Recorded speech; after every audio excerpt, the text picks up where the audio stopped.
Okay, we are back. Wait, this is looking way better. Oh, wait, we are at 48%. Seems like we are getting a flatter curve, but the main reason is that we are 45 degrees. We did not go crazy high. We don't. Yeah, it's once we hit 48 degrees, that's when things go bad.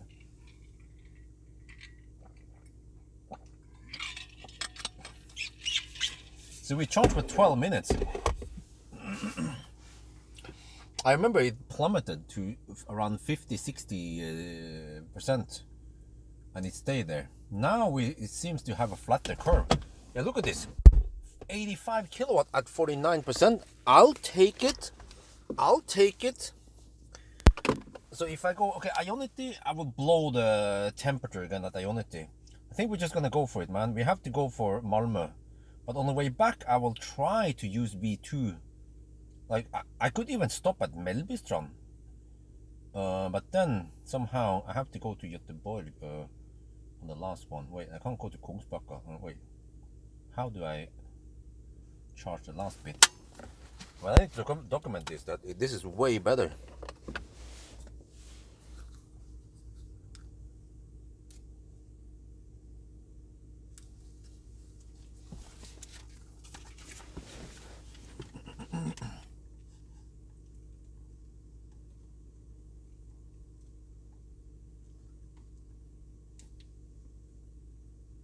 Ooh, we've been charging for 13 minutes. Wait, how many percent did we actually? We have 52%. Well, you can see it there. Wait, can you see it? No, you can't. Shit. Oh man, there you can see it. We have 52%. Okay. Look here. It did magic to charge at V2 and actually limiting the power a bit, because now we're at 46 degrees, not at 48. It's at 48 that things go hasta la vista and it rapid gates. So yeah, we did charge a little bit slower initially, but I believe that this session might be faster than the previous one.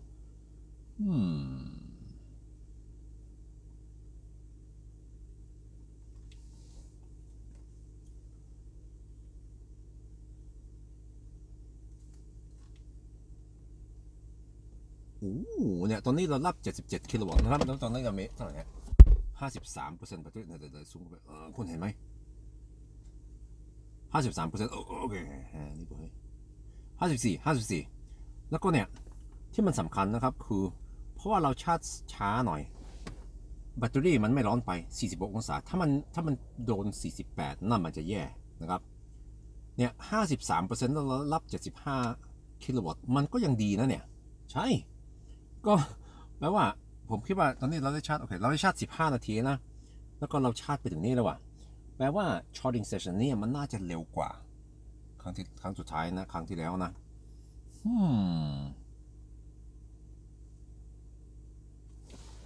Damn. Okay, but I guess we will kind of blow it on the next one, and then I have to figure out. I'm gonna do some calculations here.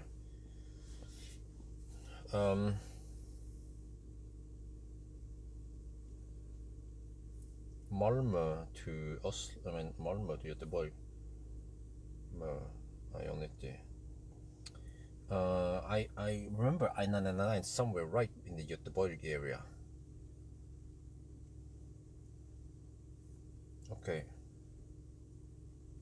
Okay, after Malmö I have to drive 283 kilometers.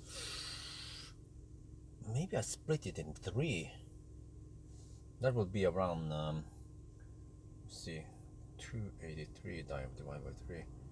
That's 94 kilometers sprints. Ooh. Okay. Where do I go then? After Ionity, I could go.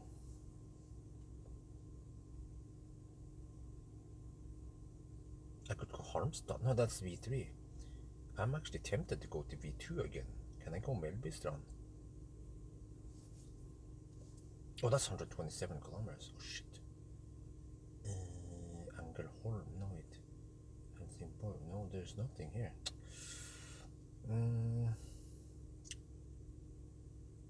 I kinda just need to charge. Okay, now it goes a little bit slow. Well, it would make sense to go to Ludköping now, right? How much do you have? 58%. Yeah, we could go for Löddeköping and charge semi-slow there, but then we just turn around at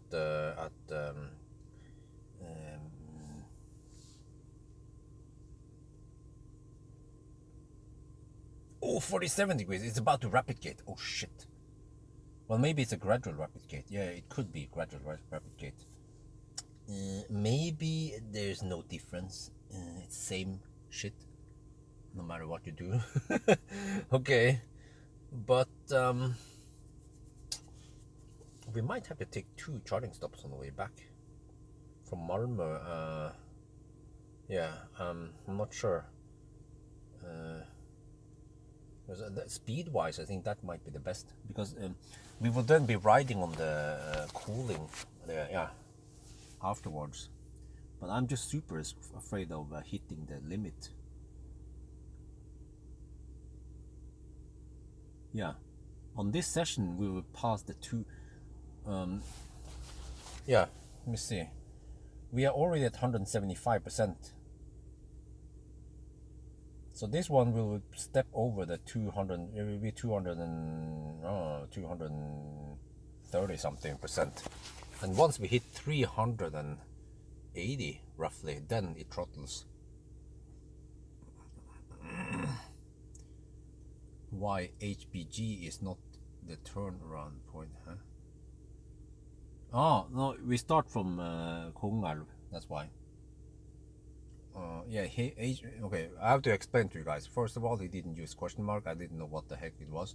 HBC is Helsingborg. Yeah, he's just being lazy. But yeah, we were charging way faster. I mean, it was slower before. And also last session we needed 28 minutes. So let's see now. This time, okay, we start at higher state of charge this time. But it's been 19 minutes so far.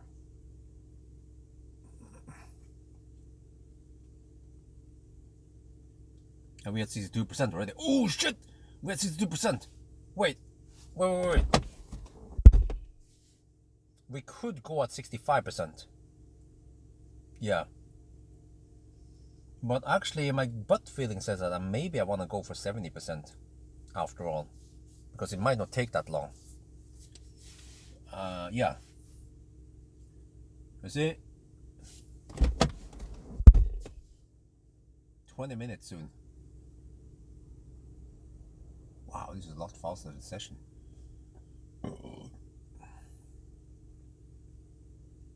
Where were I? But I remember getting 55, 58 kilowatt for a long time with the previous session. Now we're at 63%.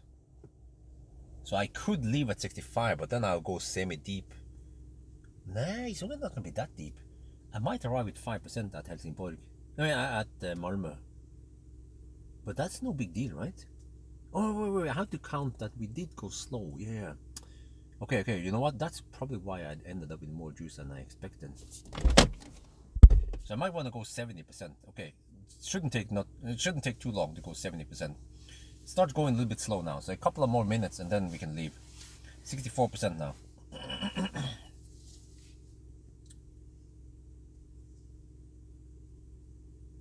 Oh yeah, at Malmö I can also buy some more food if I need to. Maybe some drinks, I'm not sure, let me see. Am I running low on drinks? Yeah, I'm running semi-low on drinks, so I might want to restock the drinks at Helsingborg. I mean at Malmö. Yeah, now it starts going kind of slow. Yeah, okay. 21 minutes in now. 65%. Ooh, it's going to be faster. Oh, yeah. It's going to be faster than 28 minutes. There's no way we'll use 7 more minutes. Okay, but we did start with 13%.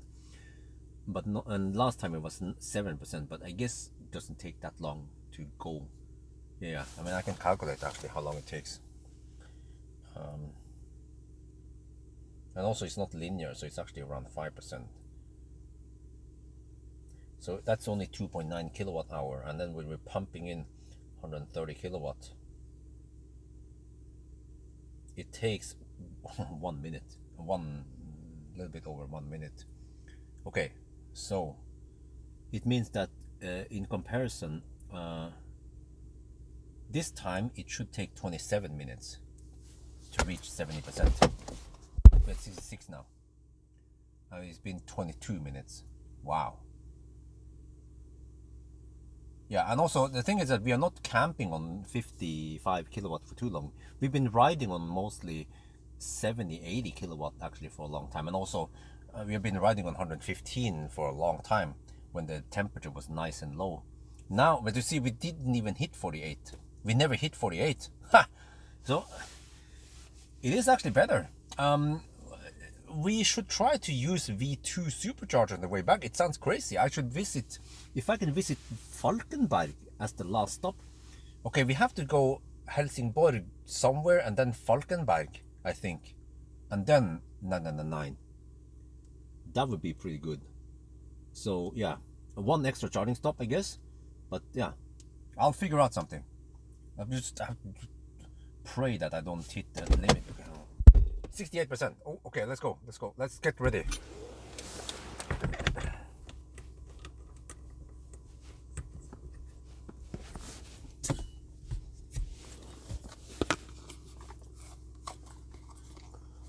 Yeah, this was 23 minutes.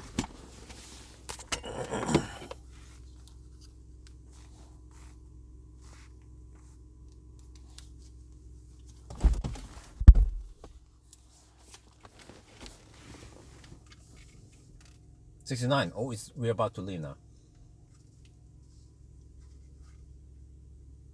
What the heck, man? This one is way too bright.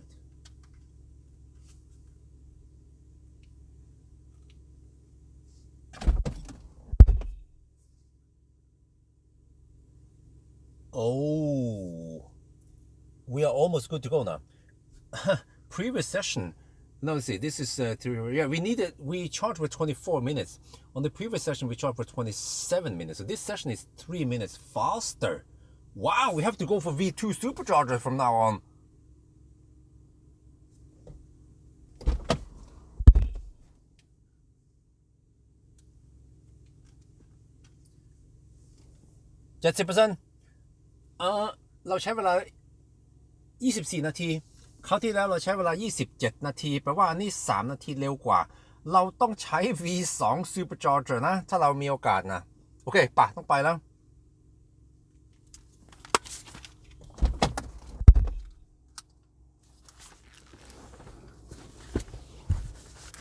Okay, it might be 71% by the time I stop it. Let's see. Come on. Freaking Tesla app is loading here. Shit. How to open? Oh man, the Tesla app is dog slow. Come on. Yeah, it might be 71 by the time we stop it.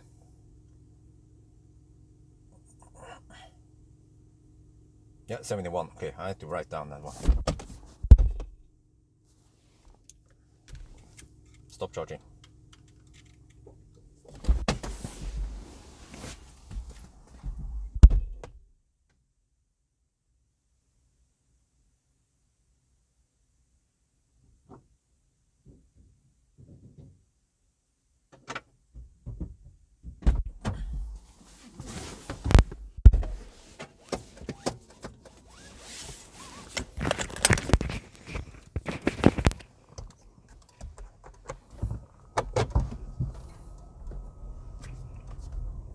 Oh, it's only 46 degrees now. Wow. I should even have some regen now.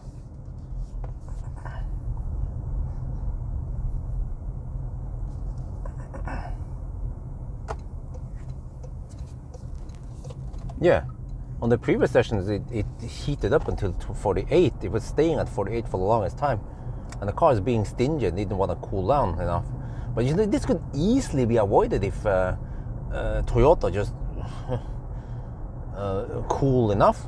The compressor is capable of cooling fast, but it was being stingy. Just ran at 1 kilowatt towards the end here.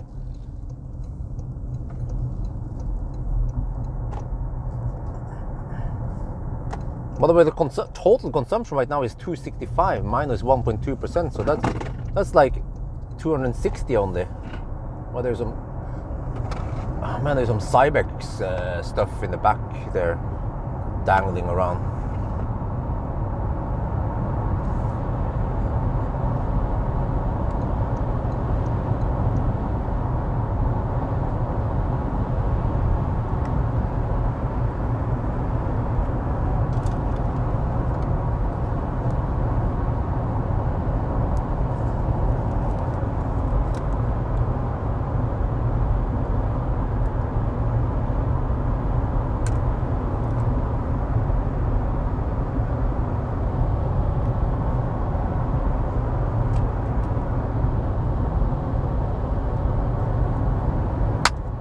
After Melbystron.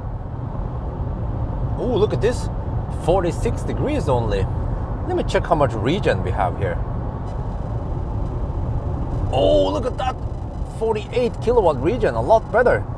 On the other sessions, it always stopped with 48 degrees Celsius here. So yeah, I think we cracked the code. We have to use 120-ish kilowatt chargers.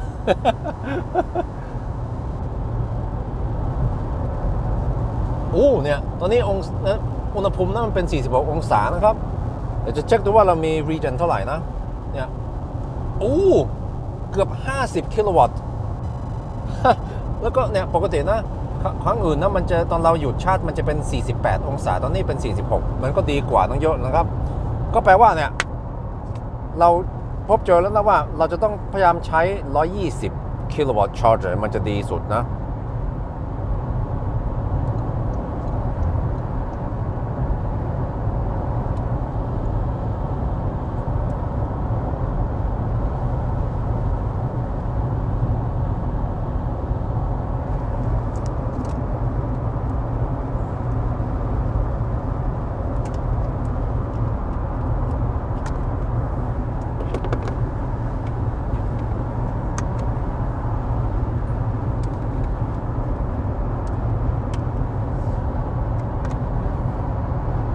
Okay, this is actually slightly better if we start, I mean we leave the charger with 46 degrees, not 48 degrees.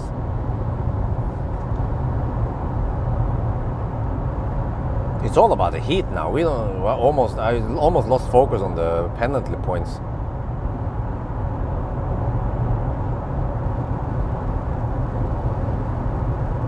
No, Tesla has better headlights. Except for these ones are at least adaptive-ish. So that's good. Okay, I need to plot in Ionity now. Wait, what is it called again? Malmö. I have to watch out for the bunny also.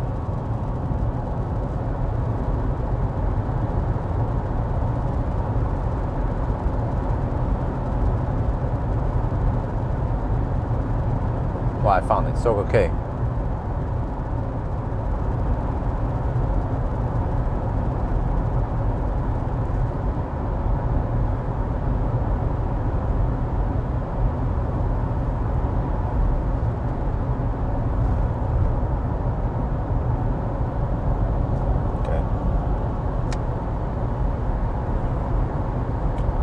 Right, we now have to go 119 kilometers. GOM says 169. Oh, that's fine. Yeah. So yeah, it cools down as usual. We're down to 29 to 45 degrees, and we'll see how many percent I arrive with. But I might arrive with somewhere between 5 and 10% on the next one.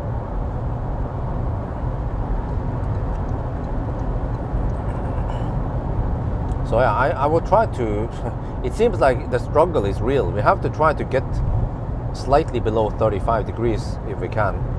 And that will give us okay charging session.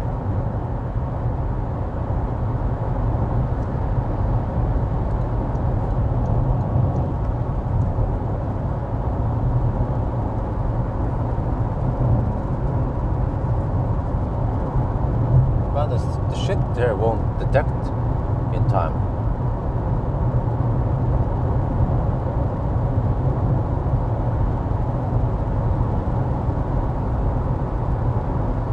I am getting this vehicle next month. I only drive about 75 kilometers a day and charge at work and home, is this a good vehicle to consider in terms of comfort and daily use? Thanks. Yes, very long message that almost killed me or killed the bunny, but yes.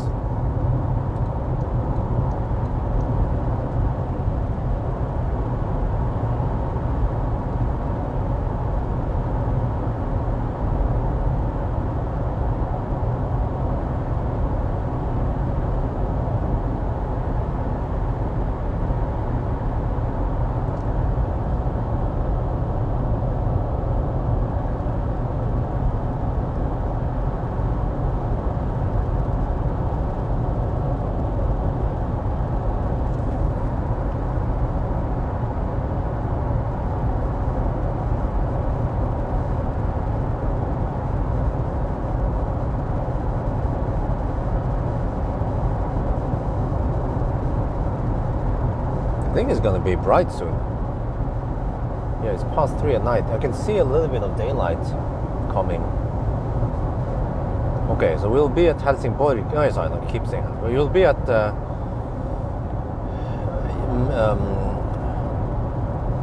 Malmö in about an hour.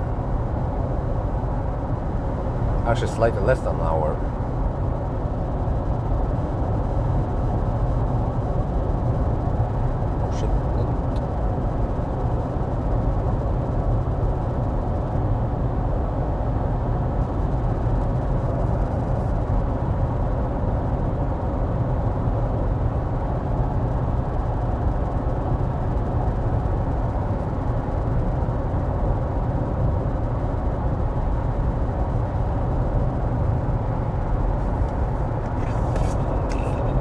Yoke wheel? I don't think it's available yet. Have anyone seen it with yoke wheel?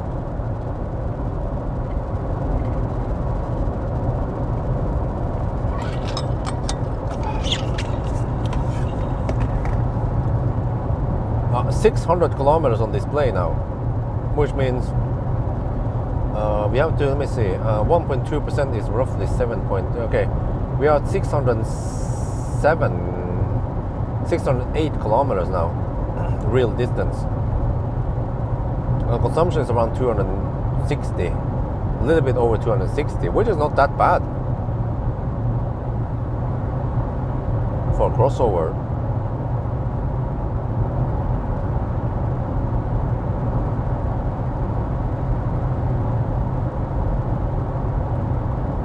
And then how long did we spend so far? We have 2-minute deduction. So that means 3 hours and 28 minutes before midnight. Plus 3 hours and 25 now. So that's roughly 6 hours and 50 minutes.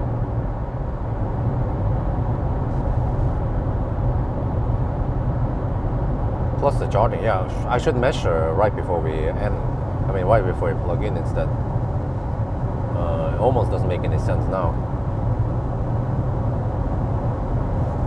But yeah, if that was true, what I saw, it means that the slower max speed made wonders. Really, yeah. The session was roughly 4 minutes faster. So if I can shave off 4 minutes here and there, that would be big. And also another thing is that this session might actually have give me less penalty points. I'm not sure how it counts. But we just have to go for it. The next one is going to be Ionity. It's going to generate heat. And that's how it is. So what I might do is that, okay, so since it's going to replicate, then I will only drive around 70, 80 kilometers only. And then I have to find out where I stop at. Maybe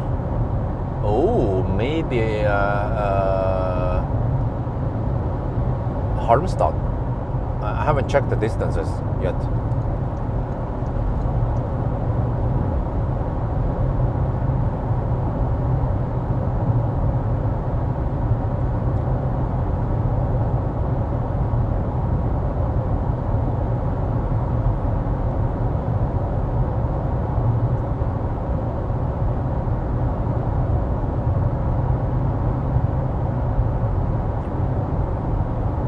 Yeah, like I said, we are now at around 615 kilometers already. So we have to drive another 385 only to finish this. And we have not hit the 7-hour mark yet. And we just charged, we have 60% battery. So it makes more sense to check the time and distance right before we plug in.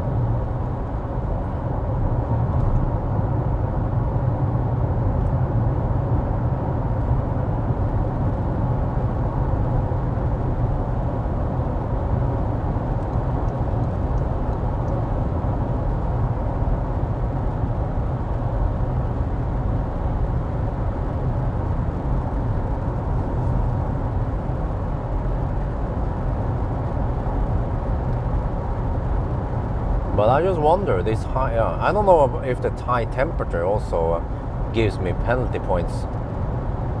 But there's not much I can do, really.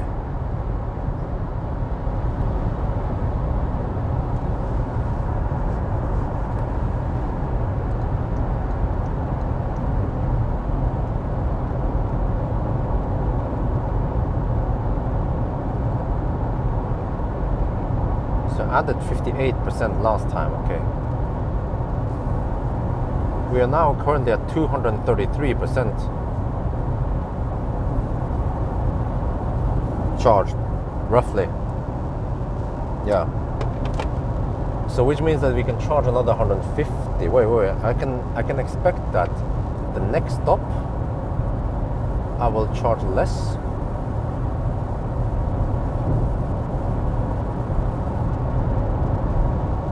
Right? Yeah. I will charge only. I mean, just the fact that the consumption is 260-ish means that we shouldn't hit the limit. Yeah. If the consumption was closer to 300, then we should be worried.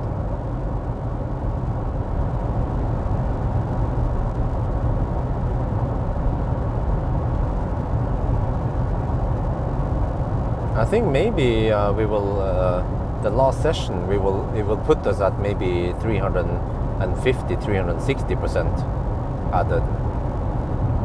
And then actually after we done the 9 and we plug it in, I have to go to Circle K. Then maybe during that session it throttles. So I also need to film it. Yeah, the 1,000 kilometer challenge. People want to know when it throttles.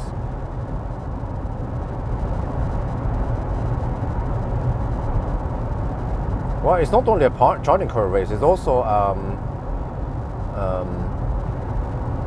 an efficiency and range race. It's a combination.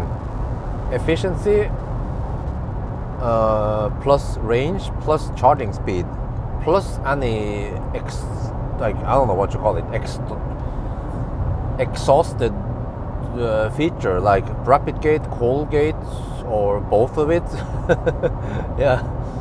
Or some kind of throttling like this one. So that's why 1,000 kilometer challenge is a very interesting test for many cars. It's like the ultimate challenge. If you can pass it with glance, then you're good. And you're fit for long drives like some people have.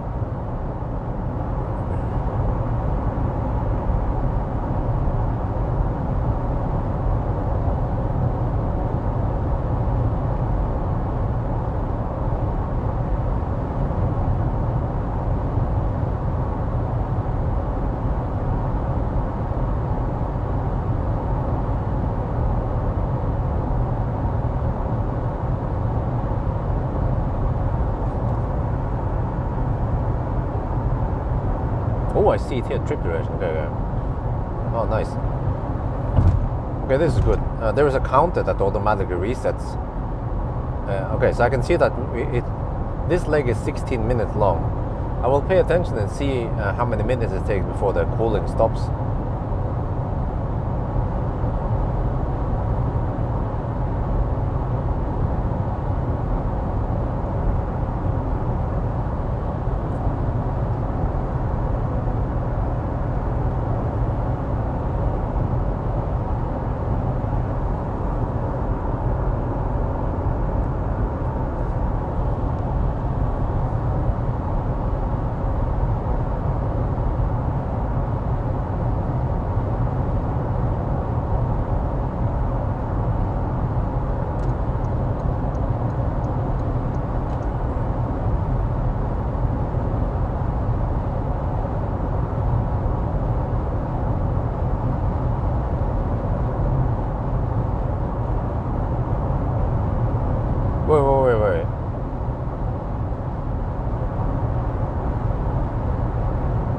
know what? If the car would cool down the battery a little bit more, especially before we charge, then it will cold gate. But that's good, because if it cold gates because the min cell is too low, then it is self-throttling.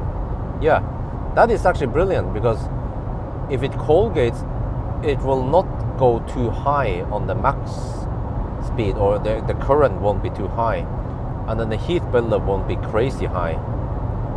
So okay, I guess actually on the first session like we had at Rygge, that was brilliant, because the delta was only 5 degrees. But once you have 12 degrees, what is it, 12 to 14 degrees delta, then you actually want to lower the min temp. Yeah, for example, you want to go, let's say 15 to 17 degrees on the min temp, and then 42 or some shit, 32 or 30 degrees on the max temp, if that's possible. And then you will self-limit the session. Yeah, that's it.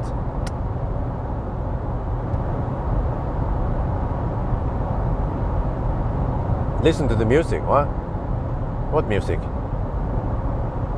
Maybe you have music in your ears, but I can't hear your music. It's in your headset, right?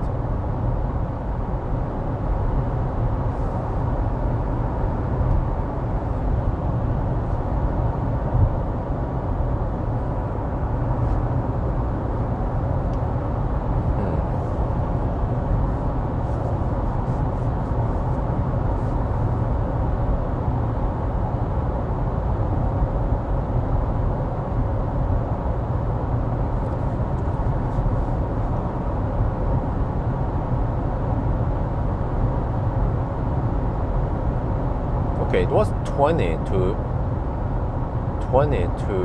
34. Yeah, it was 14 degrees delta. Okay, what we need is 16 to 30 instead.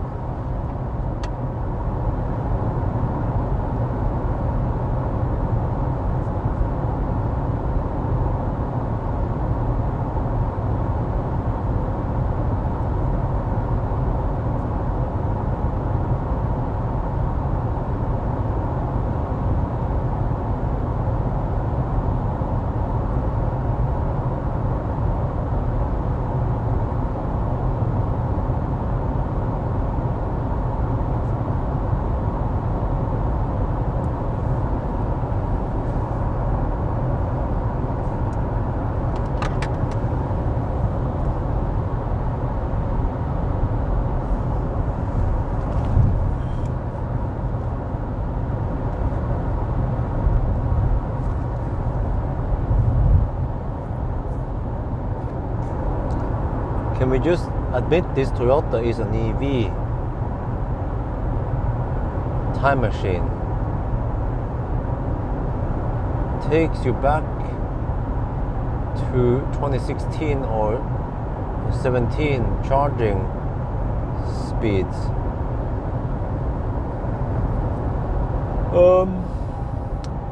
Well, what? Okay, Skyborg. What do you call the latest e-Niro then? You know the stuff, right? e-Niro charges at maximum 80 kilowatts, and for not too long. This one at least peaks at 150 or 140 something. And what do you call Aria? Aria, even the big battery, charges at, most of the time it charges at 90 kilowatt only. Yeah, so I guess Aria and e-Niro, or Niro EV actually, they are also 2016 cars coming out in 2023.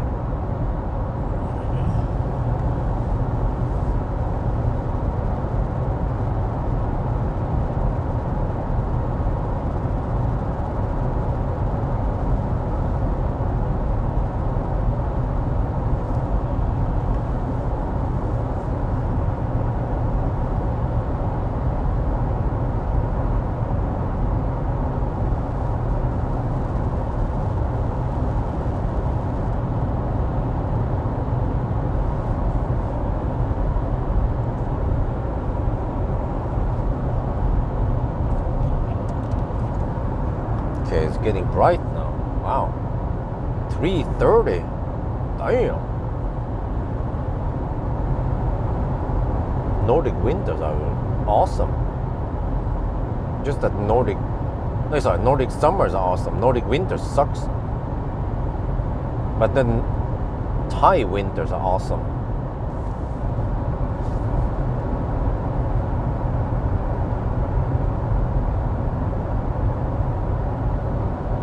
Well, didn't I check the e-Niro range test? Or Niro EV rather.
Well, the consumption was, at least the 120 test, it was 223.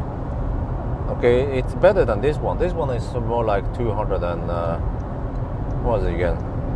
237, yeah, so, yeah, that's actually okay efficiency on the Niro. But still, this car charges way faster. Okay, it's slightly less efficient, but it charges way faster than the Niro. So that's what I'm not getting with the e-Niro. I mean Niro EV, by the way. Niro EV should have charged at least 150 kilowatts. Or, I don't know, at least 120, yeah.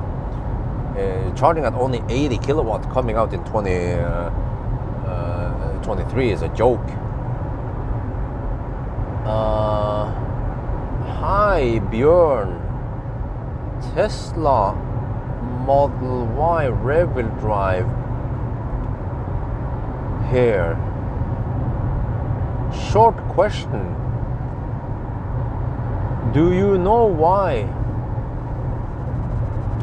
Hang on, I have to look at the screen, look at the road since I'm driving. I only get the fastest charging speed at Tesla superchargers. Look at the road, and only around, look at the road, 143 kilowatt, look at the road. At other, look at the road, 350 kilowatt, look at the road. Chargers, question mark, look at the road. Off to, huh? Look at the road, reread. Off to, look at the road, reread again. What the heck is that typo? Of course, I guess I preheat. Look at the road, but okay. Wait, that was so long that I kind of lost the whole context. It was verbosely very long, too verbose. What was the problem again? You got the best speed at superchargers and 143 kilowatt at other chargers. Did you preheat? Maybe you didn't. Yeah. Maybe you didn't preheat for the other charger, and could most likely be cold battery.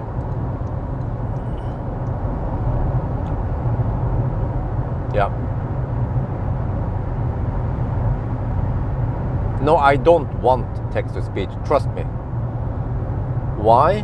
Because everything you guys type will be read out loud, and I don't want spam, like constant text-to-speech engine buzzing at me.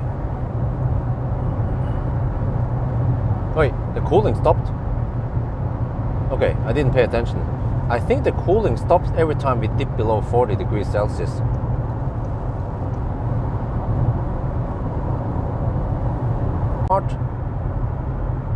Do you know why? You could just say why. You don't have to say do you know why, just say why. I want to get fastest charging speed at Tesla supercharger. You can even just cut out Tesla supercharger. Everyone knows that supercharger means Tesla, and only around 143 kilowatt at other, yeah. So you could reduce the text greatly by cutting out stuff that doesn't matter, or that is obvious anyway. So I'm just suggesting, because if I want to answer you guys, I need to read freaking long messages while driving, and that becomes dangerous if I focus too long on the screen. So I shouldn't take my eyes off the road for more than a couple of seconds at a time.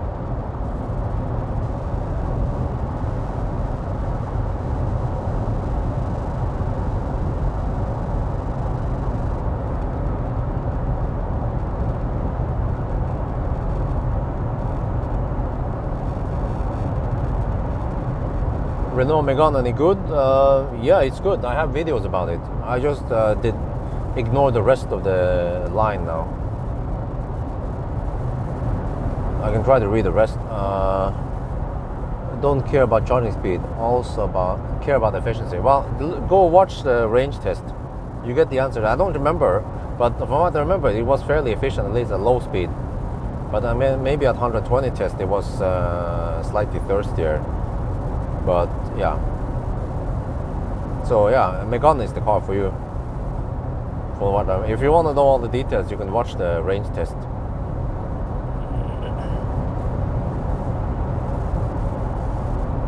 Roll is still dark, correct?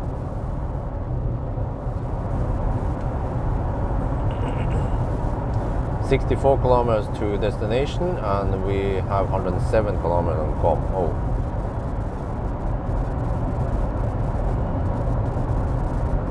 Or someone could just type result and they can just check in this. That's even easier, yeah. Just type result, go to the spreadsheet, go to range test tab, search for Megane, and you just compare the numbers against some other cars.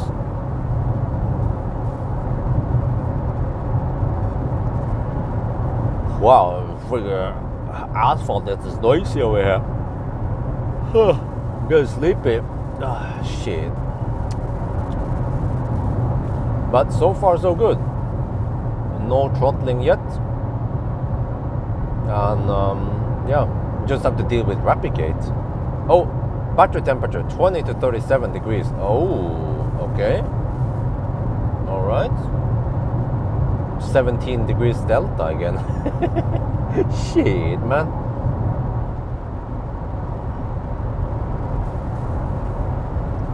bZ4X doesn't has decent lane assist. Yes, correct.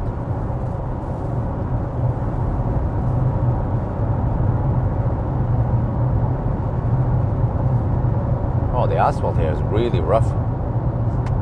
I can change to this one, and you can hear it becomes way quieter. Well, actually now this side becomes also rough, smoother. Yeah, I normally don't drive over here. It's like some special episode. And also, I think I won't be coming. I might come back here one more time. Once Maya is here, I think wifey wants to take Maya also too. Yeah, she was into it. Maya and Isabel, of course, and me and wifey. We come to Göteborg and have a little chill time over here. And I will probably do a 1,000 kilometer challenge at night. And that's actually better if Maya is with us, because she can do some babysitting and I can get some naps in the afternoon and after the challenge. So it's way better.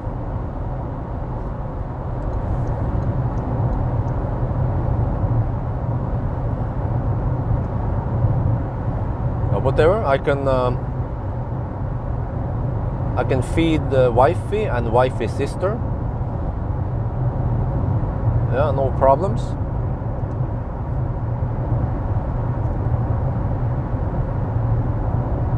I can feed 2 high maintenance women.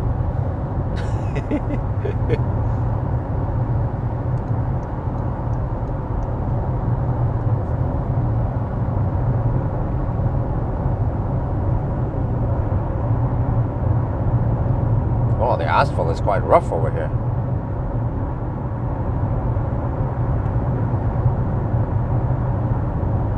Like man, guys, I have so many videos stocked up in my computer.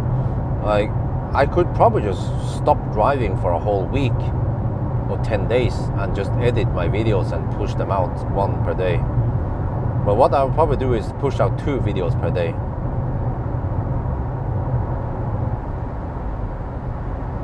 Because some days I felt like I was too busy driving and I couldn't push out enough videos.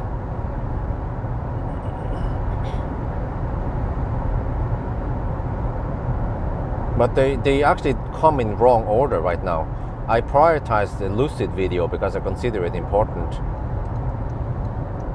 But eventually there is some Aria road trip to Göteborg that needs to be pushed out. And that the Aria Göteborg trip is already over a week old. No, wait. Yeah, something like that. No, wait, maybe not that old. That was previous weekend. No, it wasn't. It was previous week, 1 week ago, yeah. Previous weekend we stayed in Oslo.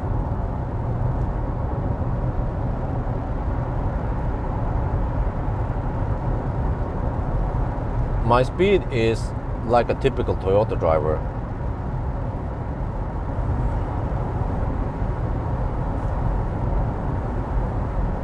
Man, it's so refreshing to drive on a different stretch for once.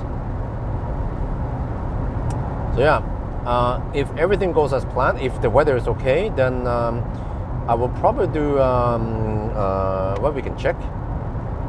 If the weather is okay, I will do Mirai 1,000 kilometer challenge on Saturday night.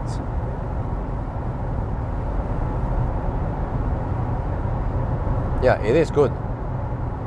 So, you know, guys, I'm gonna ask you guys, well, we only have 55 people on right now. Okay, I guess we can spam, right? Which car is the fastest? Mirai with hydrogen or Neo with battery swap? Huh? I never driven a hydrogen car before, so I don't even know how the heck I'm gonna refuel. But I got some instructions, so you just push it and click it in. It's quite obvious. So I have to test it beforehand, so I don't dig around too long.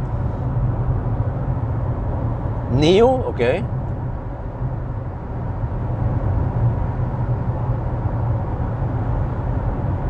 Why are you so obsessed about my speed?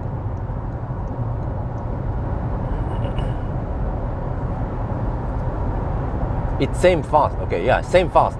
Same.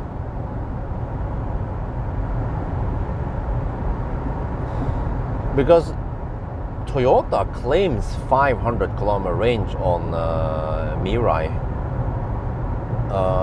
But then how is speed affecting consumption? And then what the heck is how the heck the consumption is in kilo per kilometer or some shit like that, not watt hour per kilometer.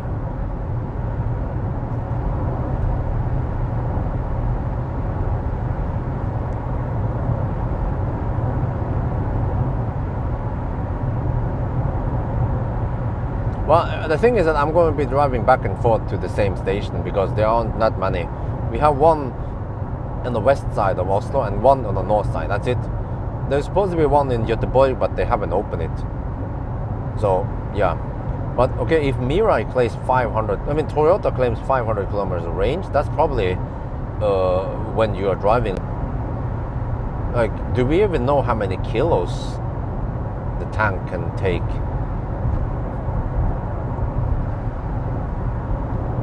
Because I need to somehow measure how many kilos I spent, or kilograms of hydrogen there is from 100% down to, well, actually it doesn't even say in percentage. That's the thing. It's just like some fossil gauge shit. But it will display kilometers. So I guess once we have 0 kilometer or close to 0, then yeah, I might have like 10%, a 10 kilometer margin, and we just extrapolate based on that one. Because from what I heard, Toyota's told me that there is a hidden reserve, but I don't want to count it. So we just count if it's refuel to 100 or full, and then we discharge. I mean, not discharge, but drive it down to, in theory, to 0 kilometers.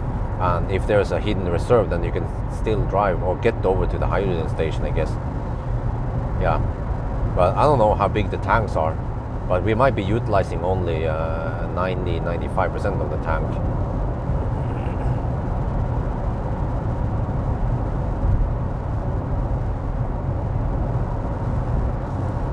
So I guess when I do the 120 test, I need to, and the 90 test, I need to just calculate how many kilograms or how many grams I use, and then I have to figure out total how many grams we have. And then I can estimate the range, so I don't have to waste too many tanks of hydrogen. Because otherwise I could fill up to 100% and then drive until it's empty, but that's going to take a while. And money, which I don't feel like doing.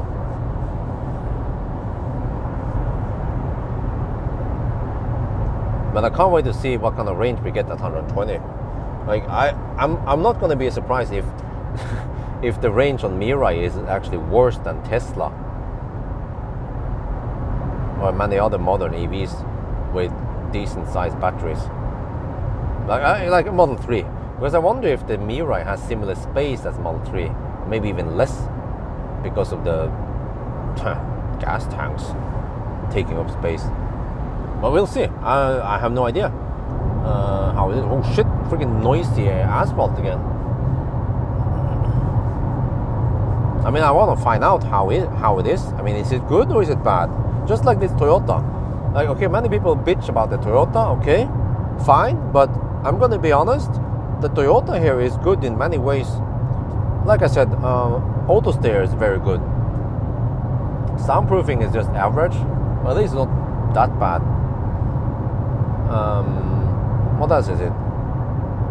Infotainment is fairly snappy. I was a little bit surprised that the infotainment feels snappier than some other cars nowadays. I mean, the map at least is very snappy.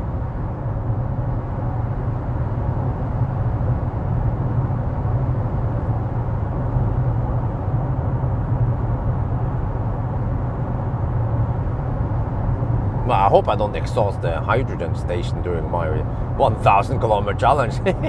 Because think about this. Nah, I shouldn't. I need to refuel every... I don't know. But the good thing about the hydrogen station is that you want to fill up to 100% every time. Yeah, it doesn't take that long. And that means that I might need only two or three refueling stops. But then what the heck do I do for food? And I have to bring food, but then I have to just stop and pee quickly. Just pee in the bush there, I guess. I could stop at some resting area just to do a quick pee. Yeah, that also works. But I just have to bring food. But then hopefully that run lasts for around 9 hours only. So which is actually right on par with some of the faster Teslas and battery swap. But it would be interesting if we can beat battery swap. But right now I have no idea. I need to do, once I do some refueling test and some range test, then I can actually calculate how fast the 1,000 kilometer challenge will be. Yeah, you know, the formula is quite simple.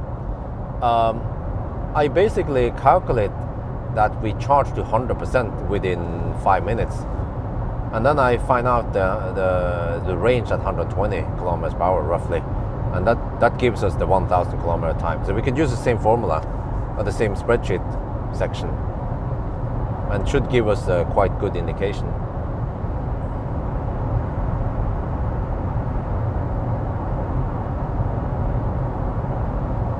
Oh, that was Løddeköping. Oh, I almost forgot how Løddeköping was. Okay, and we are now 37 kilometers away from Malmö, and we have 30% left. Oh, okay, that's looking good. Oh, battery temperature. Oh, 19 to 34 degrees Celsius. You know, I'm actually hoping for some Colgate here. Yeah, I want to Colgate. This sounds crazy, man, but you actually want to Colgate. It's like a good thing. Oh, we have 25 degrees, no wait, 15 degrees delta right now, 19 to 34 degrees, yeah. But it's like actually a good thing in the bad thing. We have so high delta. Oh shit, it's so noisy. Let me go back to the left lane. We have so high delta that we trigger Colgate by accident, and that is actually good for our charging session. Isn't that crazy?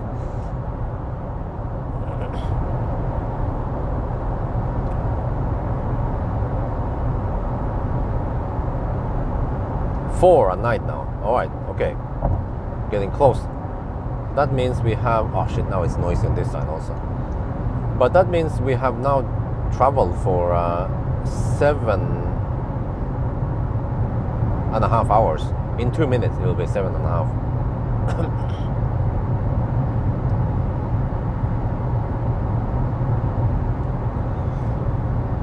And we have done 680 kilometers roughly. More like 685 kilometers. 685 kilometers after 7.5 hours. I think that's not too bad, is it?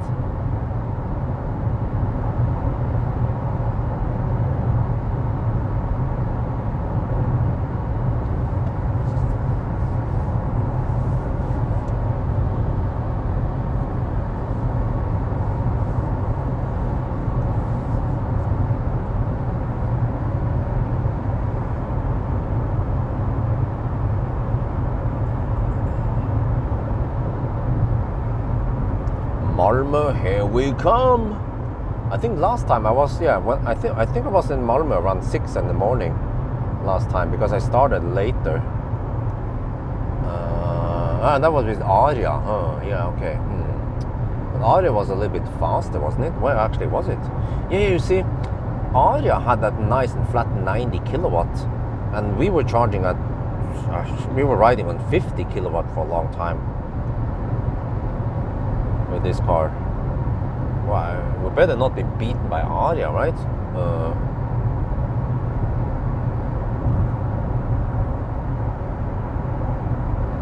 Okay, 19 to 34 degrees Celsius. That's decent for now. We're 27 degrees. Oh, sorry, 27%. Wait, did I charge too much again? Shit. This is actually not good to ride on 50 kilowatt wave for too long. We are wasting time on it. So I should ideally arrive with around 10%. Oh, that's a Norwegian registered van.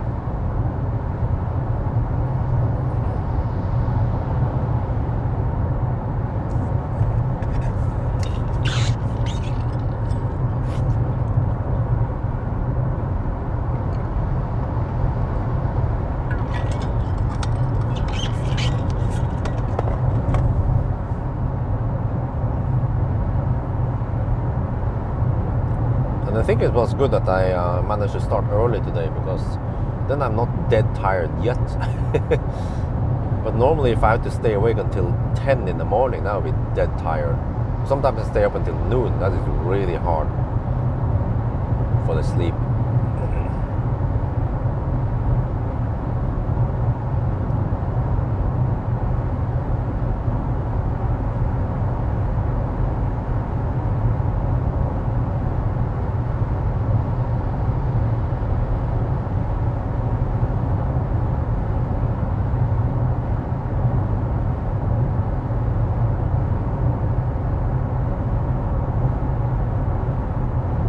Oslo Ysdal. Oh, that's pretty far.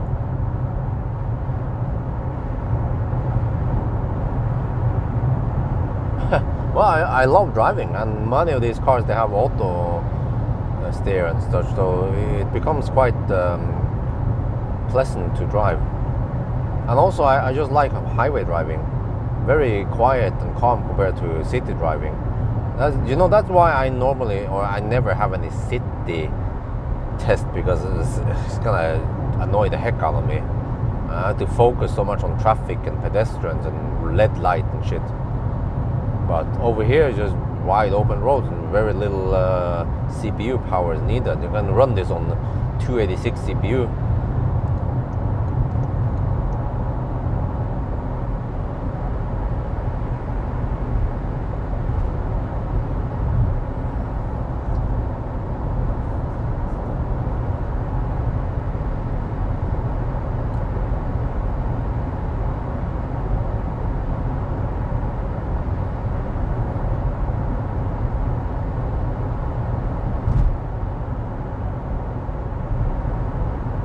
Okay, I'm getting close now. 24 kilometers left.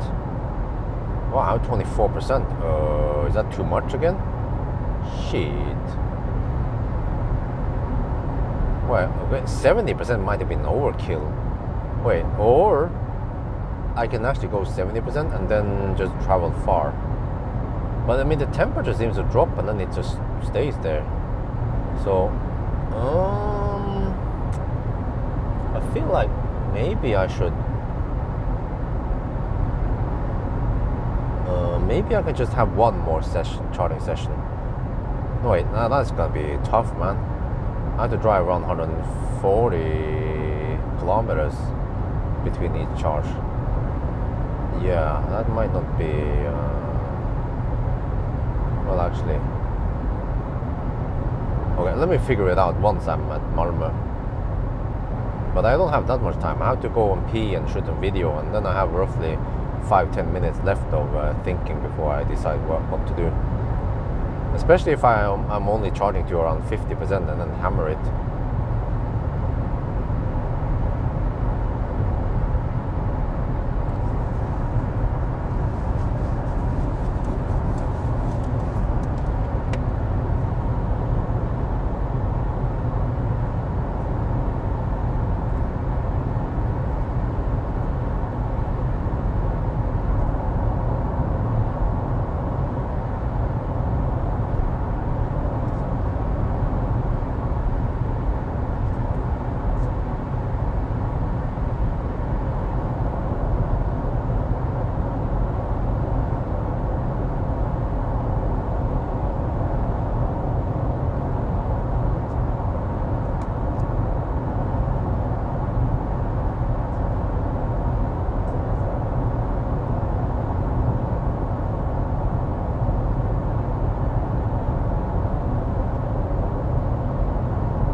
Oh, I can split it half.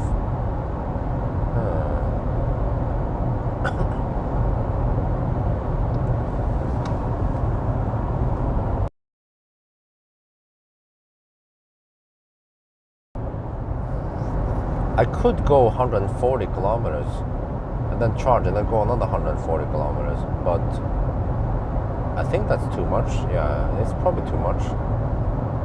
But that means I have to go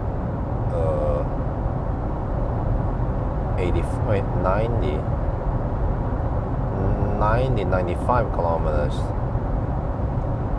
and then charge 2 more times after Malmö.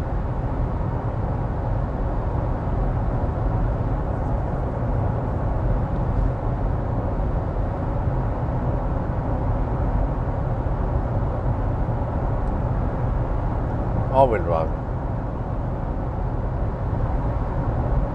Where is that front-wheel drive version also?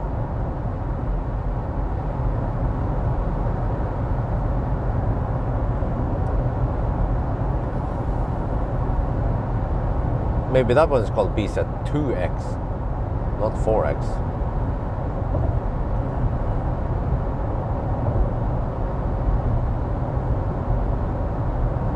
It's actually a really weird name. bZ4X.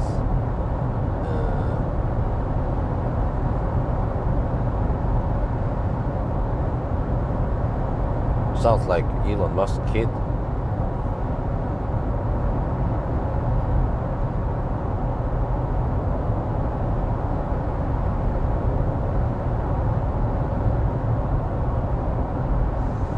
And then, do you guys know how the correct case for bZ4X?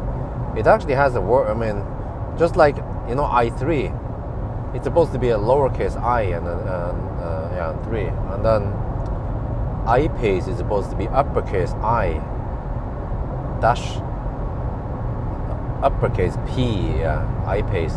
But many people, they misspell it. They use a lower I because many cars use a small I or lowercase I. But some cars use an uppercase I or uppercase E. Yeah, also that's very common. E something, E Nero, E208. But then some cars use an uppercase E. But yeah, when it comes to Toyota bZ, I guess the correct case, you can see it on the badge on the back of the car. And then many places online, they use the wrong cases.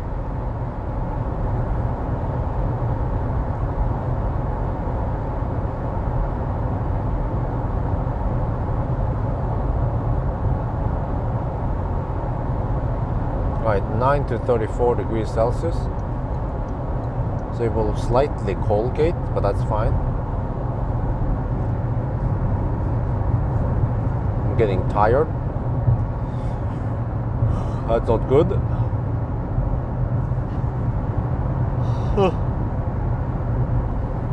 Because I didn't get any nap before.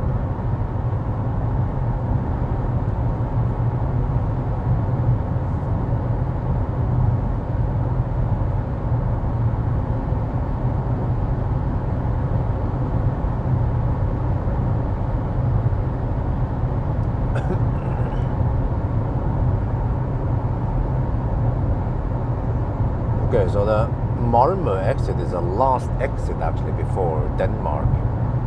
If I miss the turn, I'll end up in freaking Denmark.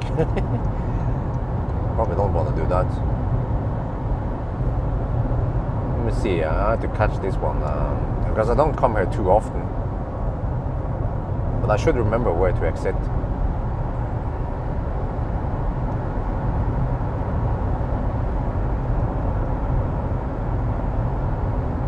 I'm good.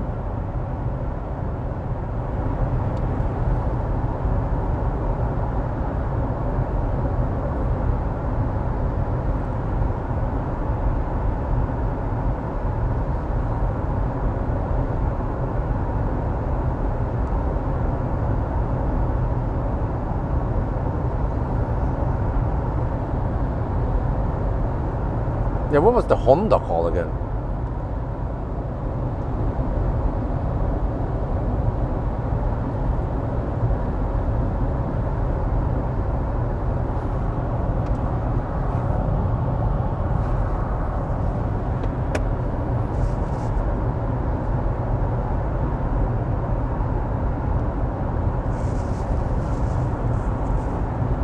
Okay, I think we're getting close to the exit now. I have to pay attention.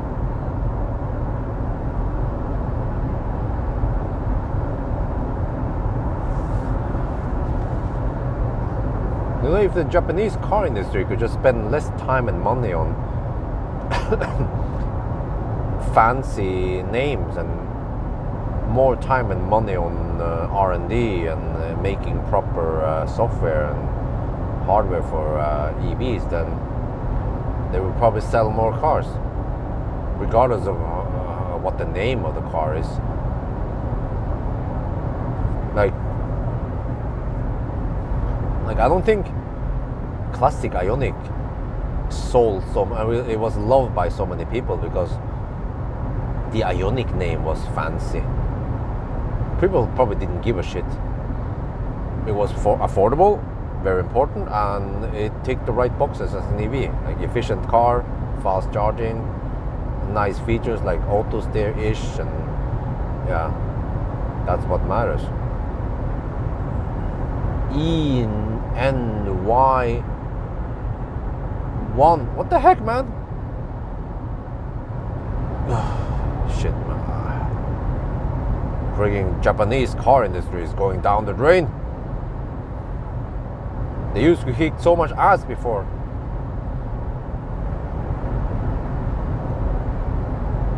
Man, Honda, they have to stop dicking around. Just call it whatever, call it like, what was it again? Like, they have regular names like Accord, Honda Accord, Honda Jazz, wasn't it? Jazz? Yeah. Things that make sense.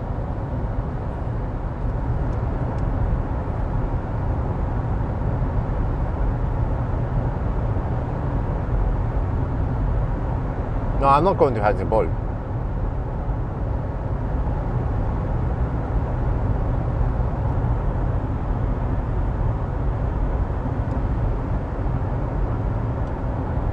Oh shit, I have to get ready.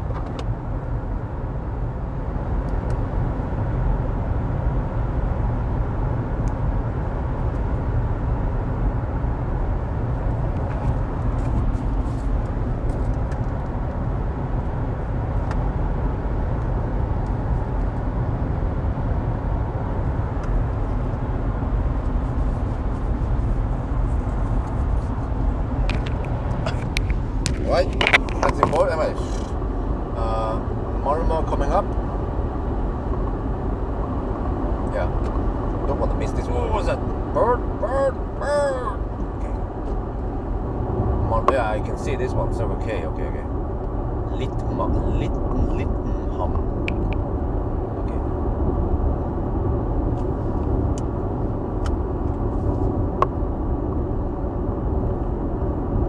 It is actually somewhat long detour, but I guess it's a turnaround point, so who cares?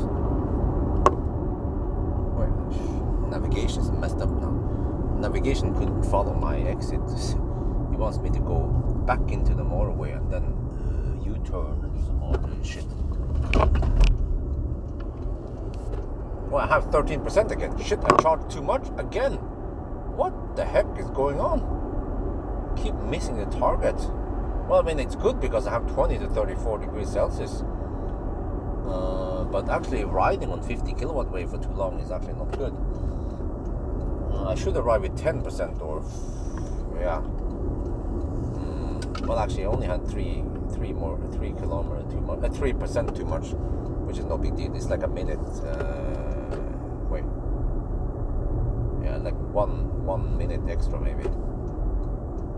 No, wait. 2 minutes. I think maybe 2 minutes. That's not good. Lose 1 minute. Okay, whatever. Let's not overanalyze. What the heck is kind of busy over here? There's a Tesla and okay, something. Okay, now he's plugging in. Okay, let me use the old Ionity chargers. This one, I guess.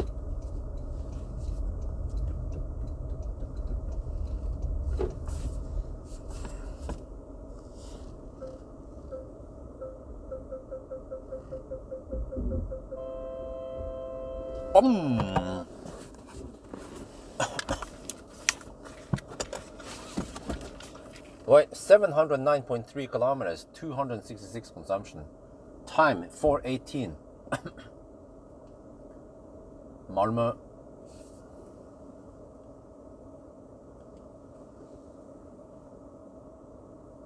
Okay, so I arrived with 13% again. Shit. Not ideal.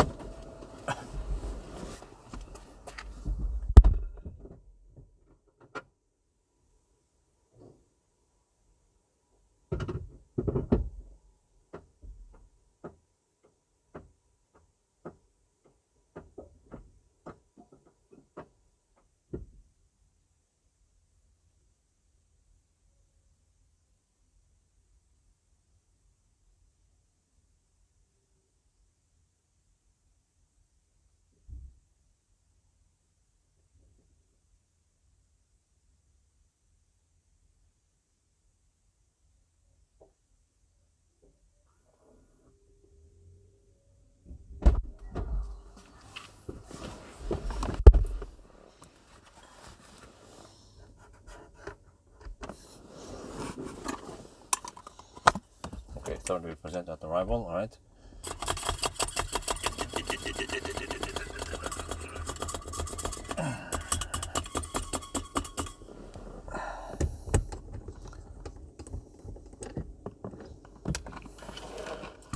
Oh, that's way too far. A wild bike from here. That's way too far. I'll figure out something. Okay, hang on. Okay, it's Colgating. That's fine. So you're right at 13% here. Okay. Malmö. 13%. That's not ideal, but okay.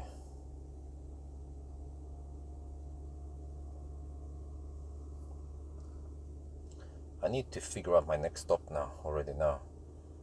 Halmstad. Oh, you know, Halmstad might be a good one, because that's on the way back north, so we have...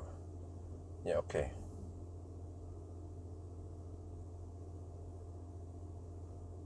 Oh, 145 kilometers, but that's too far. Okay, what do we got? Shit, Helsingborg, really? Well, I could go to Helsingborg. I mean, well, if I can get my route. Yeah, okay, yeah. Maybe Helsingborg would be okay. At the Kulla, let me see, does it make any sense? It's 71 kilometers, that actually makes sense. I replicate like a mofo, hammer over to Helsingborg. Because if I go to Helsingborg and then go to Göteborg, then that's 217 euros, and then I can split it. If I then go after Helsingborg, if I then go roughly 100 kilometers more to, let's say, Falkenberg. Oh, I want to go to Falkenberg as a last stop, because that's a V2.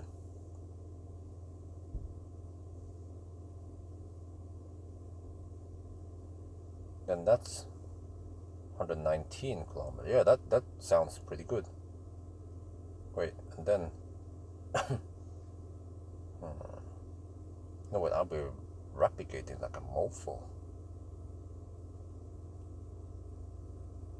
I think I want to go for... Right. No, I should not go there. I should go to Tesla. Halmstad.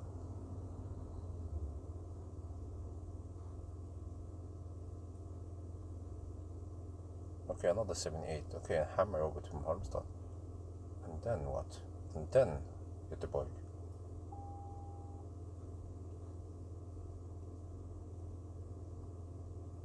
Oh, that's 139 kilometers. Shit, no.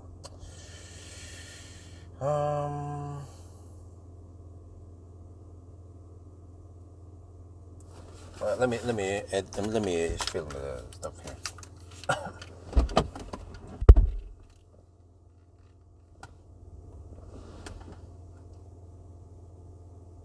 We are now at the turnaround point, Malmö. Oh, the car is slightly Colgating. You know what? That's good. Ooh.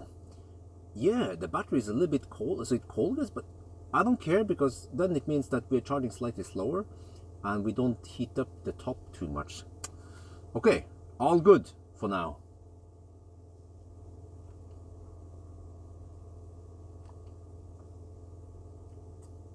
ตอนนี้เรามาถึงend point แล้วนะทางใต้สุด Malmö แล้วก็ตอนนี้มันโคลเกตนิดหน่อยหรือว่าเราเปอร์เซ็นต์มันสูงไปนะ 25% อ๋อแปลว่าเราไม่ได้140กิโลแต่ไม่เป็นไรเพราะว่าเราจะได้ไม่ฮีทอัพแบตเตอรี่เยอะไปโอเคอย่างนี้มันก็ดีมั้งเนี่ย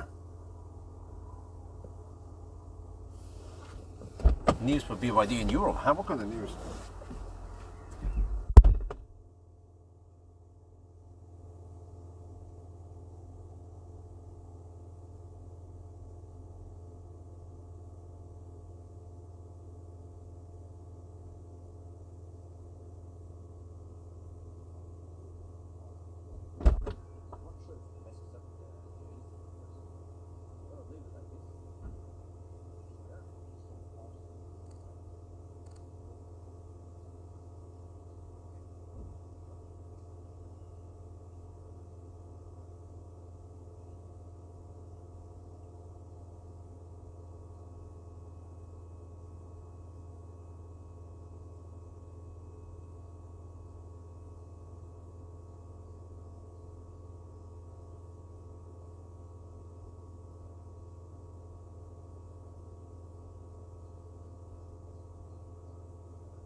Wait, it was 19 when we started.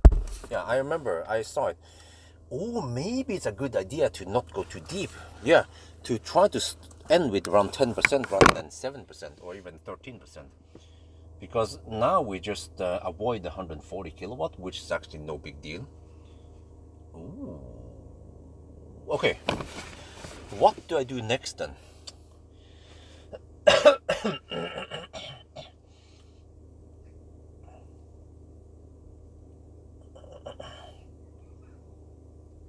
Let me check here.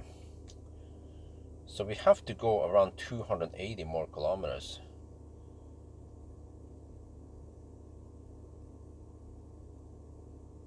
If I split in 3, that would be 95 kilometers.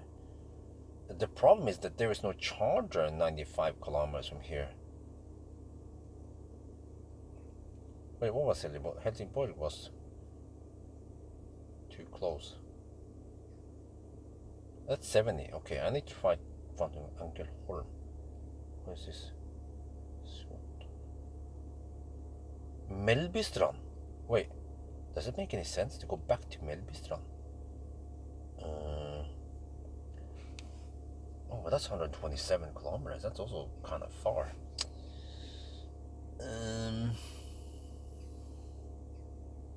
I'm actually not sure what to do now.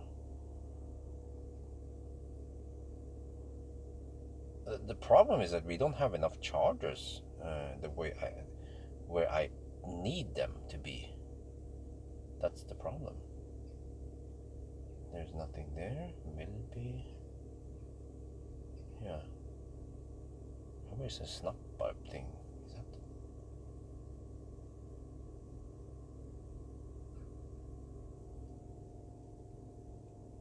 No, that's north of.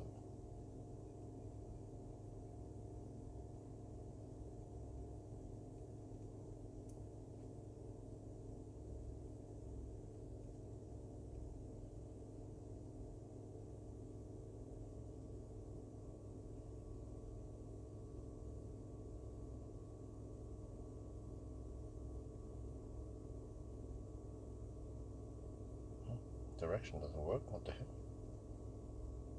Snap pipe is. Oh, it's just slightly north of Mellbystrand. Okay, that doesn't make any sense. For some reason, I can't navigate to that point. Why not? Let me just plot another one. Come on. There, 130 kilometers away. Oh shit, it's too far away. Yeah, now it starts going a little bit slow. Okay. Can we just try the hammer strategy? Like, if I go Helsingborg, does that make any sense? Trying to figure out how to split this. And then, yeah.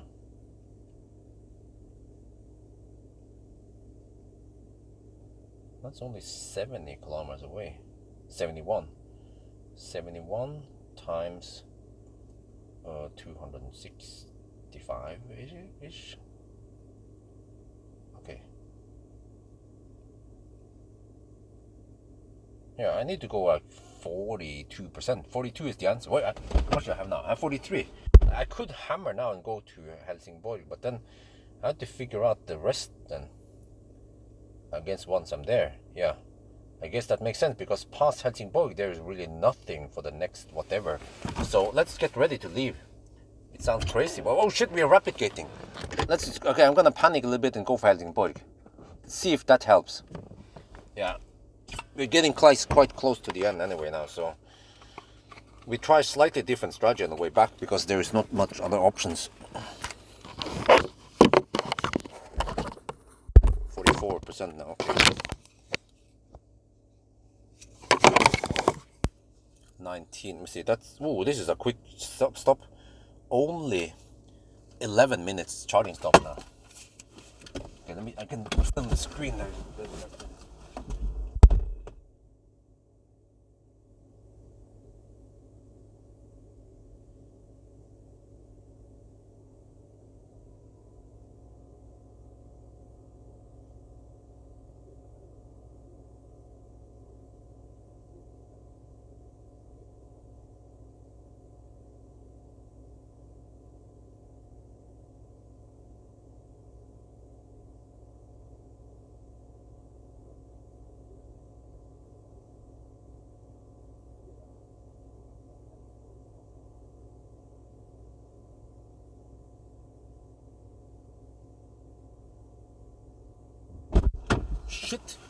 we are suddenly down to 33 kilowatt.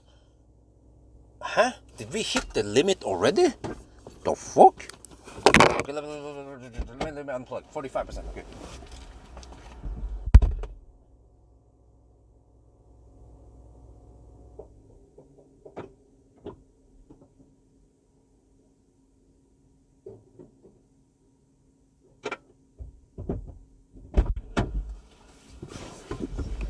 Dude.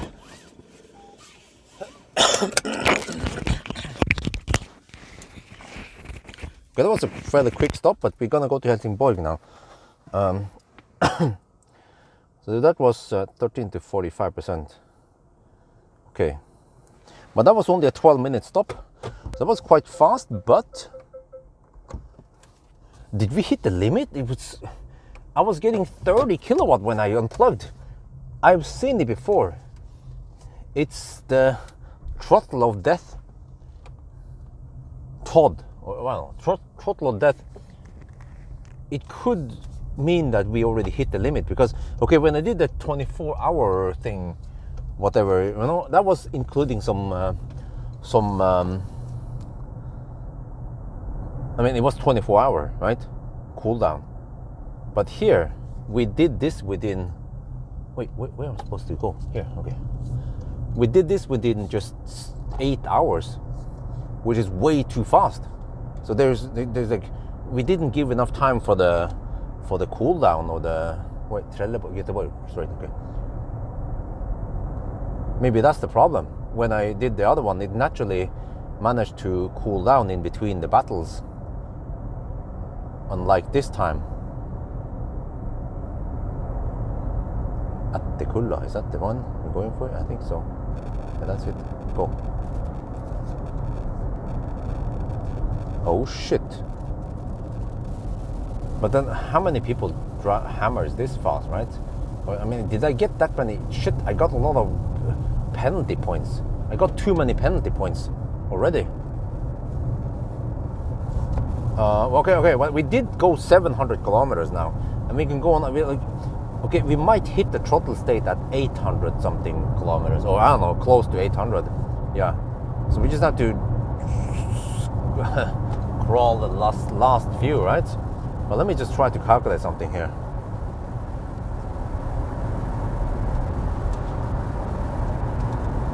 Uh, 31 to 45 minutes 13. That's only 32 added here. We have 265% added.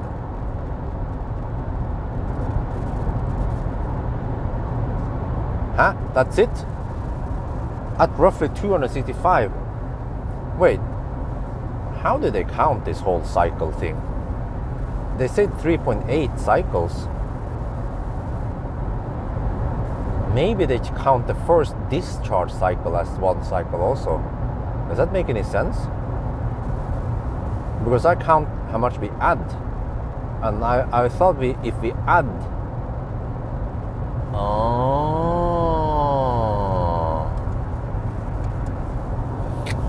you know what?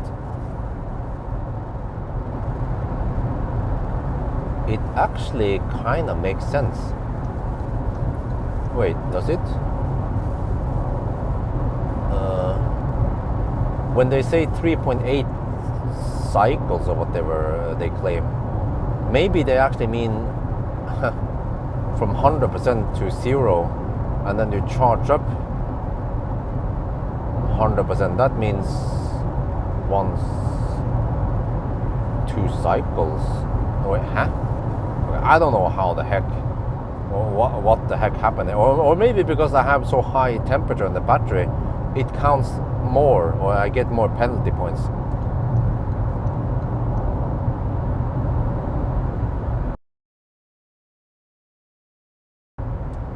We'll see on the next session. If I get 50 kilowatt when I plug in, that means that's it.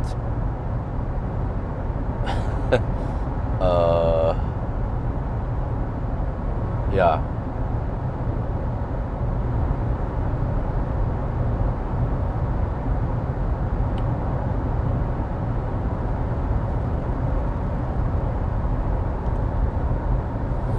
But okay, so interesting. So when I did the 24-hour thing, the car, I mean, I lost. I mean, my my penalty points were slowly getting erased over time, over the 24-hour course.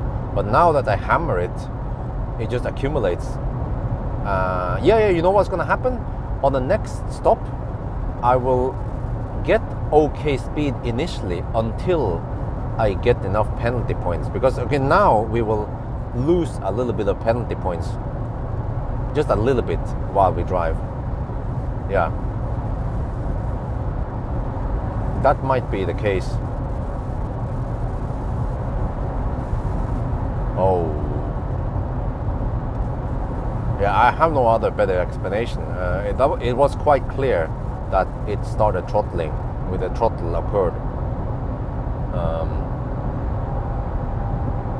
But it did occur at adding 265%. Yeah.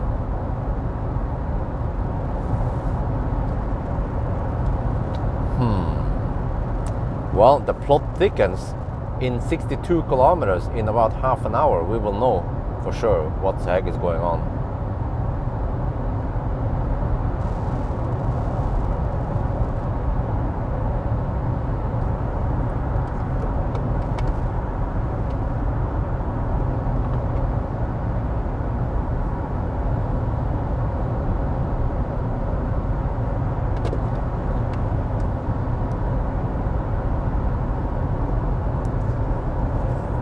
We shoot a little in-car video here.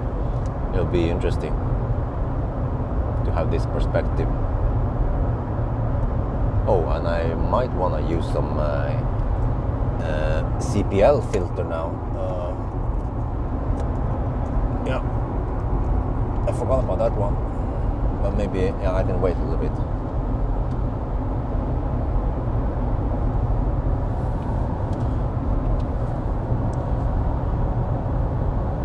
Okay, this is strange because I have kept track of how many percent we added every time, and the sum of all the sessions now is 285%, which means it is as if we fully charge twice, and then we charge from 0% to 100% twice, and then we charge from 0% to 65% once, right? Or 2.5 cycles roughly, a little bit over 2.65 cycles.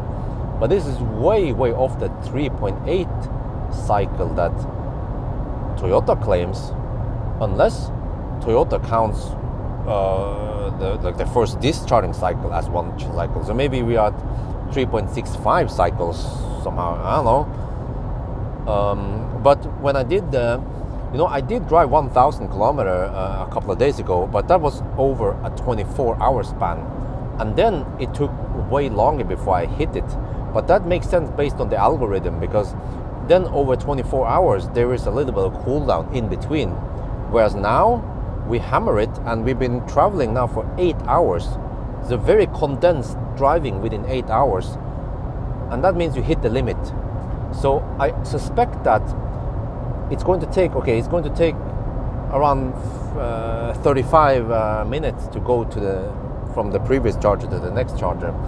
And during those 35 minutes, we get a little bit of reduction in the penalty points, which means that initially I might get good speed for a minute or two, and then I get enough penalty points to hit the throttle again, and it will go dog slow, and we will see 50 kilowatt at Helsingborg.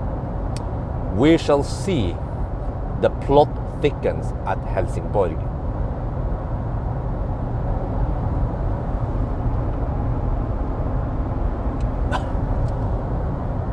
โอเค อันนี้มันแปลกนะเพราะว่าผมได้นับทุกครั้งตอนเราชาร์จนะครับแล้วก็รวมเปอร์เซ็นต์ทุกครั้งแล้วมันตอนนี้นะเราได้ชาร์จ 265% มันแปลว่าเหมือนกับว่าสมมติว่าเราชาร์จจาก 0% ถึง 100% 2 ครั้งแล้วก็ชาร์จจาก 0% ถึง 65% อีกครั้งที่3นั่นน่ะ 265% ที่เราบวกนะครับแต่ว่าอันนี้มันต่างจากที่เขาเคลมที่ Toyota เคลมว่ามันจะเป็นประมาณ 3.8 cycle อันเรามีแค่ 2.65 ไซเคิลมันทำไมมันทรอตแล้วอ่ะหรือว่า เขาจุเปิ้นจุโตโยต้าอาจจะบอกว่ามันเป็น 3.8 ไซเคิลแต่ว่าเขานับแบบยังไงดีอ่ะเขานับ1 discharge cycle เหมือนกับว่าเป็น1ไซเคิลเพราะฉะนั้นถ้าเรานับอย่างนี้นะมันจะเป็น 3.65 ไซเคิลอาจจะเป็นอย่างนี้มั้งไม่รู้นะแต่ว่าโอเคตอน2 วันก่อนที่ผมขับพอดีว่านั้นบังเอิญผมก็ขับประมาณ 1,000 กิโลเมตรแต่ว่าใช้เวลาตั้ง24 ชั่วโมงมันแบบตั้งแต่เรารับรถแล้วก็ขับไปที่บ้านแล้วก็ชาร์จนิดหน่อยแล้วก็ขับไปเที่ยวอะไรกับครอบครัวแล้วก็อยู่ที่ยโตโบยนิดหน่อยแล้วก็ขับไปนั่นหนักตอนกลางคืนตอนนั้นมันเป็น24 ชั่วโมงแล้วช่วงนั้นรถมันมีโอกาสมีเวลา cool down แบตเตอรี่นะครับแต่ว่าตอนนี้เราใช้เวลาแค่8 ชั่วโมงแล้วก็ขับแบบขับ700 กิโลเมตรภายใน8 ชั่วโมงมันเร็วมากแล้วมันแบบมันคอนเดนซ์ในนี้แล้วมันกลายเป็นมันไม่มีรถมันไม่มีเวลาคูลดาวน์เลยเพราะว่าทุกชั่วโมงมันจะหายไปสัก 11% มันไม่มีใช่ไหมแล้วตอนนี้เราจะต้องขับ35 นาทีจากบอลเมอร์ไปเฮลซิงบอร์กแล้วภายใน35 นาทีมันก็จะคูลดาวน์นิดหน่อยแล้วผมสงสัยนะว่าตอนเราไปชาร์จที่ไอออนเตียเฮลซิงบอร์กเราคงจะชาร์จเร็วแป๊บเดียวอาจจะแบบ1 นาที 2 นาทีแล้วมันก็จะเจอลิมิตเพราะว่า penalty point มันขึ้นแล้วมันก็ป้ามโอเค throttle อีกทีนั้นเราก็คงจะได้50 กิโลวัตต์นี่นะผมสงสัยว่ามันจะเป็นอย่างนี้นะเดี๋ยวค่อยดูนะตอนเราไปถึงเฮลซิงบอร์กมันจะเป็นยังไง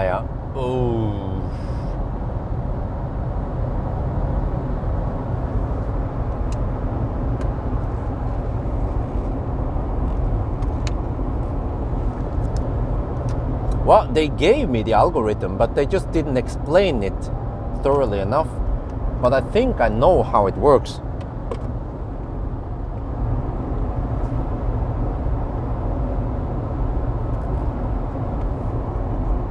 I mean, they gave me the algorithm quite detailed, but maybe they just didn't explain all of it. And I didn't ask them because I didn't know much of it yet.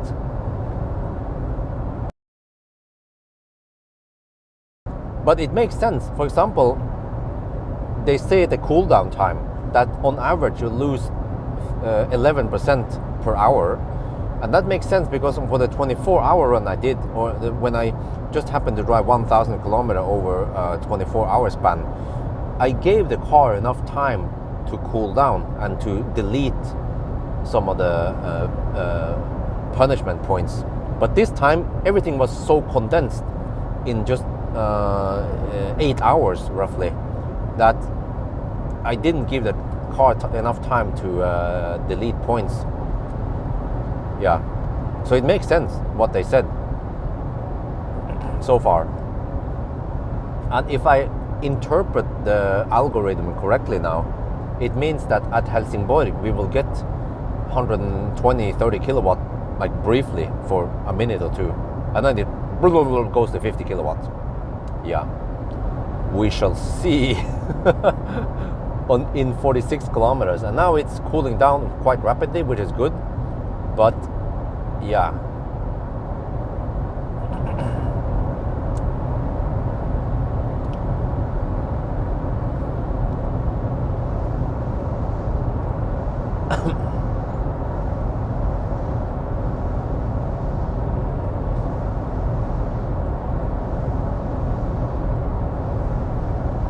I mean, we've been going quite fast, I have to say. Like every charging session has been really fast. We just have to deal with rapid gates. But I mean, how could I have done this differently? I could have driven slower. If I drove 10 kilometers per hour slower, it would be magic. But I just didn't know that we would hit this limit this fast. If I knew, I had to retest. Am I gonna retest? Probably not.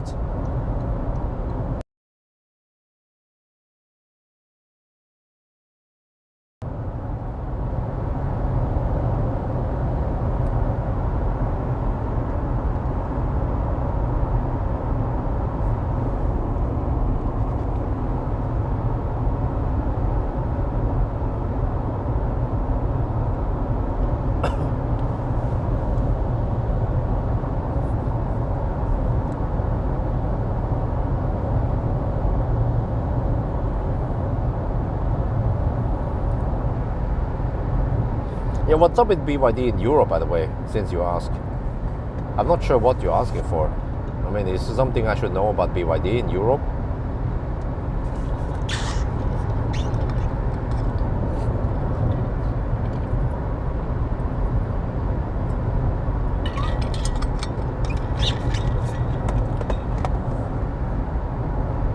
Okay, which means that once I finish the challenge, we give a little bit of cool down when I'm just at the Airbnb, and that will give me a little jolt of speed for fast charging.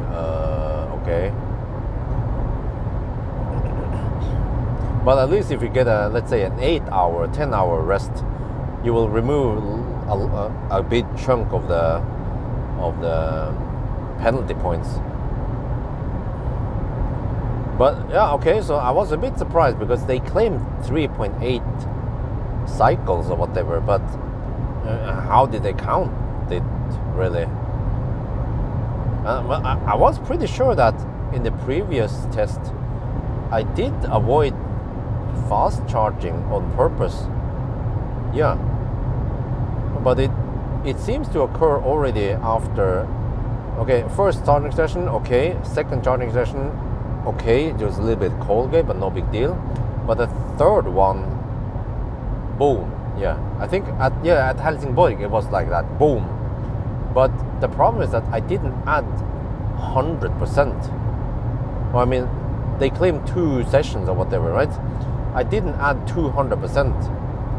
I added maybe around.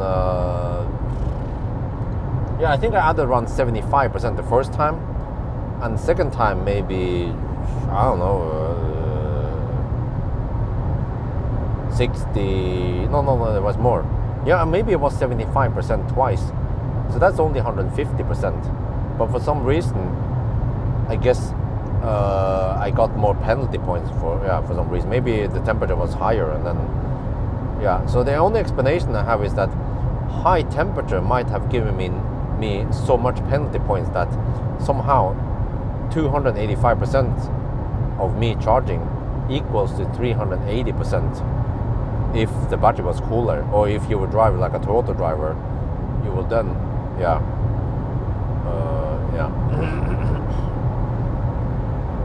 I have no idea right now. I'm not sure about many things right now, but we get some answers at the Helsingborg. Well, okay, I have to say that was a very fast charging session. We went from 13% to 45% in just 12 minutes. Boom! I was blistering fast. We got 128 kilowatt and over 100 kilowatt for a good time before it started throttling.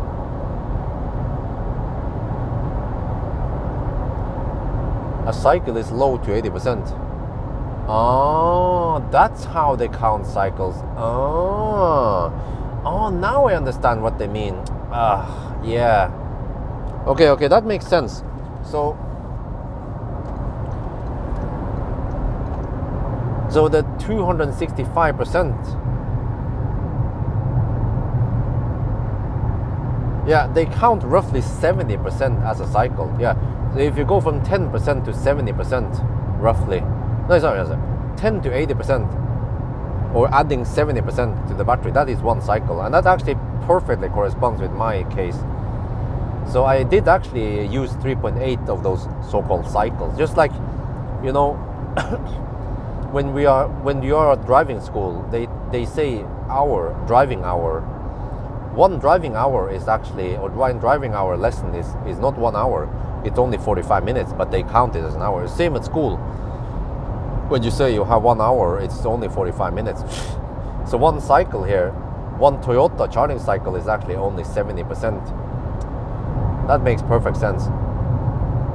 Okay, maybe I want to reshoot my thing. Oh shit, if I understood that one, then I should have taken it slightly easier. I should have driven 10 kilometers per hour slower, because then I will hit the limit later. Yeah, but it makes sense, because during the 24-hour span, I had a lot of cool down in between. Yeah, so then when I counted cycles, it was of course more. I was getting way more than 3.8 cycles before I throttle. I was probably like maybe at almost 5 cycles before I throttle because of so much cool down in between. Yeah. Okay, I need to reshoot that now that I know how it actually works.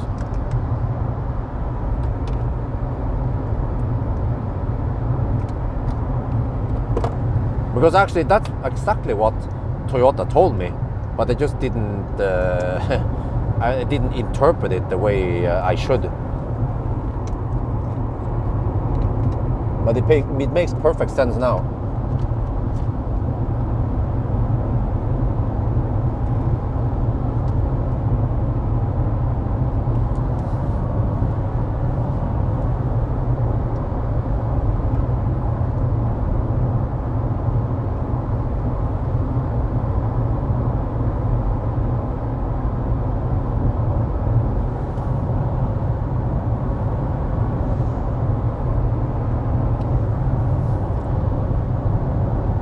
Okay, so this is interesting. I have misinterpreted information from Toyota. So let me explain. I have counted every time I charged, and I have calculated that we have 285% added. So which means that if, but then percent. So actually a Toyota cycle is just adding 70% to the battery. So if you actually take 720 zone, but if I knew this, I would drive even slower. Like I would drive 10 kilometers per hour slower than that one again. Because by driving slower, you will then need slightly less energy, and you will then hopefully not hit the limit yet, but I think I hit the limit. There's a little bit of cool down now. Yeah, also that thing, when I 2 days ago when I drove, just happened to drive 1,000 kilometers, but it was over a 24-hour span. There was enough cool down in between them. So when I also tried to sum all the cycles, it was way more than 265% I added. I think it was more like 350% I added. And then based on that, I was thinking, yeah, that makes sense, 3.8 cycles. But I think what I didn't understand there is that it happened over 24 hours. So there was actually a lot of cool down in between where I lost penalty points.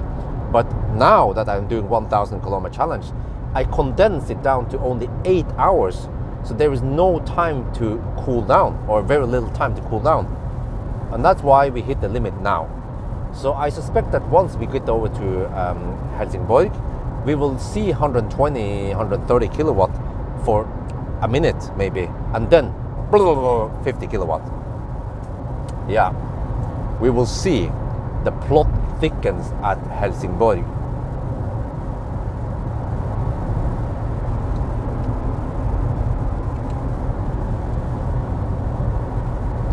โอเคตอนนี้ผมเข้าใจนะครับว่าผมได้คิดผิดนะผมแบบเข้าใจผิดที่ Toyota เขาส่งอีเมลมาให้ผมนะเพราะว่าผมก็พยายามนับทุกครั้งตอนเราชาร์จนะว่าโอเคเราเติมกี่เปอร์เซ็นต์แล้วผมก็ได้รวมแล้วมันเป็น265%นะครับก็เหมือนกับว่าถ้าเราชาร์จจาก 0% ถึง 100% 2 ครั้งแล้วก็ครั้งที่3เราชาร์จจาก 0% ถึง 65% นั่นน่ะเราเติม 265% นะครับแต่ว่า Toyota เขาบอกว่ามันจะลิมิตหลังจาก 3.8 ไซเคิลแต่ว่าเขานับ1ไซเคิลเป็นชาร์จจาก 10 ถึง 80% อันนี้ที่ผมไม่เข้าใจตอนแรกผมเข้าใจผิดนะผมก็คิดว่า1ไซเคิลมันก็เป็น 100% ไม่ใช่เหรอไม่ใช่มันเป็นแค่ 70% แล้วถ้าเราเอา 70% นี่นะคูณ 3.8 เราจะได้ 265%ก็พอดีบังเอิญว่ามันเป็นอย่างนี้แป๊ะเลยนะผมก็ว่า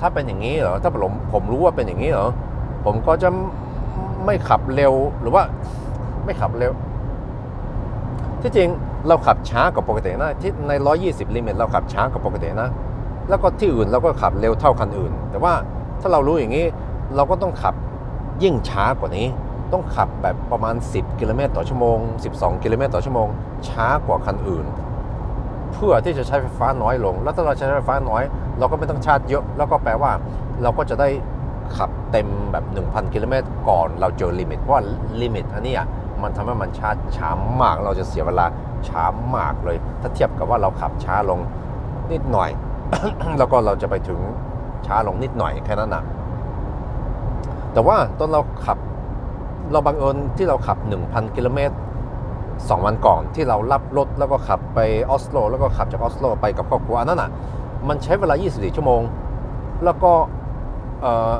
มันก็แบบเราให้เวลาให้รถมันคูลดาวน์นะครับเพราะว่ามันจะใช่ทุกชั่วโมงมันจะคูลดาวน์punishment point มันจะหายไป 11%อันนั้นผมก็ได้คำนวณตอนนั้นแล้วก็ผมก็คำนวณว่ามันเป็นประมาณเราได้เติมสัก 350% กว่ามันจะมีปัญหาแล้วก็ช้าผมก็ว่ามันอาจจะเวิร์กอย่างนั้นที่จริงเขาจะผิดตั้งแต่แรกแล้วนั่นก็แปลว่าตอนนี้นะตอนระหว่างเราขับจากมอลเมอร์ไปเฮลซิงเบิร์กมันก็จะคูลดาวน์นิดหน่อยสักครึ่งชั่วโมงกว่าแล้วก็แปลว่าตอนเราไปถึงเฮลซิงเบิร์กเราคงจะได้120 กิโลวัตต์แบบ1 นาทีมั้งแล้วมันก็จะถึง50 กิโลวัตต์คงจะเป็นอย่างนี้ถ้าเราเข้าใจถูกต้องนะกับ Toyota อัลกอริทึมเป็นยังไงนี่บ่เฮ้ย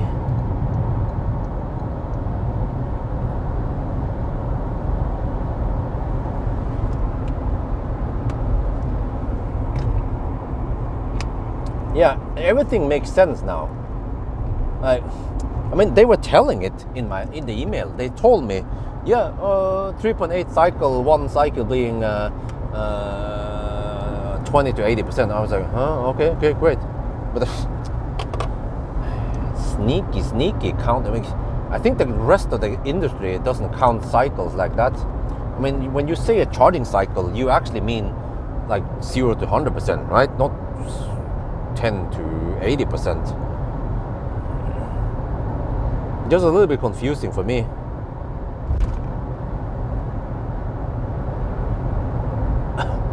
Ford will leave the European market if electric car.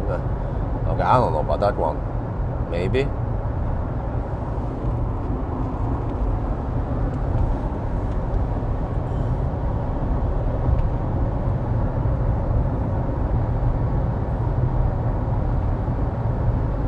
I need to attach the CPL filter on the next charging session if I remember it.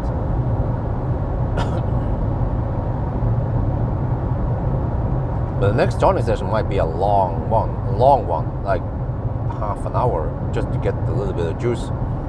So I just have to plan the rest now.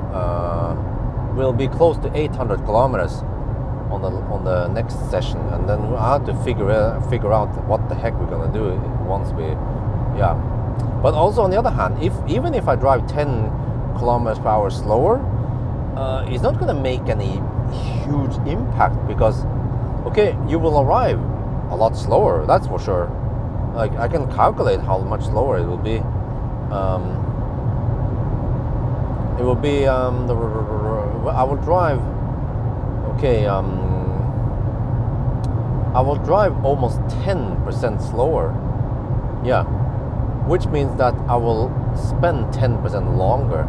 So instead of 8 hours, 8 hours is 8 times it's 500 minutes. It's going to be 8 hours and 50 minutes. Holy shit! Really? Wait. That can't be right.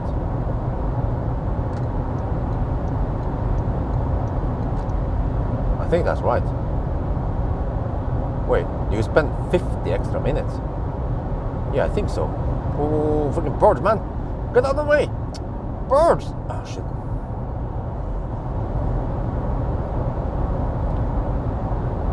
$50 minutes is a lot. I mean, you can even dog slow charge a lot for 50 minutes. I think you just have to find a balance between traveling speed versus consumption.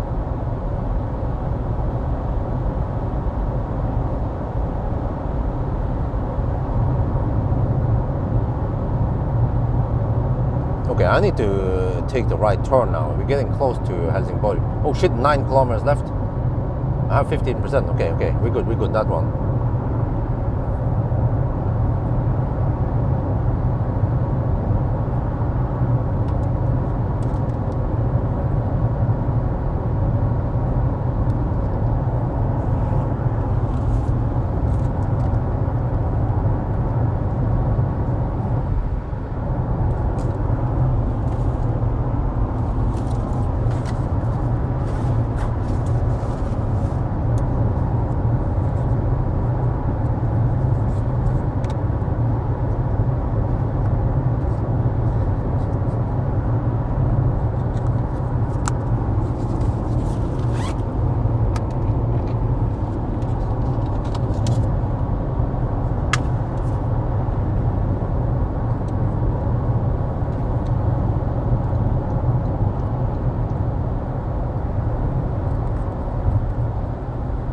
I think this would be a fast exit, and then yeah.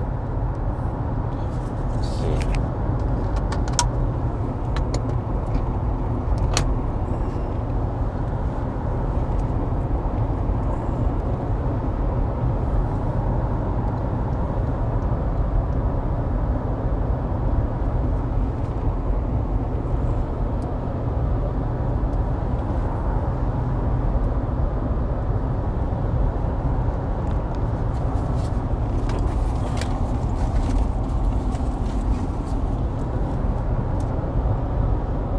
Check here. We just exit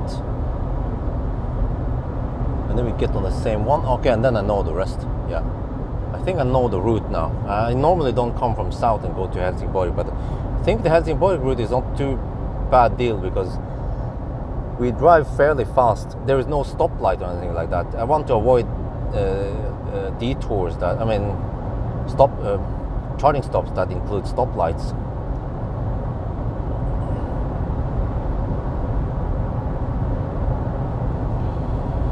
Okay, let me pay attention here. Consumption is 268 right now. We have distance 775 kilometers. Okay, we are 13%.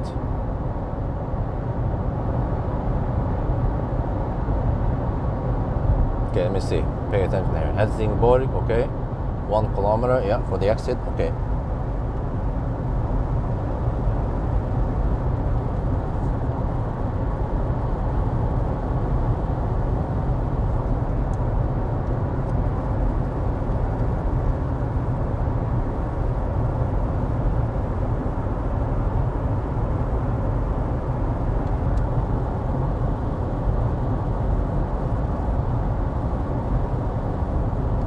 I wonder if this is even a Schnell one. See, you can just hammer it here, even in the exit. This is a fairly quick exit, I have to say.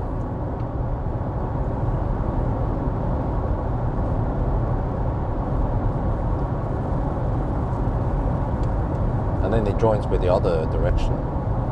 Yeah, there, okay. Oh shit, 36 degrees. Okay, whatever. I mean, who cares about rapid gate at this point? If it throttles, that's 10 times worse than rapid gate anyway. 21 to 36 degrees Celsius. Not optimal, but the car did cool down it quickly though. But at this point, if we throttle, then we're not gonna care about rapid gate. It will not rapid gate anymore.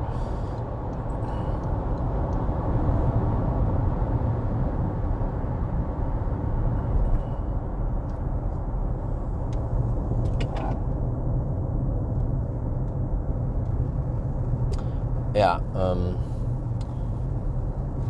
so it could seem, I mean, when I did the calculation, I was like, oh, it's fine, we can go, yeah, I did the calculation. Oh, no. Like, I can calculate based on adding 286% on the battery. I can calculate, well, actually, we know that's the result. You can go roughly 800 kilometers before it throttles. Yeah, we're at 779 now, yeah, roughly there.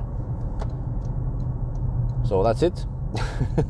Before it throttled after 500 kilometers of hammering, roughly. Now it's 800 100. It's slightly better, right? Okay, let me see. Maybe I'll just take this one. It's my favorite spot. It tends to not bug too often. But we might have to stay here a while then. Shit.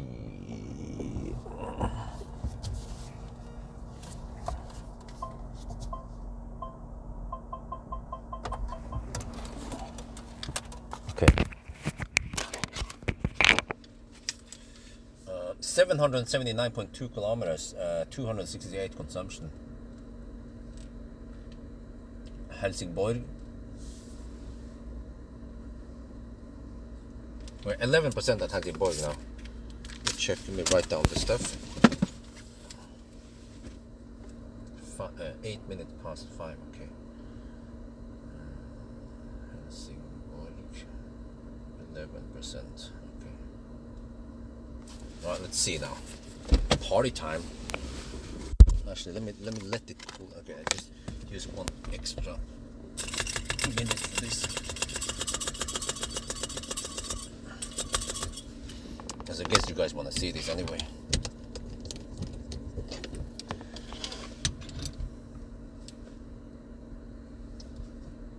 This will definitely not be a 11-hour run like I was hoping for initially.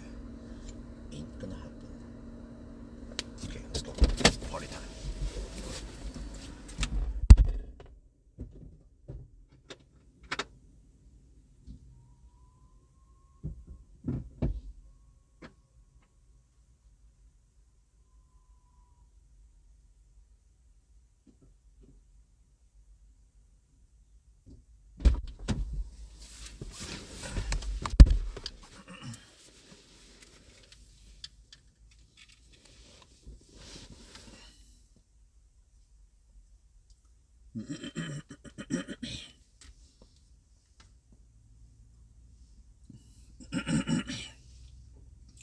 Okay, start charging at 9 minutes past 5.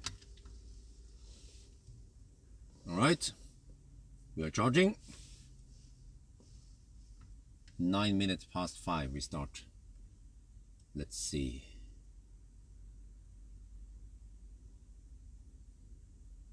Oh shit.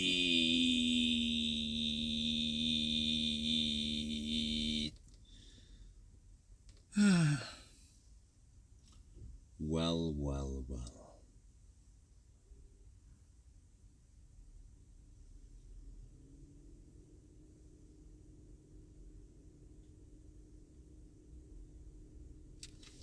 That's it, gang. Game over. Oh, shit.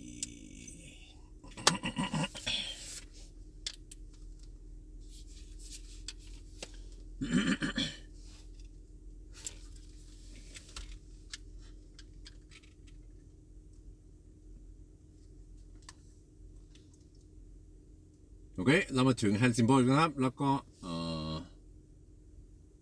เรารับ44กิโลวัตต์นี่บอกเฮ้ยโอ้โหตอนนี้มันฮะเราต้องขับอีก200 กว่ากิโลเมตรนะเรายังไม่จบนะเนี่ยโอ้โห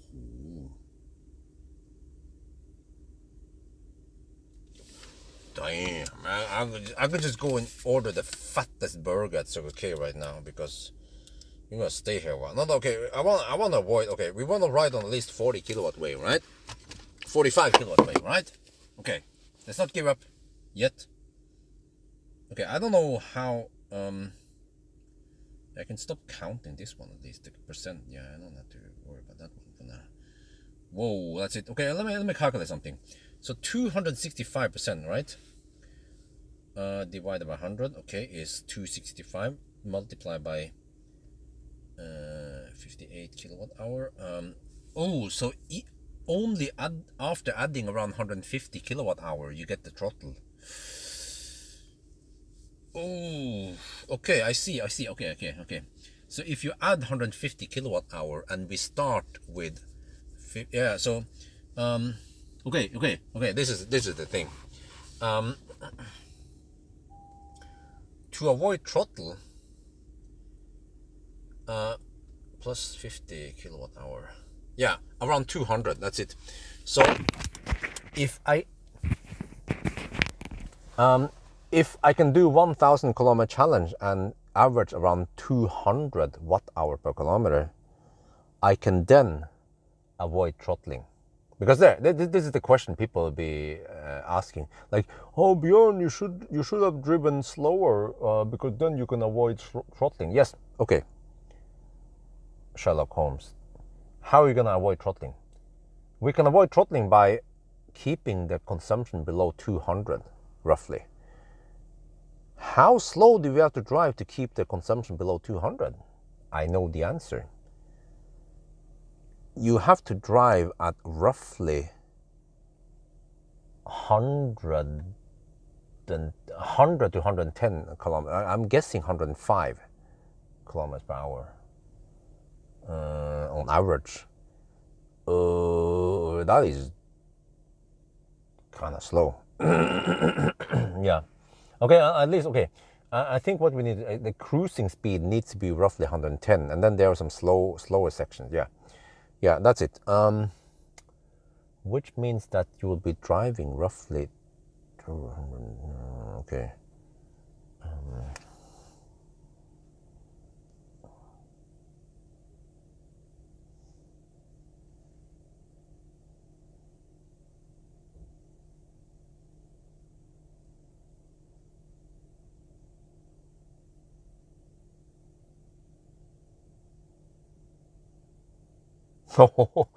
Okay. According to my calculation, if you drive slow enough to avoid throttling, you will then arrive 1.5 hours later. So then it boils down to how much can you charge in 1.5 hours? Well, I also know the answer. We can get 44 kilowatt now. You can actually charge a lot in 1.5 hours. We just have to finish this. Okay, so let me see, how many percent do we have? We have 17%. Okay, we need to drive another 200 kilometers. Okay, and the consumption will be roughly 260. Oh shit, oh, we need to add 50 kilowatt hour more. So best case, we need to charge for a little bit over an hour, but we need to ride on this 45 kilowatt wave or whatever it is. Yeah, so I think this will still be slightly faster. Yeah, or maybe the balance is not driving that slow, you know. Maybe drive at maximum 115 kilometers per hour. Yeah, something like that, right? So yeah. So if I drive, so actually if I drive roughly 10 kilometers per hour slower than I would, then that could be an okay deal. And then we just have to have one slow session. Well, actually maybe two slower sections, but they will be shorter, because the problem is that if we stay here too long, then the throttling will be quite hard and we will hit 25 kilowatt. Yeah, eventually we hit 25 kilowatt. So that's the thing also here. As long as we get the nice and flat charging curve, don't leave. Just stay here and ride on ride on 45 kilowatt. Huh? 150 wide bike. No, yeah, but I don't care about the wide bike right now. It's irrelevant. We can just charge on 50 kilowatt charger. We can charge on anything that gives us 44 kilowatt. Yeah. But what I want to do is that we want to ride on this wave until it throttles, and then we should leave.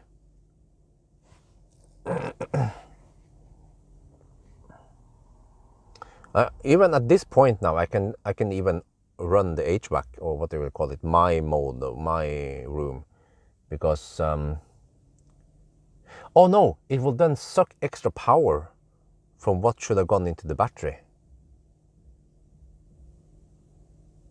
I think, yeah, I think that's how it works. Yeah, so I don't want to ruin that speed. Okay, I guess I'll go to the Circle K and get me a nice salad or something. I even have time for salad right now. I think we have at least half an hour here. I was pretty sure we could avoid this shit. But okay, if I would redo this, yeah, but on the other hand, I'm not sure because, you know, by driving slow, you actually arrive a lot slower. But maybe by driving slower, you will have less penalty points, and then the throttling will occur later. Yeah, it will.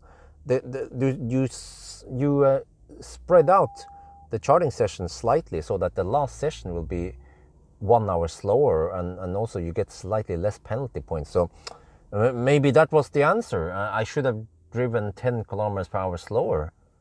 Maybe then I would have very little penalty points. Yeah, well. I guess we have to redo the test. No, yeah, I think it shouldn't matter too much. I mean, this is still way faster than before, right? So yeah, okay, we might lose 15 minutes to half an hour because of this non-optimal speed, but we will get there.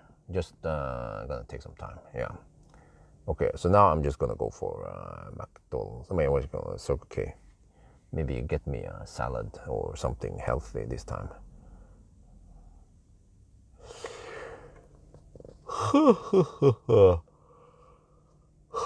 Yeah, it's basically whenever we have whenever we throttles, we can just take it from there and drive to whatever place, and then yeah, charge. So yeah, there is a small hope that in about 1 hour and 2 hours, maybe in 2 hours, we get slightly less penalty points, and then we get a good speed, a little jolt, so we can get yeah, we can finish this.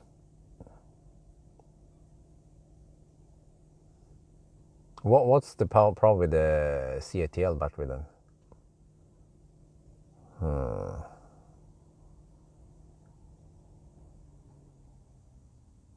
Yeah, but okay, this is quite clear that you can drive roughly 800 kilometers for a throttless, or maybe if you drive a little bit slower, then you can stretch it to around 900 kilometers before it throttles, and then you don't have to charge too long to get the last bit to 1000 if you care, or you can just call it a night. And then I think most Toyota drivers, they'll probably take a little break, right? They don't drive 1000, they might drive, let's say, 500, 600, and then by the time they camp for the night, then it cools down. So then the next day it might not even occur. Maybe in the third day you start feeling the cool down. I mean, you don't cool down enough overnight or some shit. 100 kilowatt, oh. Take a nap? No, no. The last time I took a nap a little bit too long. So, because I need to pay attention. Once we hit, and once it goes slower than 44 kilowatt, then I should get the heck out of there. So I will just go to the restroom and maybe grab a little bit of food and get ready to leave. Yeah. Okay, I'll be back.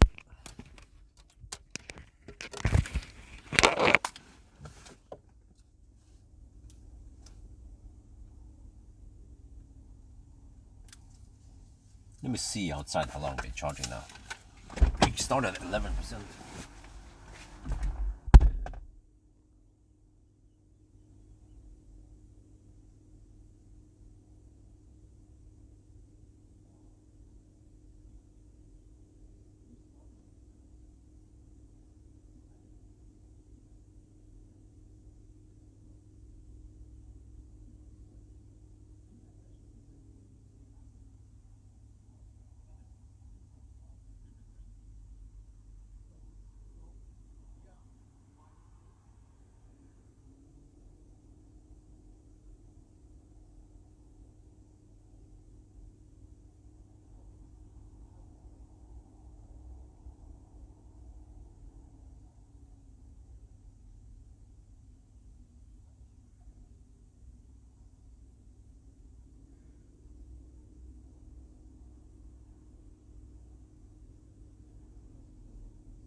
Oh shit, what the heck is going on? It starts throttling a little bit now. Oh no. Okay, I need to go to the restroom at least. And then we might have to leave soon.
Oh, it starts throttling a little bit.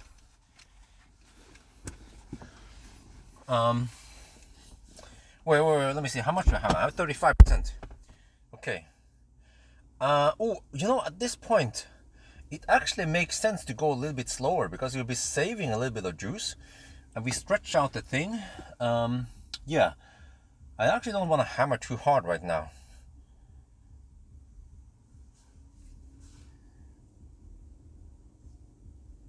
Okay.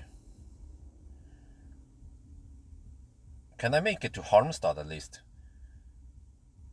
I need to get enough juice so I can go, and even snap bark is a good okay. Oh, you know, my snappers is better. Yeah. No, well, it's fine. I can also go Halmstad. Yeah, but I want to be okay. Let me see, 78 kilometers. 78 times consumption will be 240 only this time. I need to spend 32%. I have 36. I have enough to go to yeah, I have enough to go to Halmstad. Yeah, let's go to Halmstad. Good old days, just slow poking. Okay, let's go to Halmstad. Shit.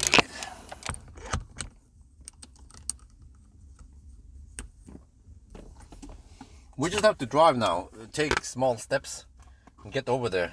But I have to drive slower, because driving slower makes sense now.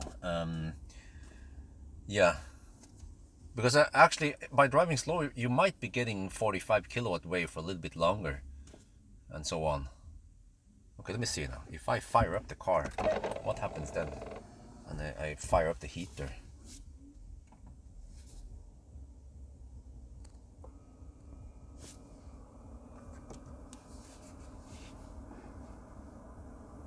%37% now, okay.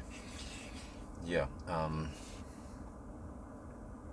did we get any heat here? A little bit? I'm getting a little bit hungry, but I was planning on holding it for the next stop. Shouldn't need too much time anyway.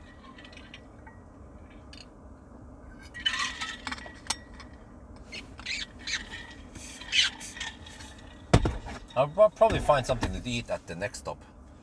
But yeah, let me see now. Let me plot in the next stop.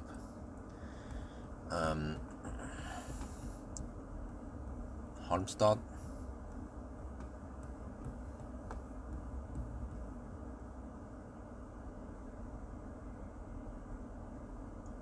Tesla charger there. Go. 78 kilometers. We have 93 on GOM. I think that's okay, right? Is it cutting it close? Yeah, you know, at the bottom we have somewhat low. Okay. Maybe I want to have a little bit more. Let me check here.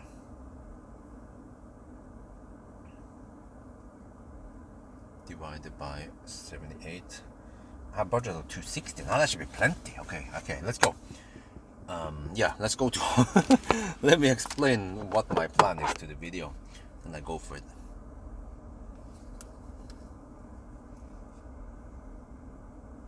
First, I need to document how long we stayed here also.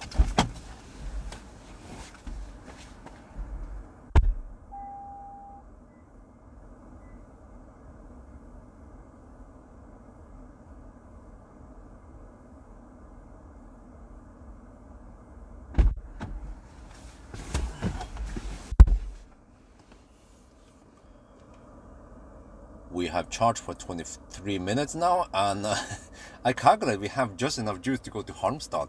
So let's go for it, because it starts going slower now. So yeah, it's time to leave. Let's go to Halmstad.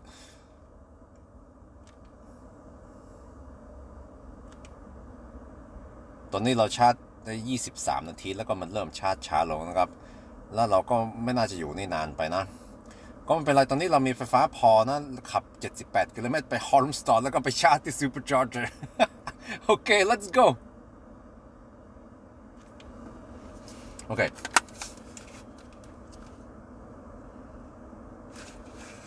Let me get ready. Now suddenly I don't feel like I need to stress too hard. A minute extra here, no big deal.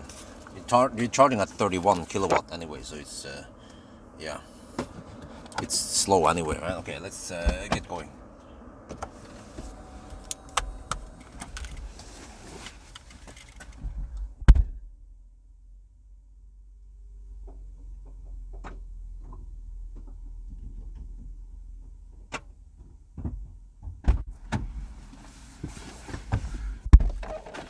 Okay, what we need to do now is to ride on the 40 kilowatt wave. I just finished this, yeah, and then it will just take a little bit longer time, but we are still fairly fast, right? I like to go in some semi-eco mode now and don't hammer too hard. Let me see, 535. Okay, what we just charged, but well, we don't have to worry about rapid gate at least. The battery is at 22 to 35 degrees Celsius, even with leave. It's like, oh, that's it. Too much rapid gate for you. Yeah. It's kind of ironic because last time we throttled, it also happened at Helsingborg. Well, actually, this time with the throttle did happen at. It started at. It occurred at the previous stop. Yeah, and then it dropped to 35 kilowatt when I unplugged. So that was slow or langsam.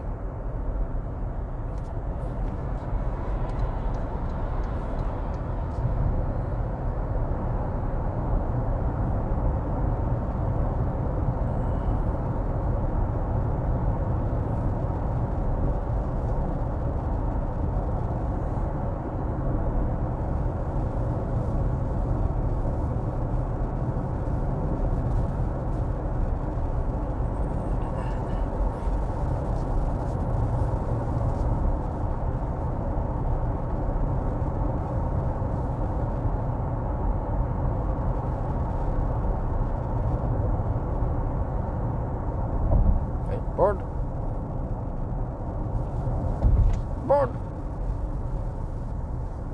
Wonder what they find on the roads here. I would expect that the grass is more attractive for insect shit.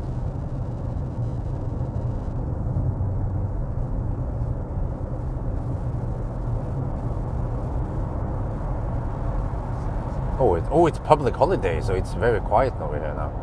Okay, that's good, at least.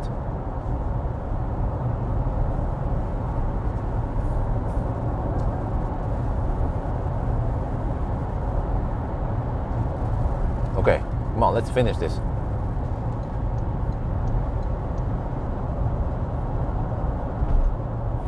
Okay, so I think I will try to cruise a little bit slow.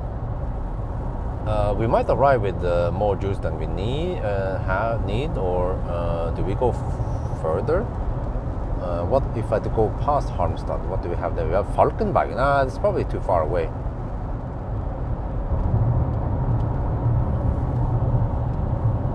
I feel like I need to go Halmstad and maybe one more stop after Halmstad. Maybe Halmstad, Varberg, and then finish it. Yeah, that sounds like a plan.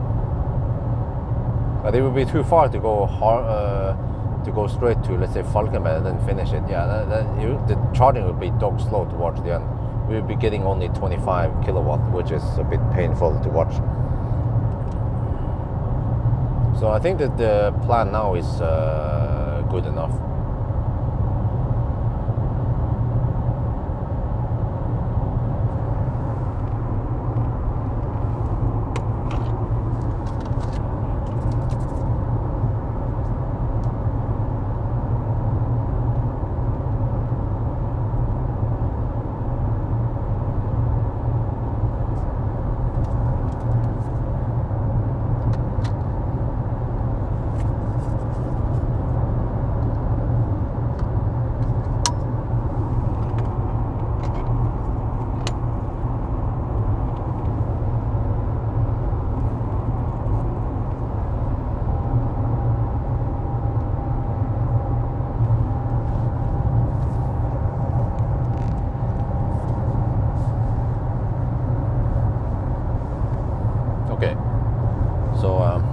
I will drive a little bit slow now, which means that I will arrive at Halmstad a little bit slow. But hopefully this gives me some bonus, like we can ride on 45 kilowatt wave longer.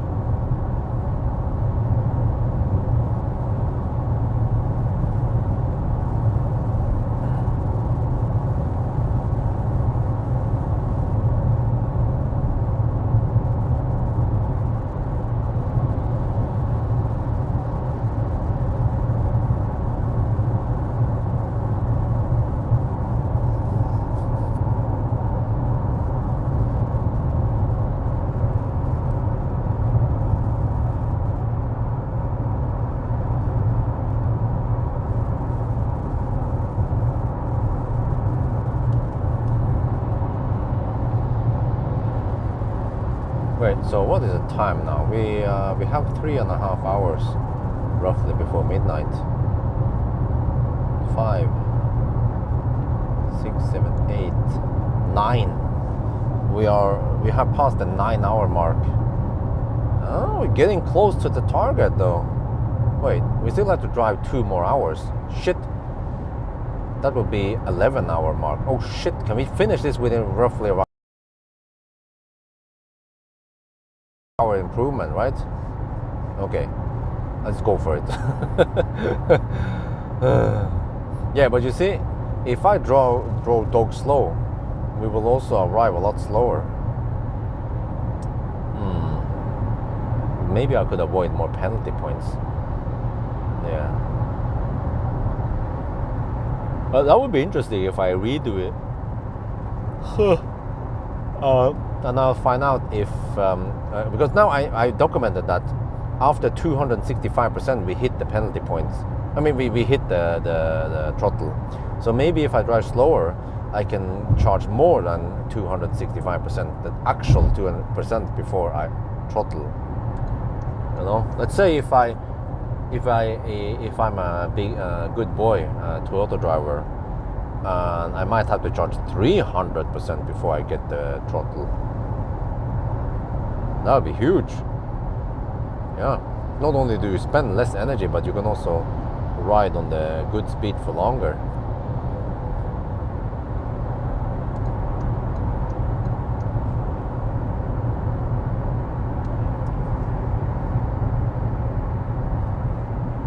Okay, I don't know what the heck is going on with live stream, but are we still live, or did something die somewhere in the middle there because of the slow charging speed? Did you guys die because of boredom?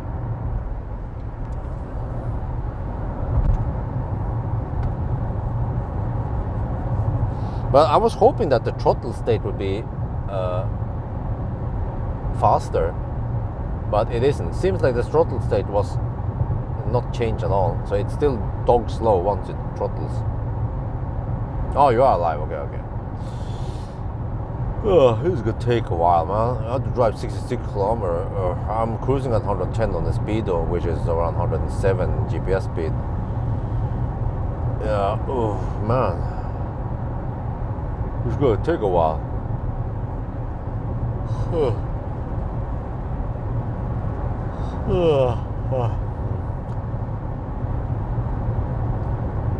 Just trying to think about what I should eat at the next stop. Because I actually didn't have time to eat this time. We spent too long and then it started throttling. So I guess I can stop at Halmstad and then stop, I guess, one more time. Yeah. Yeah, Halmstad and then Falkenberg maybe. No wait, that's too close.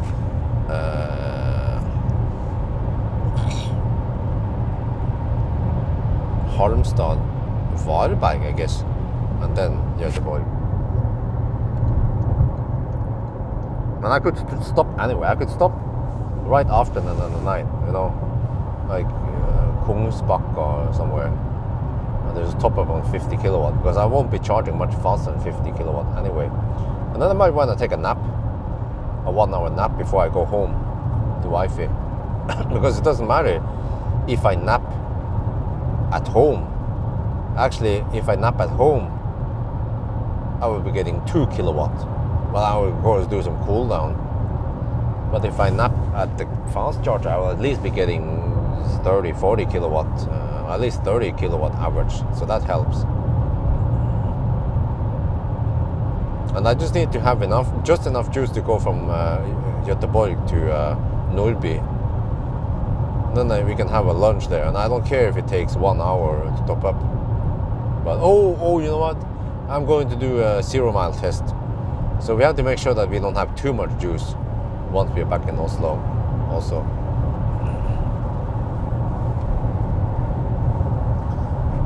But I'm not sure what I'm supposed to do. I mean, I could AC charge for a bit, but then I have to DC charge when we are back. Is Wi-Fi gonna accept that we are staying 10-15 minutes extra just to DC charge? Okay, I'll figure out something, because I just remember that I have to drive all the way to Cleavage also.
No, I'm getting sleepy now. Let me see. We might finish in around 3 hours, right? 5, 6, 7, 8, 9. Then if I can be home by 10, that'd be shit. I need to nap in the car while we are charging. Yeah. Then be home by around 10. Or I mean at the Airbnb. And then we have to clean out. We'll probably leave around 11 or noon. And as long as I have 70-80%, then that's okay.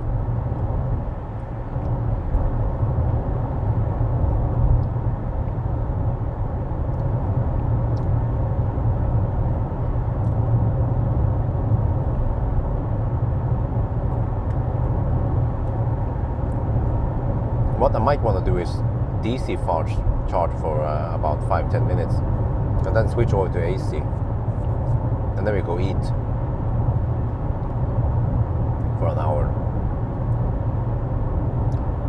Or actually I could just AC, yeah, I could AC charge first, and then once I'm back I switch to DC for a little bit to charge enough so we can go home.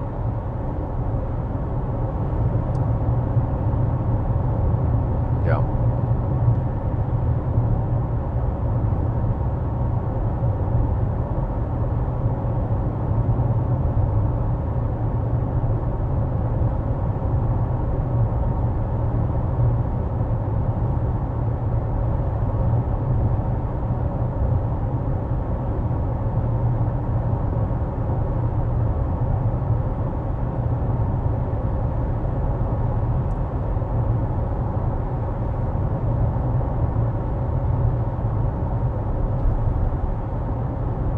How is the ride? Well, ride is okay. Noise levels also okay. Average.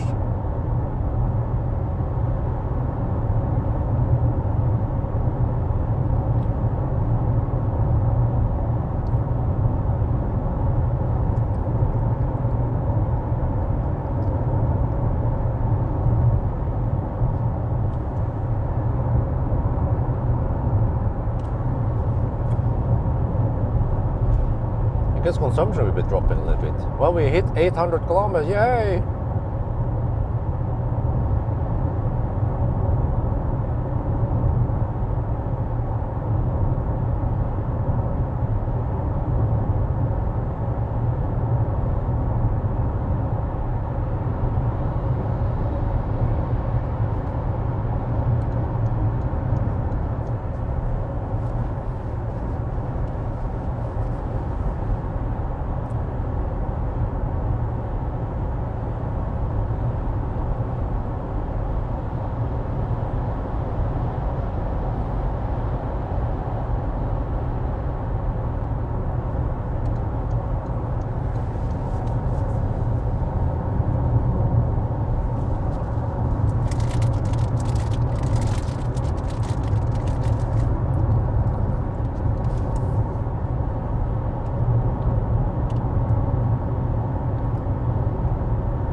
Yeah, last time I hit the limit, we were just at the halfway point.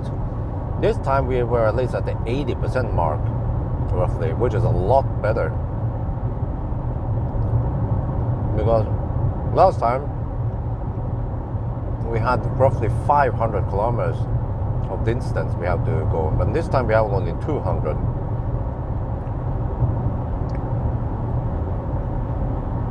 It's less than half.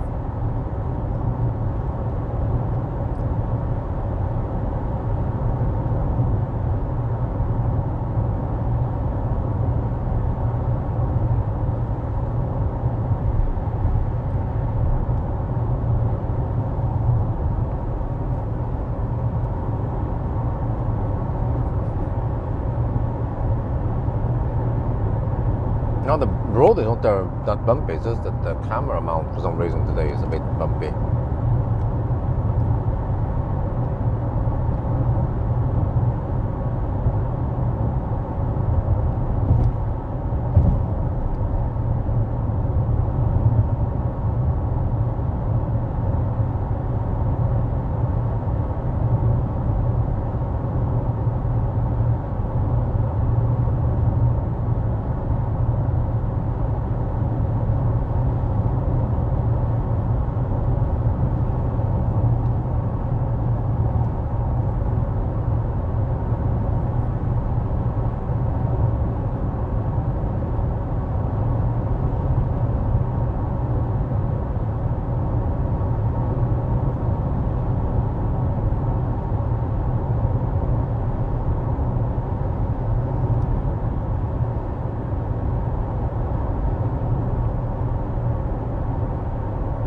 police and just park right by the road there. Oh, are they trying to catch some speeders?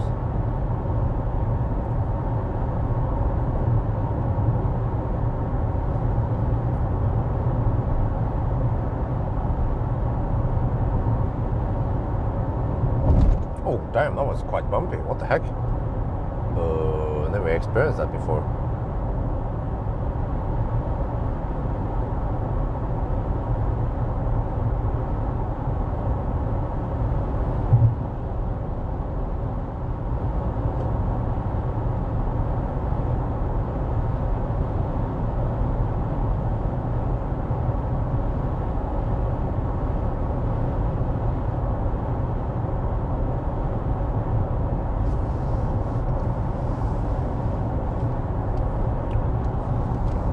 Uh, 46 kilometers away. Everything just goes in slow motion now.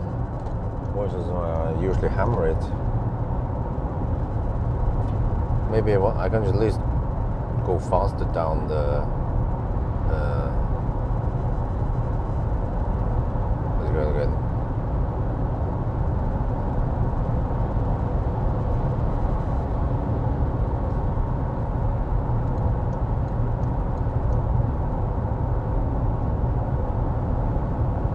Hollandsåsen. Yeah, we are approaching Hollandsåsen right now.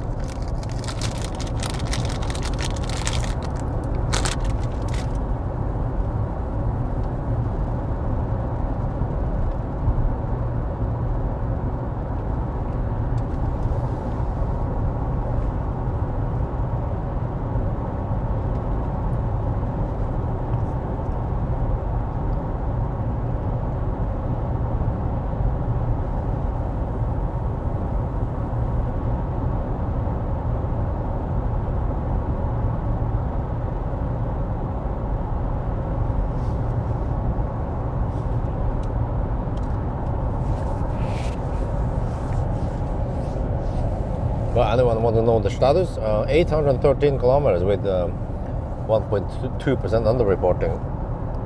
The consumption is 267 right now. And also at the correct 1.2% there. And it's going to drop because we have to drive slower.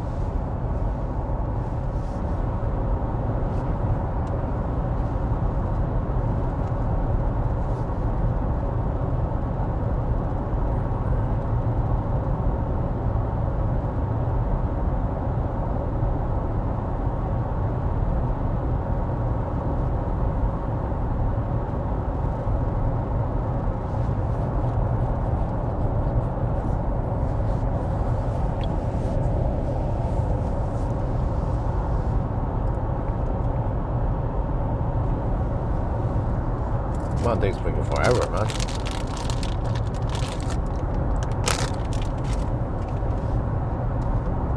.42 kilometers away.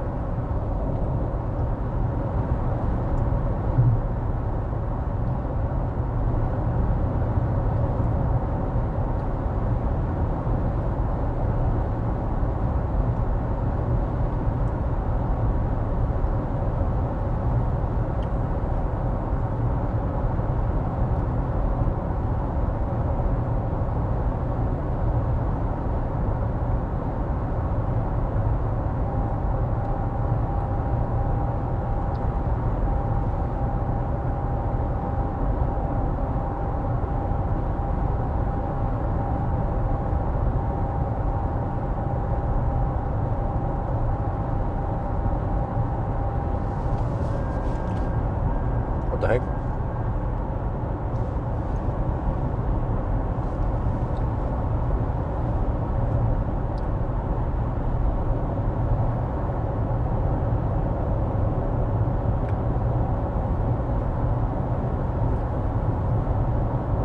So even though I'm driving dog slow, it seems like there's always someone slower than you.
seems like it struggles to feel my hand movement, even though I'm holding the steering wheel.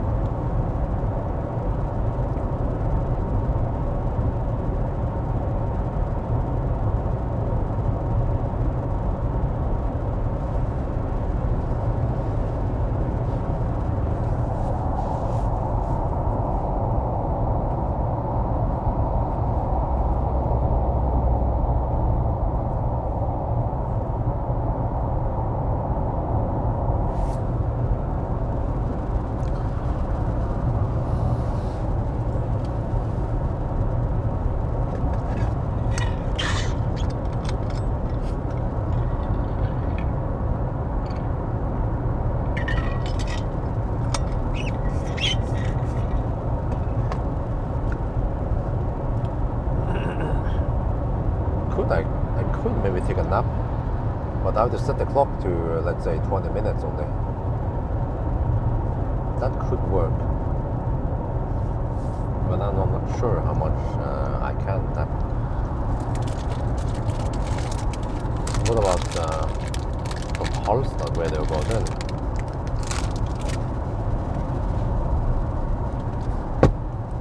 No, yeah, Halstad is it.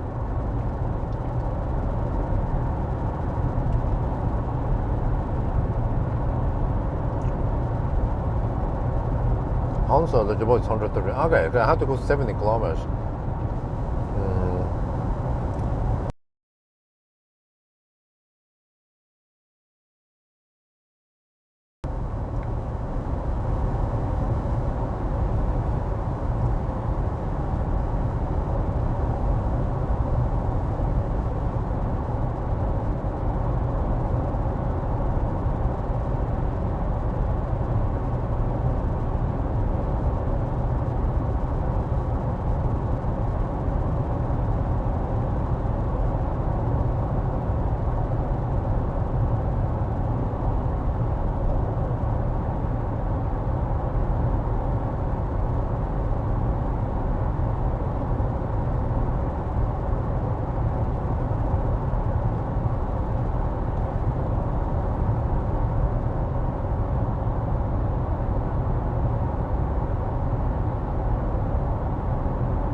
Okay.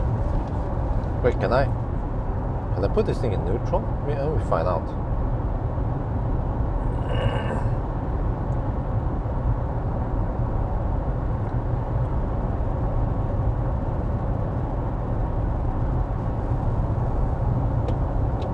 Oh, I can. Okay, let's see now. How does it pick up speed?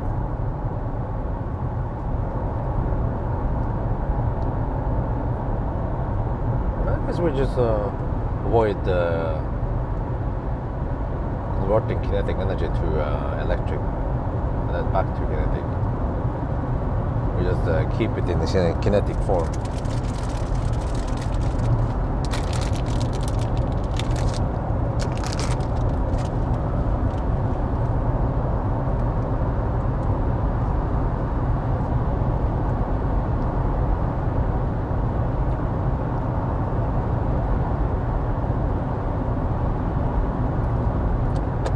We're out to region a little bit.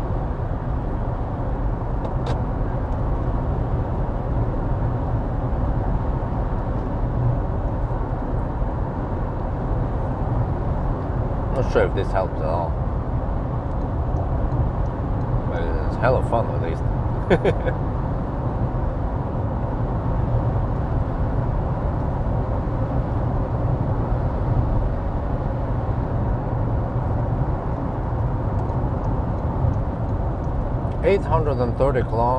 840 kilometers now, roughly.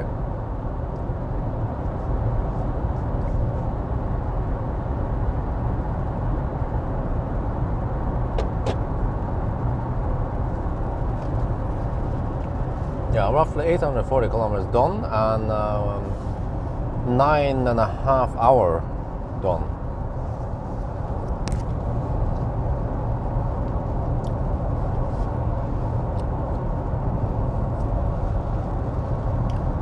If it wasn't, okay, two things that screwed up here, rapid gate and the throttling. I'm not sure if you can do much about the throttling, but at least rapid gate, yeah. But well, okay, if they cool down the battery more, I could get slightly less penalty points, and then I might be able to travel a little bit faster.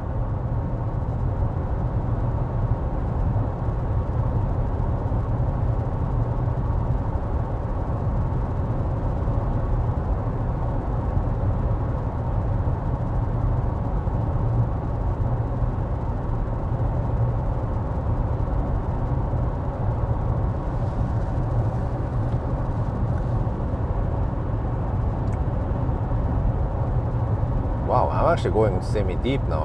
I have 19% and I have to drive 25 kilometers. Okay. Yeah, I don't know. For some reason, there's no one to update the update. I mean the status. At one point, I have to tell that I have measured 1.2% under-reporting.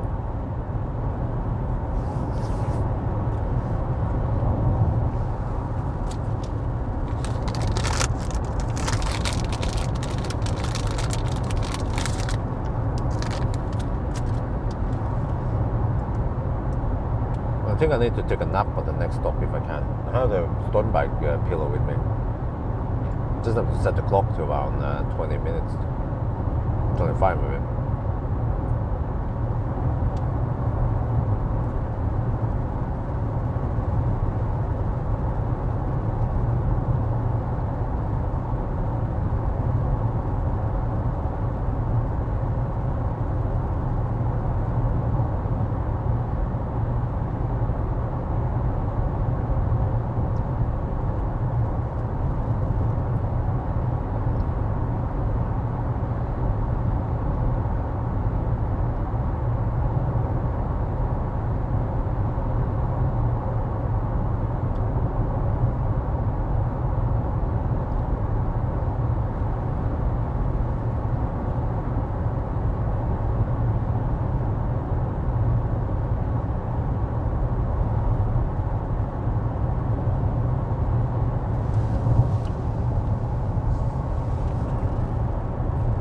Right, 21 kilometers left.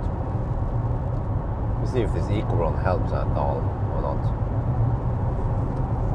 Where was this snap bar? There was also a Circle K charger now, high power, 300 volts. Sorry, 300 kilowatt.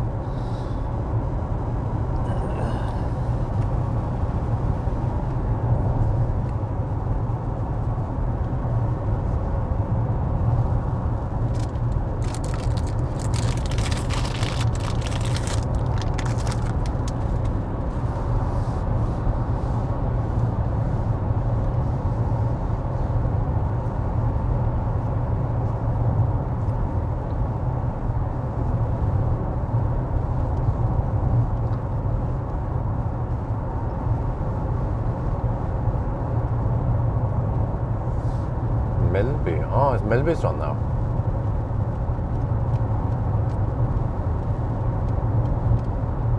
Oh, so well, Snipers is north of Halstad. Yeah, nice trip. Indeed.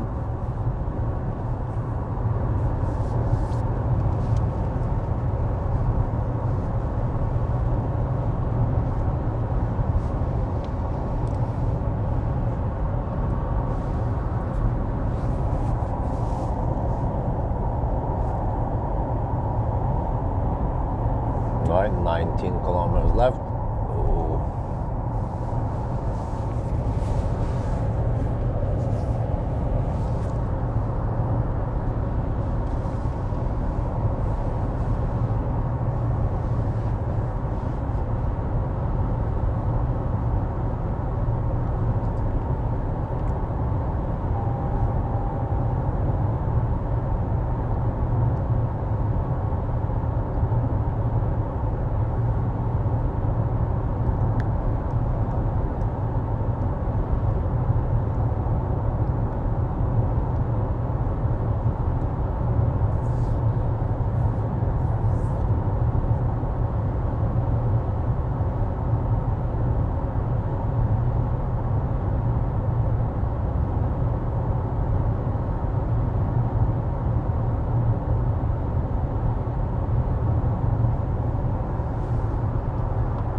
push update for the RSAT and this year. Doesn't show the platform. Oh, really? Huh? That was new. I thought it did. No, wait. For the RSAT? Oh, okay. But that's the new shit, right? The more premium bZ. That's weird that they don't use the same software.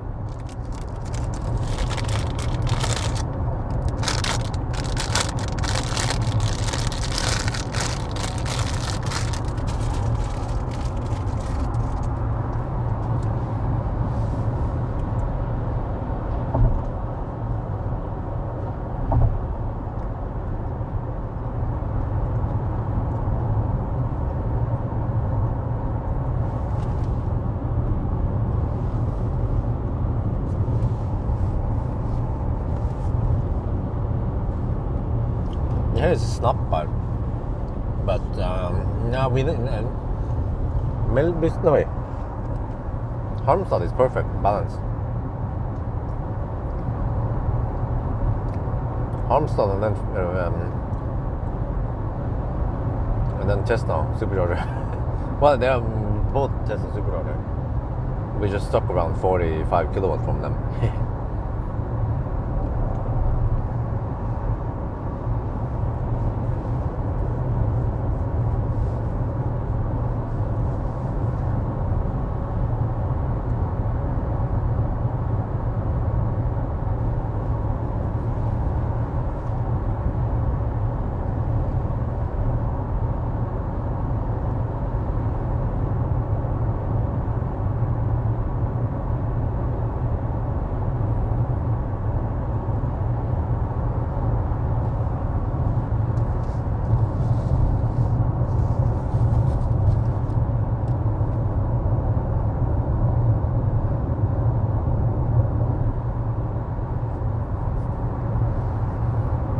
Good morning.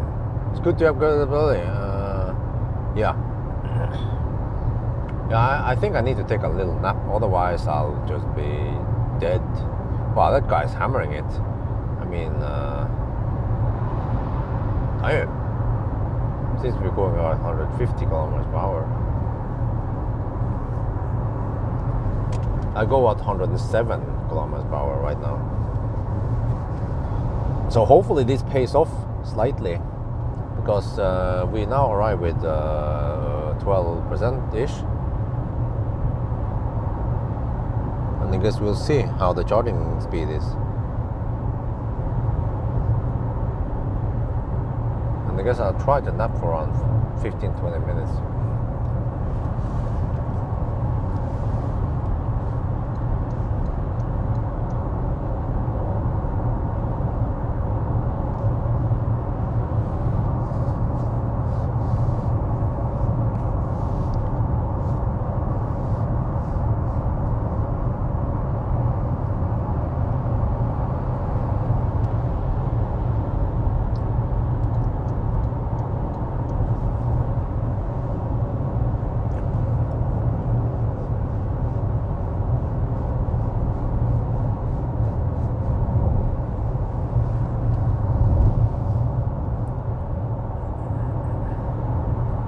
It's very realistic. Yeah, I did actually nap in the bZ at Strömstad a couple of days ago when I was on the way back.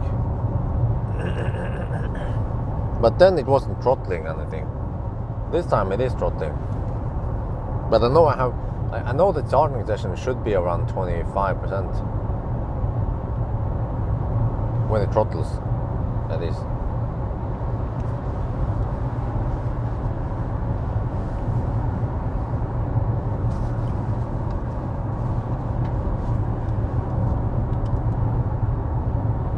To find the right charger, but yeah, at Halmstad.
there. 6 kilometers left. Check wind here. Oh yeah, we have wind from this in the west. It seems like.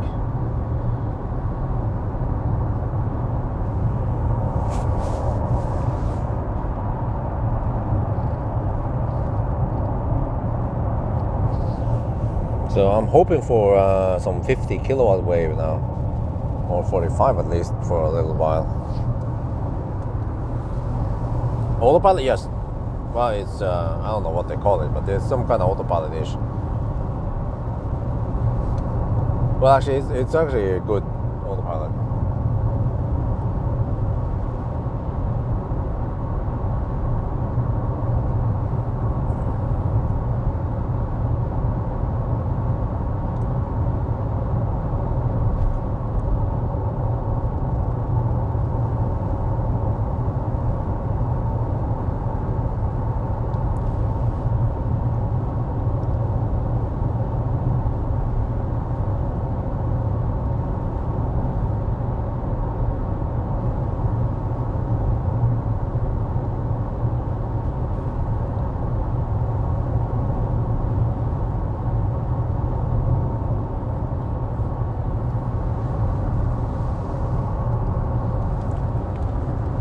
Alright, there we go. I thought there were plenty of spots there. Especially now on a public weekday, 6 in the morning. Kona, okay, congratulations. I have to prepare again.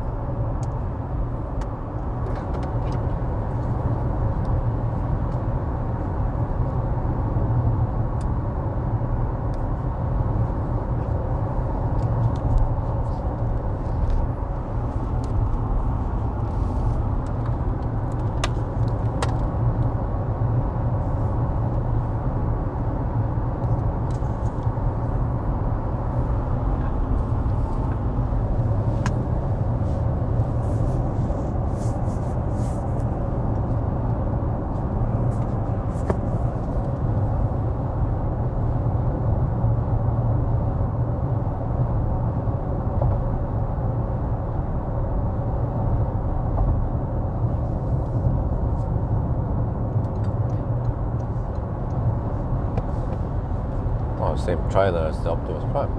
Nonsense. GTB 1200 or 1500, I don't remember. Wait, go this way, isn't it? Have to pay attention there and I don't skip the exit.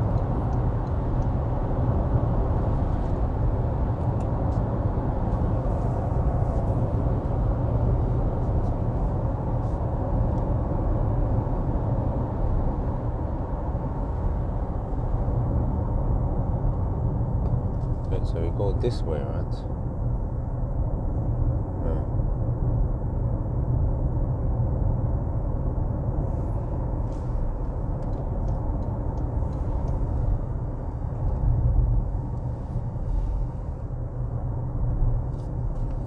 Okay, almost there. Arrival 10%. Oof. That was good planning of me. And a bit of luck. Okay, I recognize this place.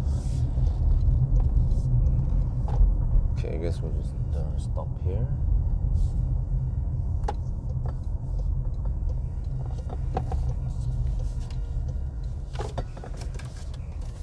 Right, 7D. I can take 7D. That's a good one. Wait, if it's working though, you check if 7D is operational.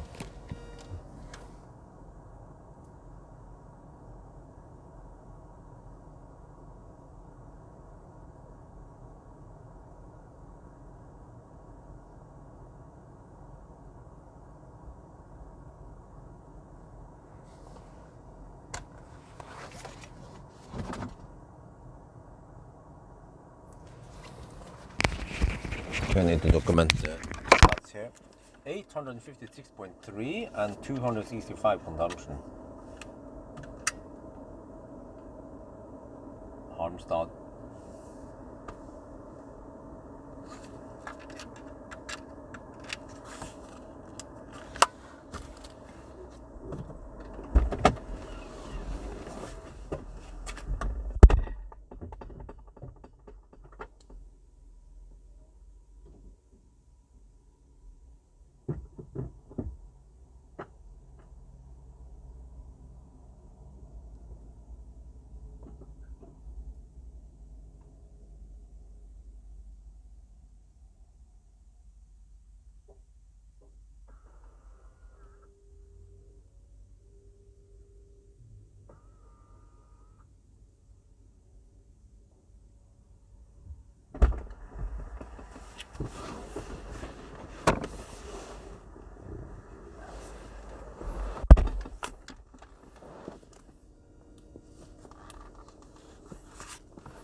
Shit, still 40 kilowatt, okay. You have to get enough to go for a wild bag. Wild bag's the last one, so yeah.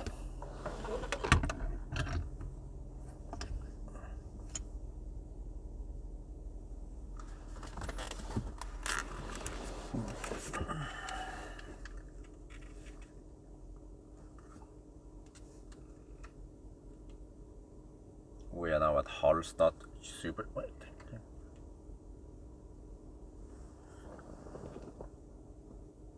We are now at Hallstatt Supercharger. Plenty of them here. But we are only charging at 41 kilowatt. Wait, this is even slower than previously. Shit. And I even tried to drive dog slow. Seems like it doesn't help. Okay, let's just go faster in the next one then. How about that? Yeah, maybe it's cold gating? Whatever.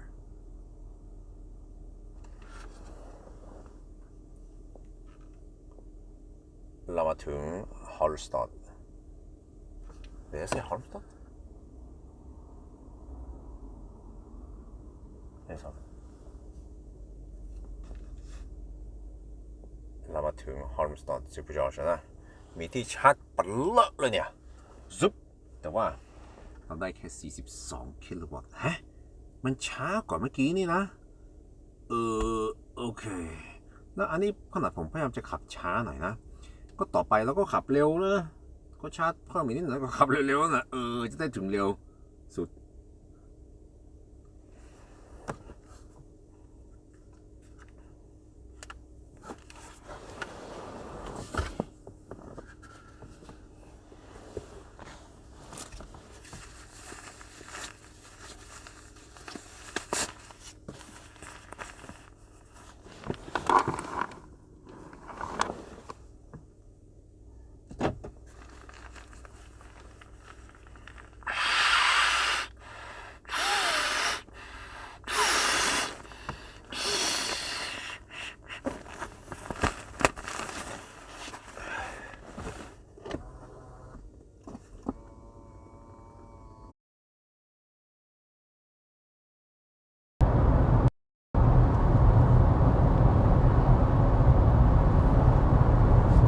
All right, testing.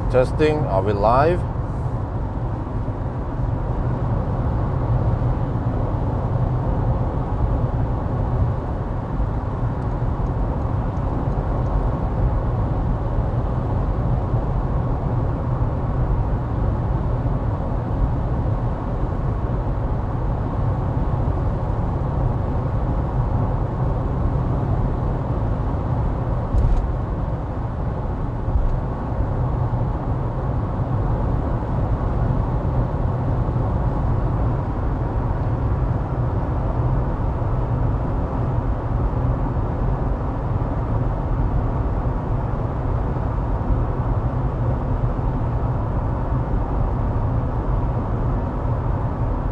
We seem to be live, right? I'm not sure. Do we have sound?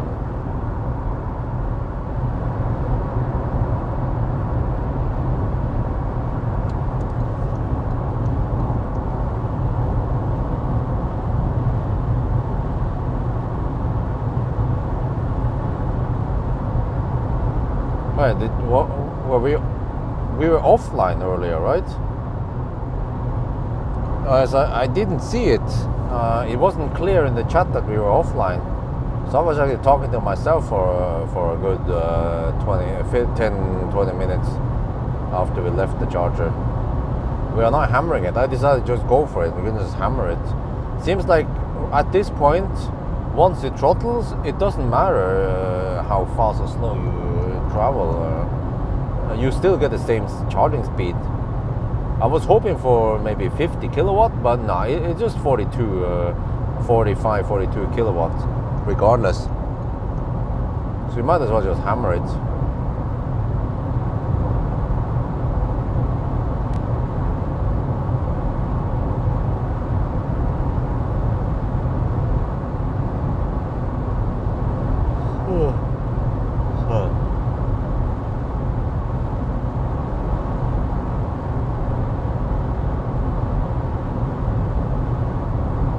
But okay, we are at 40. No, we are at.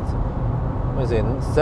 3. We have 3.5 hours before midnight plus now, so that's roughly. Well, actually, 3 hours and 20.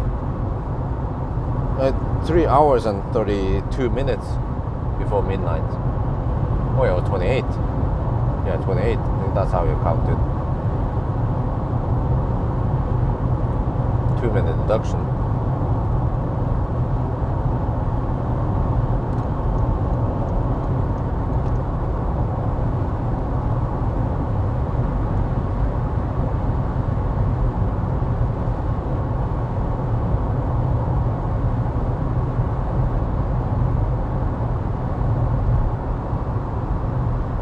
Which means we are at 7 hours and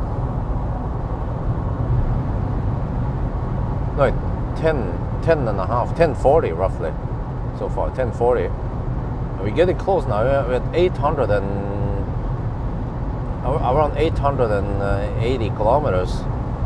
So we just have to charge one more time. We have to also hammer a little bit now. I have to hammer 52 kilometers and then charge one more time. So I think we can do this in roughly 12 hours. So it's still a big improvement over the last one. Well, now we have to hit traffic anyway.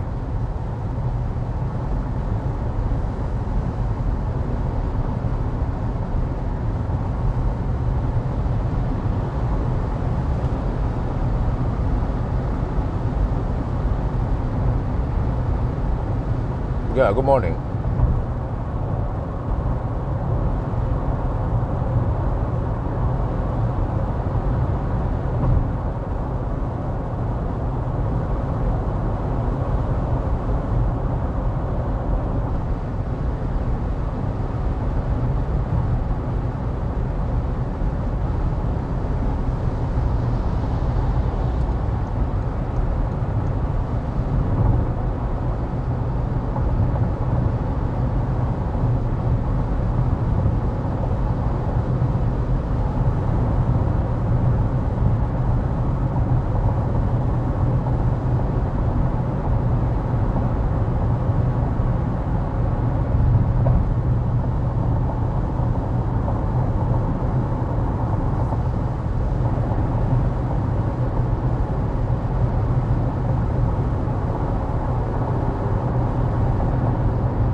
Maybe it even, yeah, you know what? I wonder at this point, maybe it's good to go deep because we don't rapid gate anymore. So maybe if I go deep, I get good charging speed. Let's say below 5%. Guess we can try.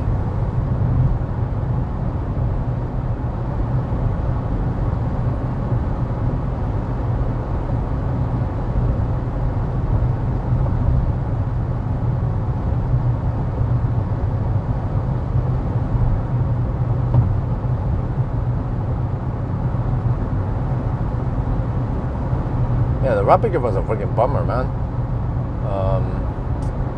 It slowed me down a little bit. Well, actually, the rapid gate might have slowed me down quite a lot. Maybe 15 minutes total. I'm not sure, roughly there.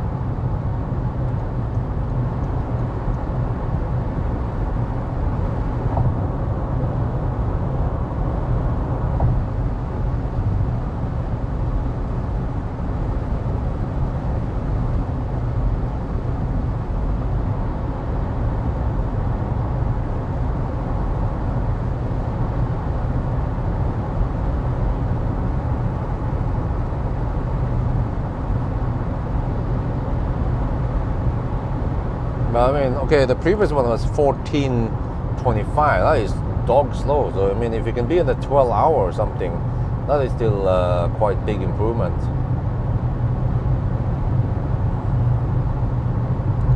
Okay, the temperature was slightly better, so but still, the consumption seems to be similar because, yeah, it's 267. It's around 260 now, corrected, and it was 300 something before, right?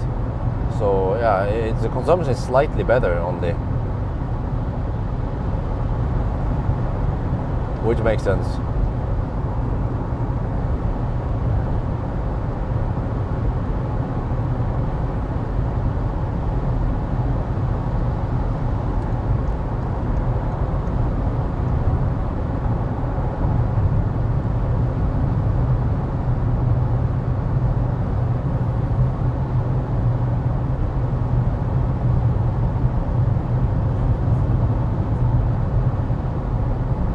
Maybe I need to do the face palm thumbnail again.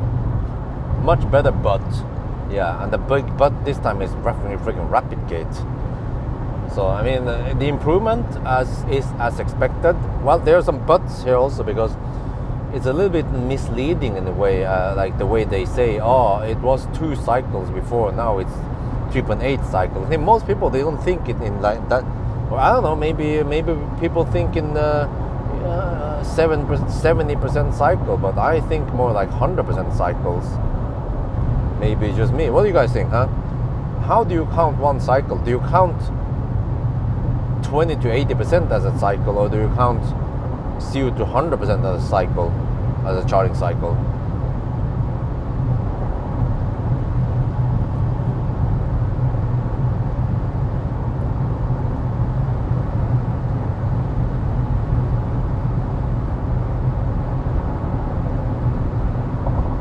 And then the rapid gate, like the car simply couldn't cool down. Or actually, it could probably cool down enough, but it seems like it didn't care, or it was just being stingy on the cooling power. Navigation, no, it seems to be the same.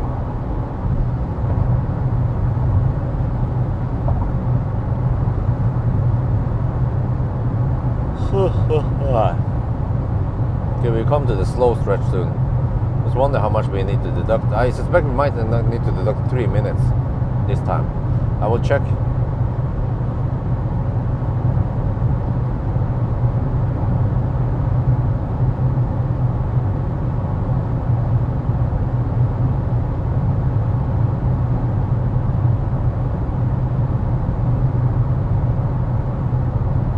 Yeah, actually, you will count 0 to 100 as a full cycle, right? 70 sounds like a bit weird. Yeah, see, so in most people's mind, 0 to 100% is a cycle, because that's usually how the rest of the industry counts a cycle.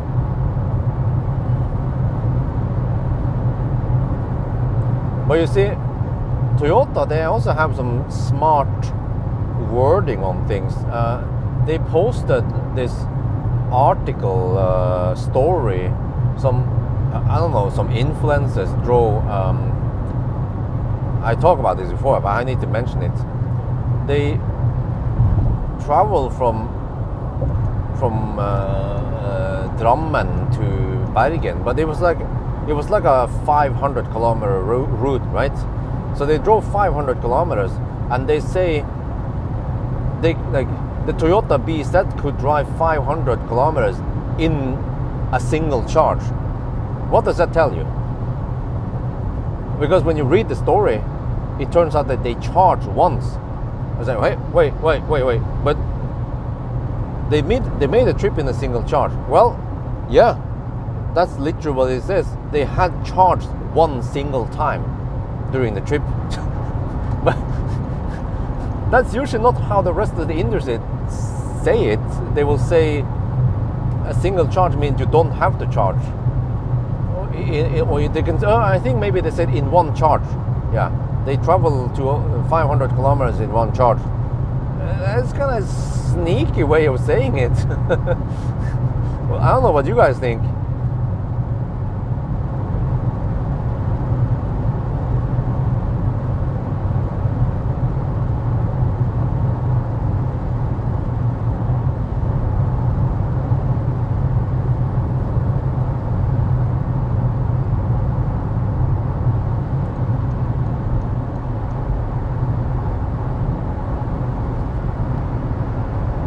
Okay, I want to get in front of this dude. He seems to be slow. Slower than me, at least. So there's a possibility he's going to be slower than me also in the slow stretch. Okay, I need to count right when we enter the slow stretch.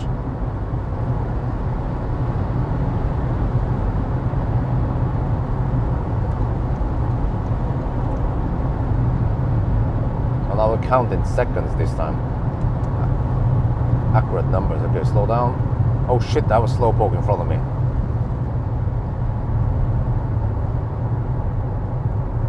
There, 12. Yeah, let's count it as 13. Yeah, 13 exactly. Oh, damn.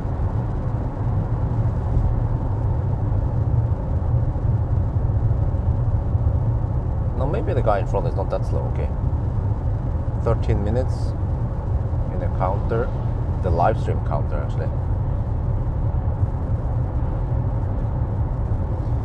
If you do, yeah, but no, well, as far as I understand, the rest of the industry, they count one charging cycle as 0 to 100%. But of course, everyone knows that if you have a, let's say, a 20 to 70% twice, technically that is also 100%. Oh shit, this guy is slow. Okay, that is also 20. I mean, that's also 100%, but it's not a deep cycle, and it's better. But usually what I heard is that a cycle is 100% of the battery, not 70%. This is the first time I heard about that cycle is 70%. Yeah, this guy is slow. Shit.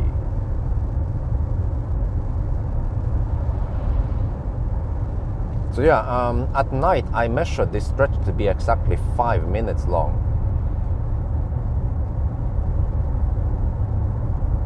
This time we will see now. It should be long. It will be interesting to see how much slower it is with a slow poke in front of us. So we probably have to deduct 3 minutes this time.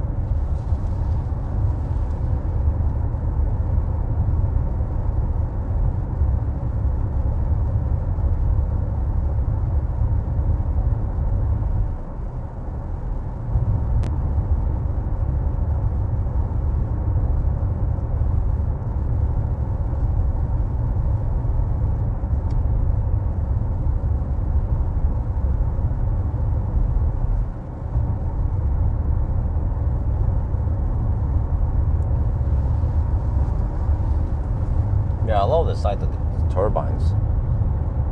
It's just, I love the sight of renewable energy being generated. Holy crap, this guy is slow.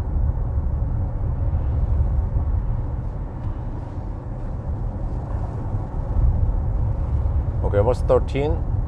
We are now 15. We are 2.5 minutes in the slow section. And I had no traffic, no one in front of me, and I went slightly faster.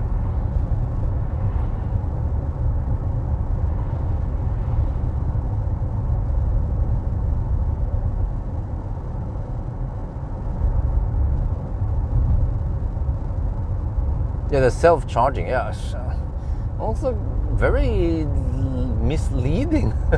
Why don't you just go like the rest of the standard?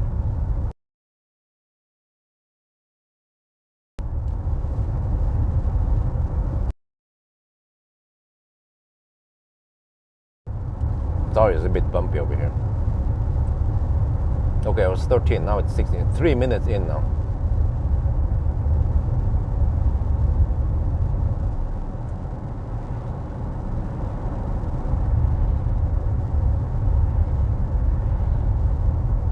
Oh, sorry for the bumpiness. It's actually only in the phone camera thing. The camcorder is way more stable. It's just a phone mount that is a bit wobbly. Right, let me see. 13, 14, 15, 16. 3 minutes. Okay, almost 4 minutes in now. There, 4 minutes in. Holy crap, it seems to hit some resonance frequency. And then it just shakes really bad. But once we go faster, it seems to go. It seems to be less wobbly.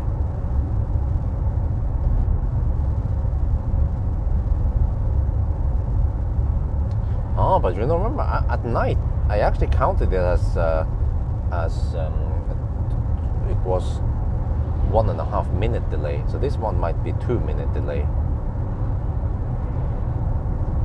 Yeah. We are about to be 5 minutes in now, but I think previously it was 4.5, roughly. Or no, it was 5 minutes. What about now? Yeah. Here we go.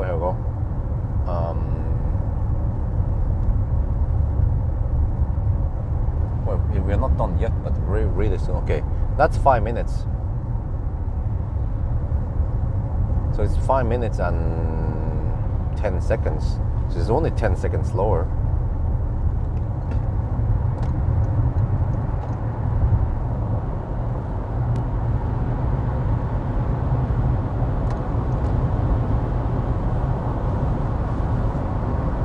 So I just count it as 2-minute delay then. So we have 4-minute deduction so far. That's quite low. So let me see. 4-minute deduction. How do we count again? We started at 8:30. So it'd be as if we started at 8:34. So that means 3 hours and 26 minutes before midnight.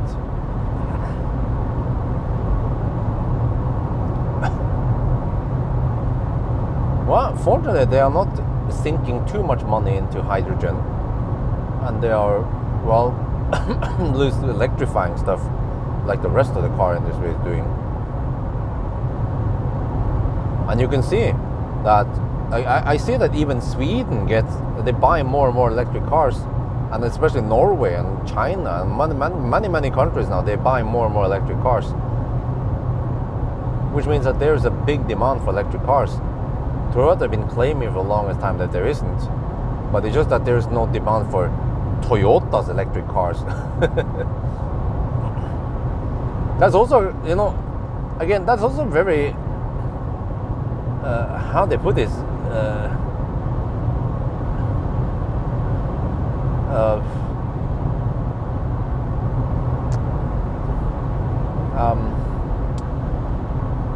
dubious, is that the word? Or like bogus claim from Toyota. They claim that nobody wants electric cars. Yeah. While Tesla and other car manufacturers are selling cars like hotcakes, and Toyota claims that nobody wants electric cars. Well, what kind of facts are they making up here?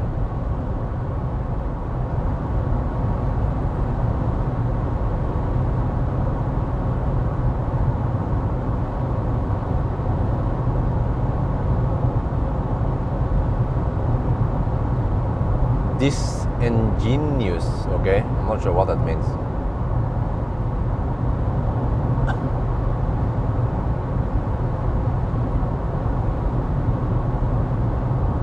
Okay, let me see. 21% and 19 kilometers left.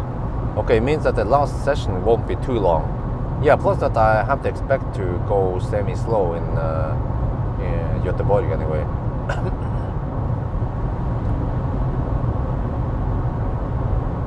Yeah, last one will be around, I guess, 240 consumption, maybe less even. 230, I assume. No, wait. 220. Yeah.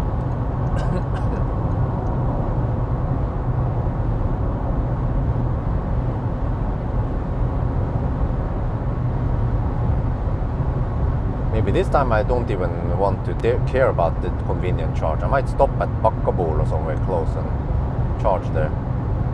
The people say, oh, you have too many deductions, I don't trust this. Well, I mean, many people just don't understand the purpose of deductions, like traffic, like the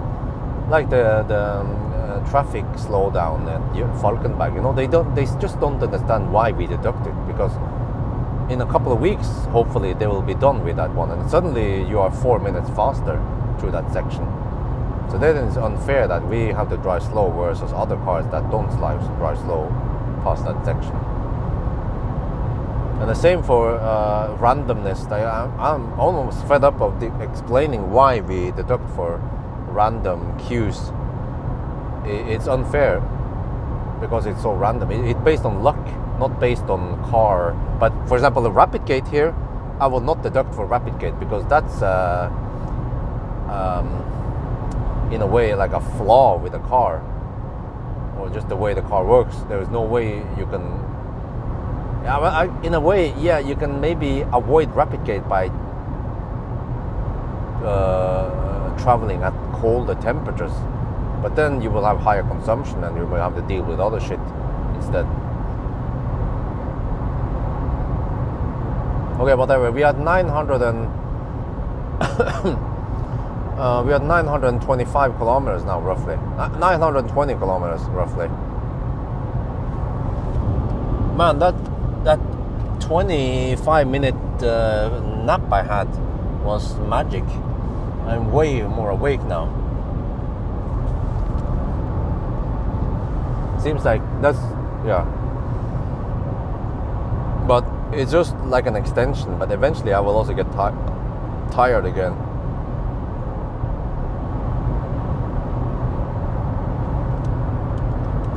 Varberg, Chop Chop, why that? Did they open it yet? They're opening a new Chop Chop at Varberg.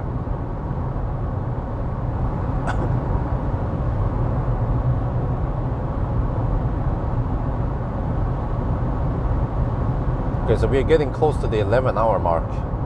Yeah, we will hit the 11-hour mark roughly at Varberg. Then it boils down to how long we need to charge there, and then we finish it. So yeah, we could finish around the 12-hour mark, seems like. So that's a freaking huge 2.5-hour improvement. The slow clap for Toyota, right?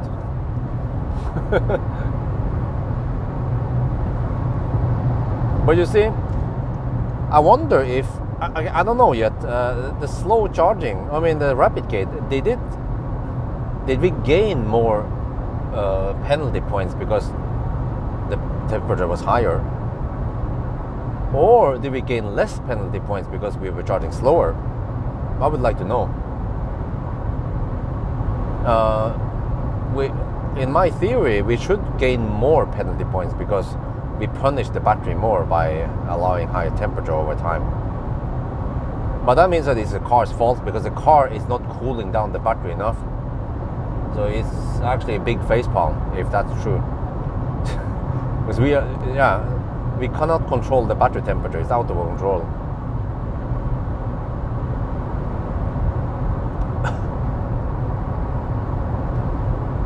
No, it's 12 hours, not 11 hours. But that is not too bad compared to, I guess, similar cars. Well, okay, it's still slower than freaking Aria. Couldn't beat Aria because Aria actually had a consistent 90 kilowatt wave where we hit the wall eventually and it went dog slow. We were basically losing time on after the throttle occurred. But I actually wanted to drive as fast-ish, you know, as close as possible to the other cars. But I did actually drive slower in the 120 zone, slower than the other cars. So I was already losing time there. It's around 85 kilometer stretch time. This is not 107, roughly 170 kilometer of 120 zone. So you can actually gain some time if you hammer fast there, versus slow poking there.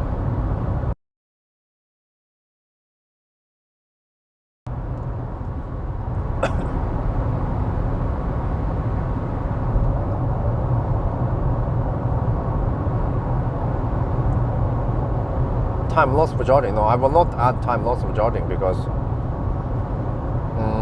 there is just so many variables. I know many people want to have the time for charging. Plus, it's just extra hassle for me to calculate time for charging, and it doesn't always make sense because sometimes you charge more often and you have you have more detour, for example. Plus, do you count handshake? And then when do I do the start-stop? It's the total time that counts anyway, after all the corrections. Okay, we have 13%. Oh, still couldn't go deep. Shit. I was hoping to try to go deep to see if I can get better charging speed at the bottom. But I failed to do that because I wasn't sure how much I needed. Well, whatever. It's dog slow anyway.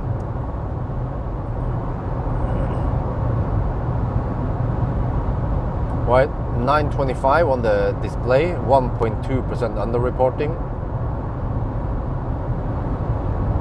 So right now we have to add around 10, yeah, it's around 935 kilometers right now.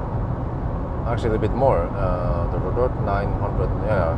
We have to add around 11, 12 kilometers. So it's close to 940 kilometers actually.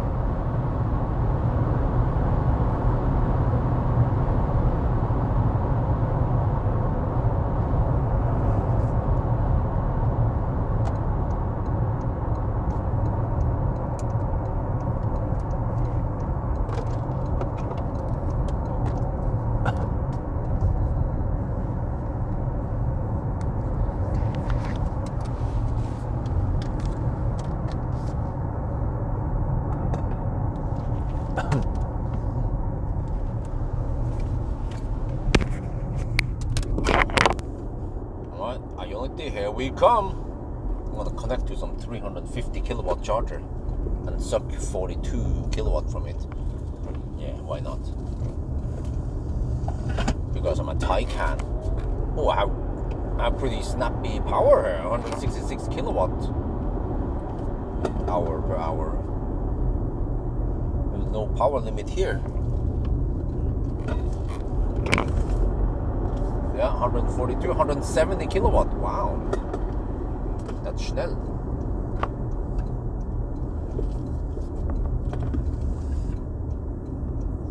Maybe I could even have gone to Kongsbacka, but it doesn't matter. Well, actually, yeah, whatever. No, I think, no, I don't have enough Kongsbacka. I just realized it now. Yeah, I have to stop here. Okay, let's see. Where do I stop though? I think I want to have the sun behind me, not against it. This is kind of bad, okay. I mean, I could even use the mini charger, but whatever. Just use IoT because we can. The price is better here. Yeah, that's kind of funny, right? The price on the 350 kilowatt charger is better than the mini. Okay, let me go back a little bit. And then I stop here. Okay. There. So this is now the last stop. Varberg.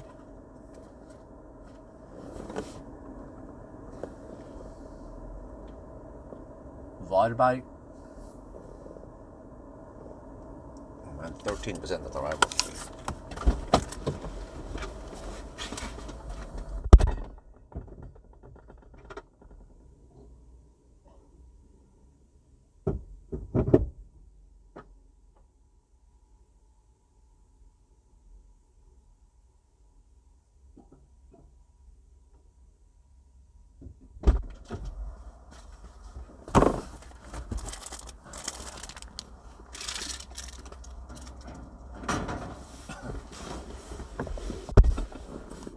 Okay, now I need to calculate exactly how much I need. And then we just have to stop somewhere and... Yeah, let's see. Wait, I need to fire up the car this time to see the exact distance. Well, 41 kilowatt again, okay. Okay, let me see. Fire up the car, but stop the HVAC. My room mode, yes. Wait, will that not show me the distance?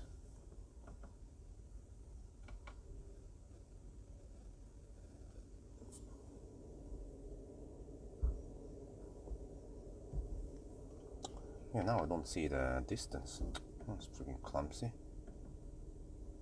Wait. It doesn't show me the odometer thing. Are you serious?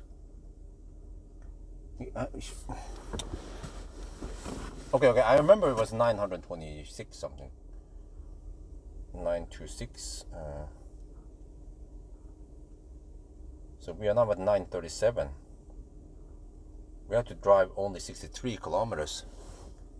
But we have to stop somewhere and charge eventually.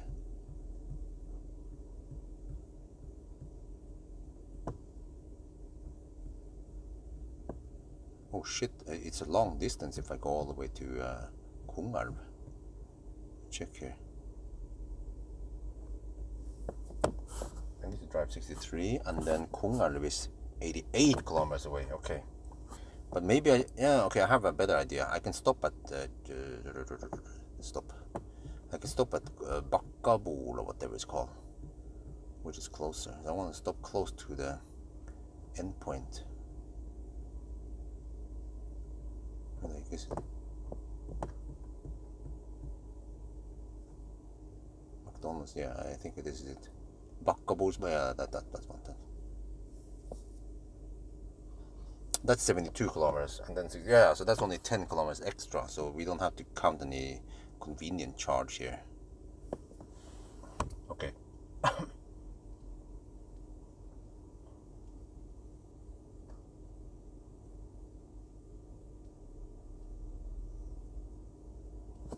Okay, let's see. Yeah, so I need to drive 72 kilometers. So let's calculate exactly how much I need. 72 kilometers times your consumption will be not that high. 240. Now, what do we have? Let me see, wind. Oh, we have a tailwind. Okay, it's going to be low. 220, I bet. Have a little margin, of course. 27. Ooh, I can get 30%, but okay, display might be lying, but I can get 35% then. Yeah, or 32% even, and that should be enough. We're at 16 now. Okay, we're getting 45 kilowatt. That's not too bad.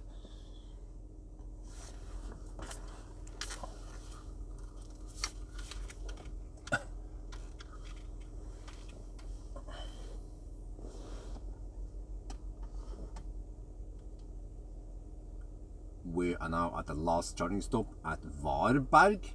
We're taking 45 kilowatt. Oh yeah, okay, so this is the deal. We just have to charge just enough now.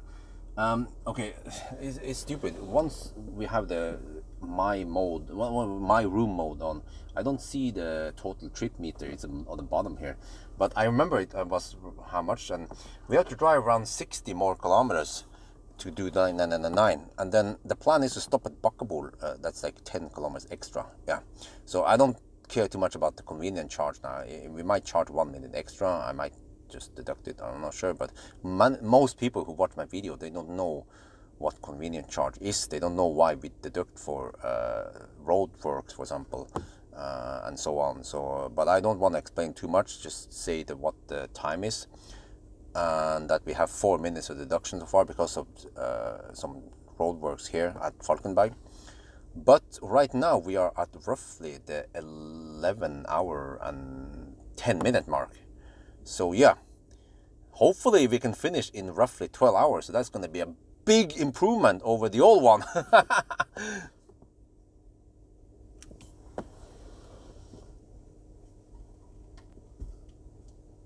เรามาถึงIonity Varberg นะครับแล้วตอนนี้เรารับ45กิโลวัตต์โอ้ยอฮูแล้วก็เราต้องชาร์จอีกนิดหน่อยโอเคตอนนี้อันนี้มันน่ารำคาญนะตอนเราใช้เนี่ย My Mode อะไรนั่นชื่ออะไรนะ My Room Mode ตอนเรากำลังชาร์จนะเราไม่เห็นว่ากิโลเมตรใต้เนี่ยมันเป็นเท่าไหร่นะครับแต่ว่าผมจำได้มันเป็น960 900เท่าไหร่นะประมาณ940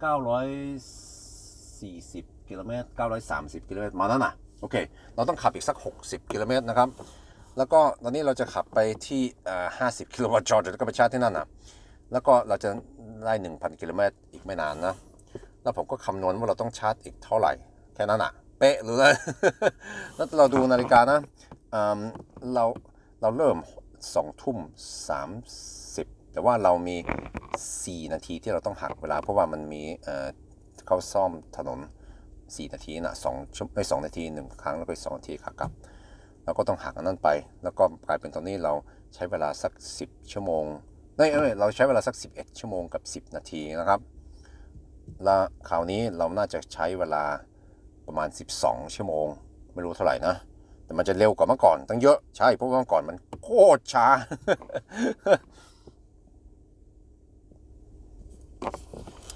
Right now I do this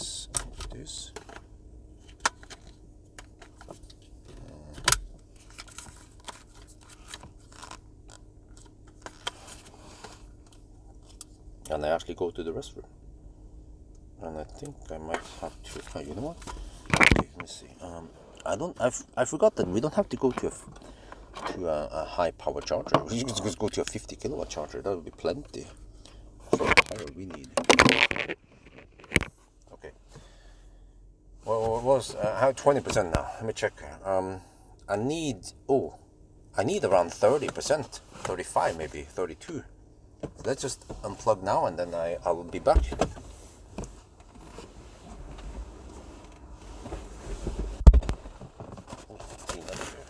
Before I leave.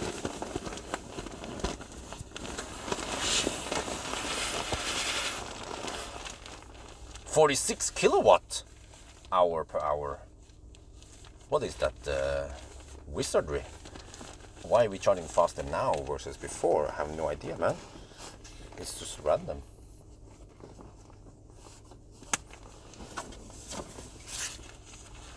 But all I know is that we have to check out from the Airbnb in around 11 or noon. We have to check out.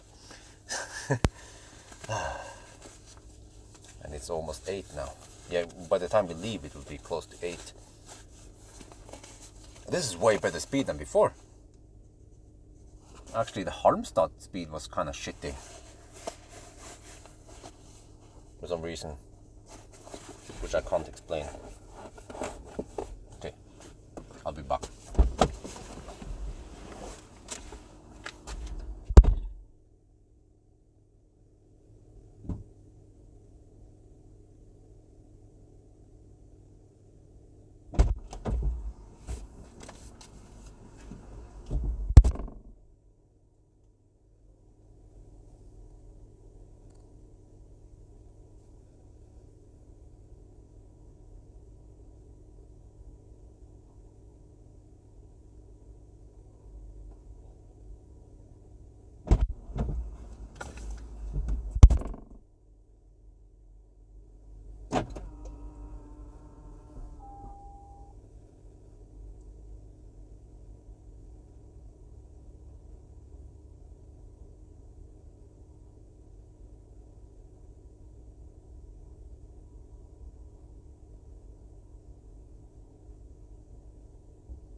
Why am I getting the good charging speed now on the last session? That's kind of annoying, man. I was getting shitty speed earlier. Oh, wait. Maybe some some points have been redeemed, or I mean, erased. Some punishment points. I don't remember at Hallstatt how it was, but this one seems to be better than Hallstatt and Helsingborg. Yeah. Or was it? Okay, wait. 20% you have. 28, okay. So I'm not sure whether I should go for 32% or 35%. Maybe I just, yeah, you know what? I would count 1 minute as convenient charge. Yeah, okay, let's do that. Convenient charge, 1 minute.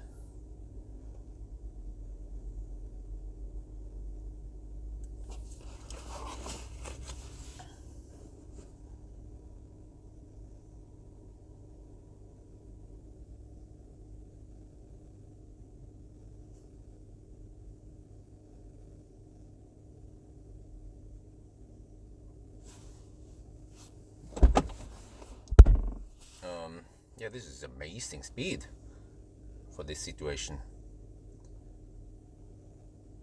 I've been charging 13 minutes only. We are good to go soon.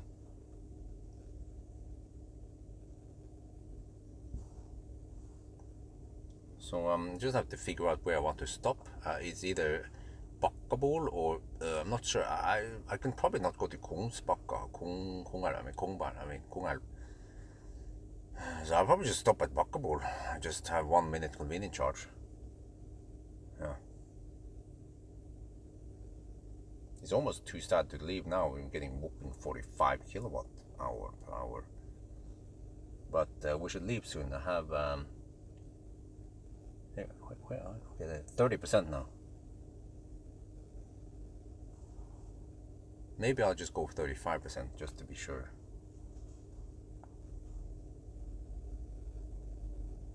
Yeah, okay, that display, car scanner displays 35%, but we have 30%.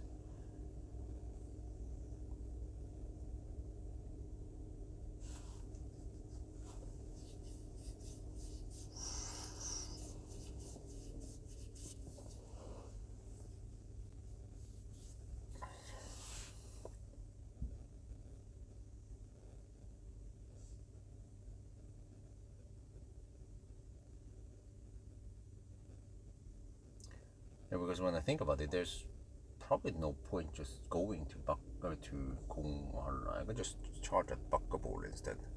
Camp there for an hour or half an hour at least. So I have enough juice. Well, actually, I should get enough juice so I can go with Wi-Fi. Wi-Fi probably wants to go directly to Nordby. In that case, I need to charge for an hour. But if I go maybe just go Bakkabol.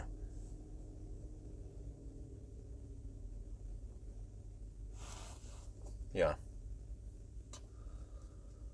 But then I should. I need to calculate. Let me see.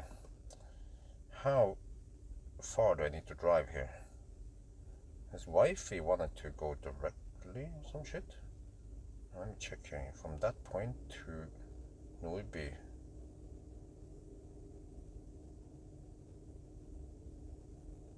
Shopping center. Wait, maybe we want to go for some. Yeah, we might go for a little bit of Ica before we leave. Yeah, but 166 kilometers I have to drive. Okay, 166. If I hammer it, 250 consumption.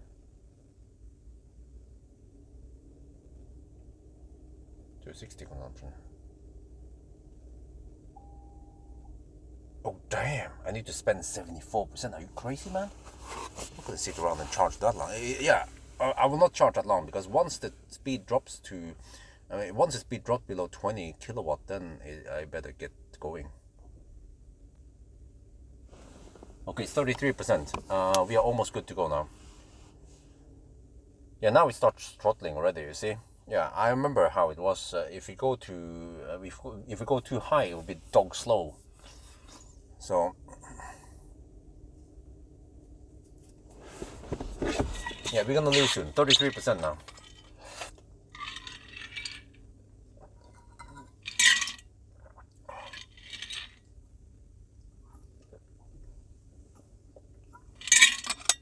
Oh, I didn't have enough drink, but whatever.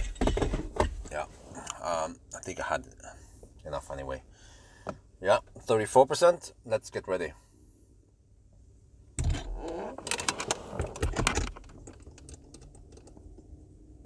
Look at that fat e-tron slurping in juice like a mofo. Probably charging 4 times faster than me, or at least 3 times. Yeah, I'm getting 40 kilowatt right now.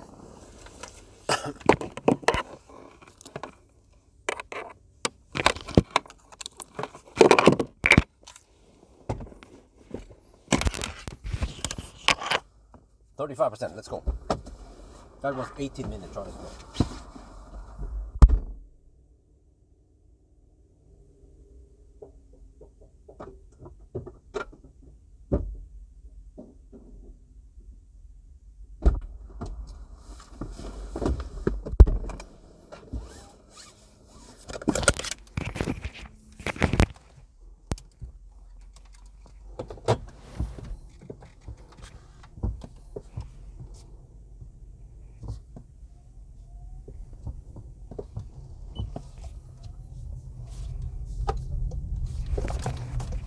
All right, off we go.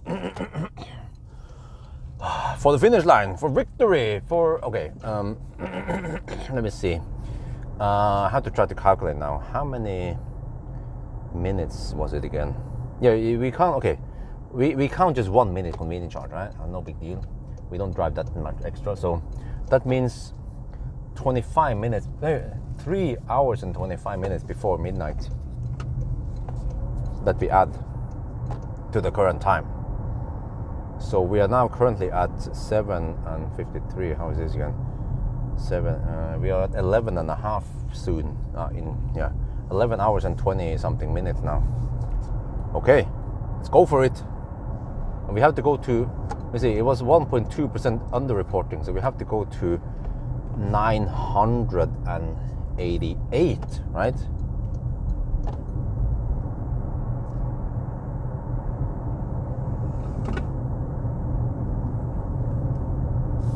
Yeah, 988 is the 1000 mark, and we should 999 around Bakkabol or a little bit before Tingstadtunnelen, or I'm not sure.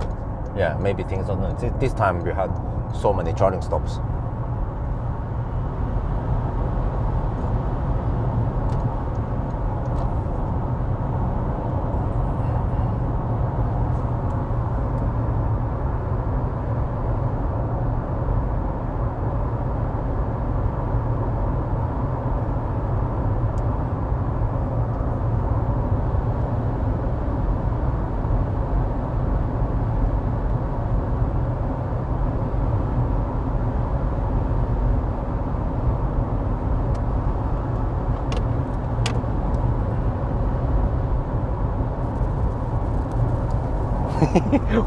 wait.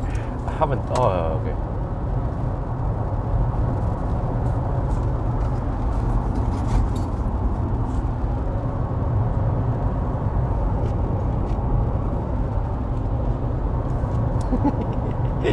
Okay.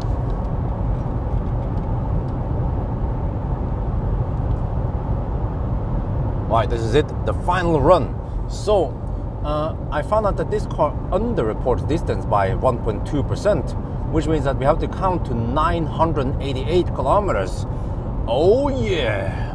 Alright, today it's 18th of May. Yeah, yesterday was 17th of May. So I just have to drive now. It's actually a public holiday in Sweden, and I think throughout Europe, so we shouldn't hit too much traffic. So that's good at least. Yeah, let's go for it.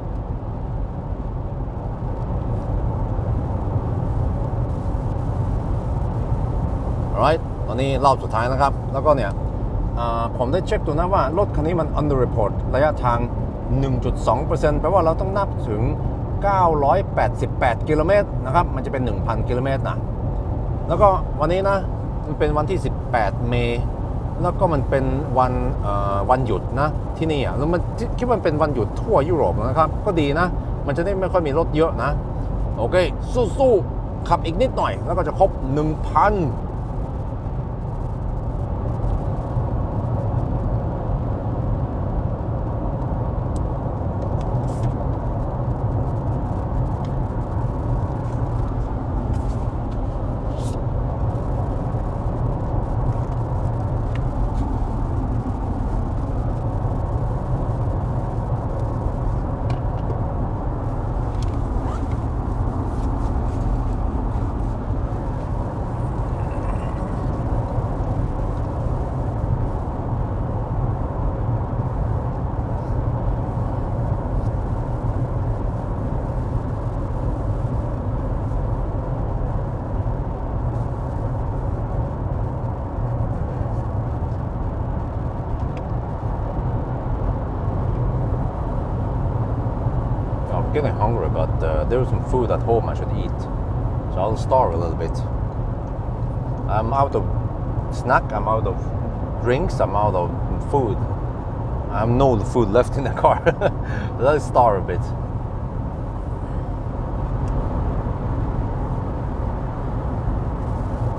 A good night, yes, I had a good night, but then a shitty morning where I got punished earlier than I expected.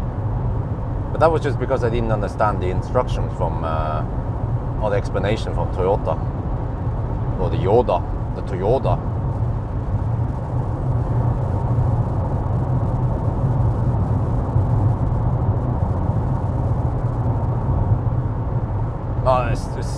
The highest I've seen was 18 degrees delta, and at least 17 was very common yesterday, and actually 17 was more or less like for a majority of the time when it was rapid gating, it was 17 degrees delta. That was massive.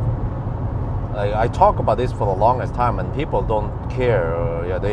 I see they don't, like when I bitch about high delta and in the Korean cars, you know, they don't even really understand what is the point.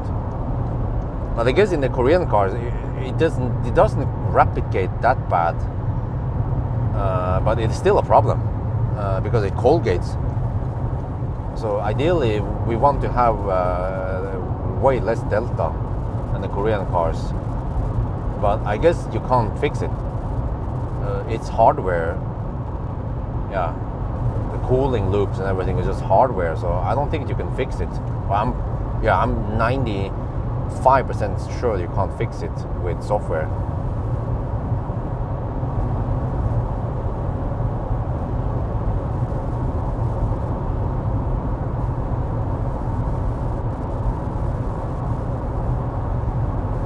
Another screenshot of temp in 16 battery modules. Oh, cool.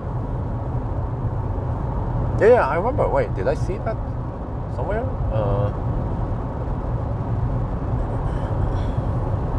But we just need to know the min and max anyway. That's what matters. You see the gap, because that's usually cold gate is dictated by the coldest cell, and rapid gate is dictated by the hottest cell or module. So what happens in between is more or less irrelevant.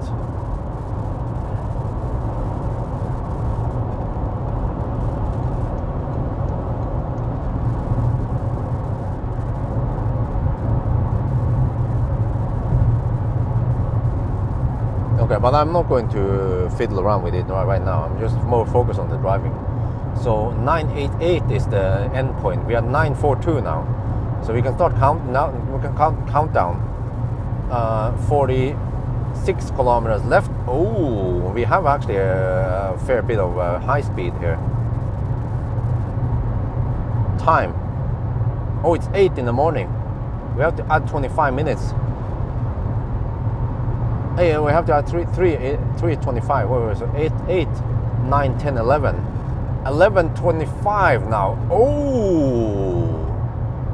Oh, is it even gonna be faster than 12 hours? Ooh.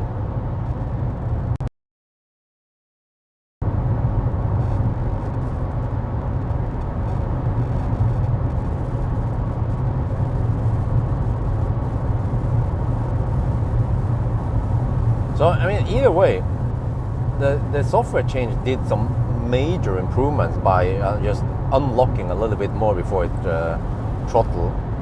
That is huge. And okay, for me, who hammers it, okay, it was still a big improvement. But especially for more typical Toyota drivers, the limitation will be so high that most people won't notice it.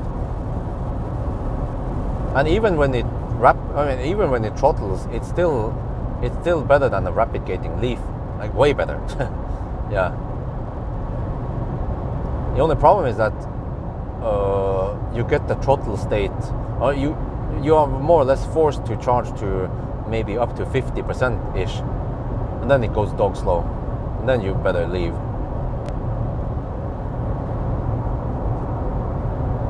Charging rate over 80% improved. I'm not sure. They haven't really talked about improving the charging curve. They just talk about the throttling, and I see that it wasn't really that much faster. Yeah, I'm not sure if I have time to test charging. Yeah. Actually, ideally, you want to colgate slightly, and then yeah. But you also have to have a low delta, and I think when I tested charging, I had way too high delta. But today at Rygge, it was perfect. I had only 5 degrees delta. But it's kind of hard to replicate it.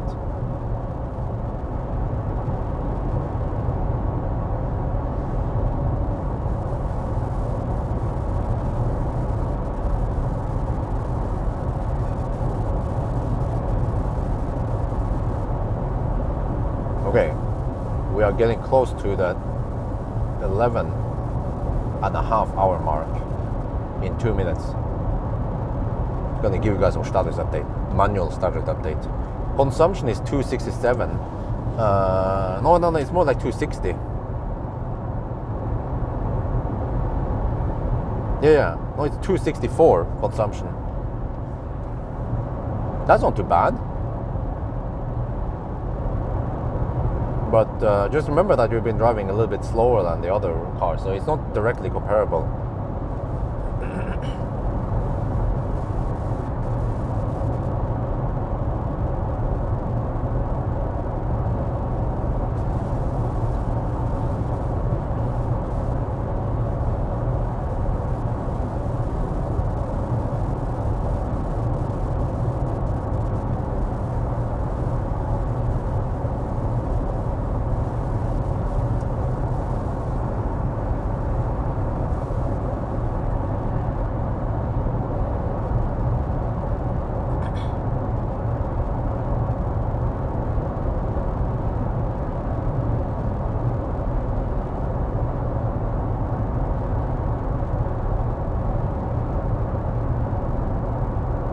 Huh, really? Before update only 12? No. It goes way faster past 80%. Oh, in that case I need to document it. The only problem is that I will still be in the rapid, in the throttle state maybe. I could test it tomorrow morning in 24 hours before I return. The last thing before I return the car, I could test it. Then I have to make sure to not charge too much after the 0-mile test. Just keep the battery nice and warm, and then go to some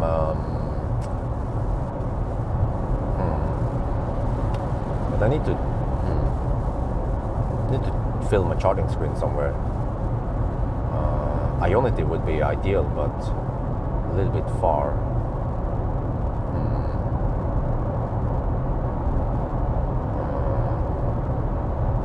Okay, but that shit, I've seen it over and over again that it charges way faster past 80% now. We're getting around 50 kilowatt or something.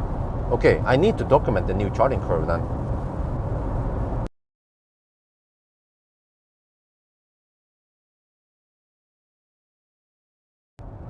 Wait, record the app screen. No, it has weird state of charge thing. Yeah, that's the problem. I could record the app screen plus the instrument cluster, yeah, I guess I can do that like a little hack.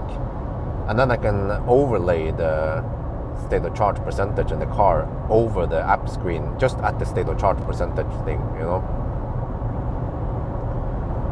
So we see the car's display state of charge, because the other one is a bit confusing. But okay, in that case I can do the charging test at Alnabru, just 1 minute away from home. And if I keep the garage at around 20 degrees Celsius, that'll be perfect at night. So I will actually have ultra low delta. Yeah, well, actually there shouldn't be any delta. I mean, there might still be though. It's weird, but 0 mile test with Toyota.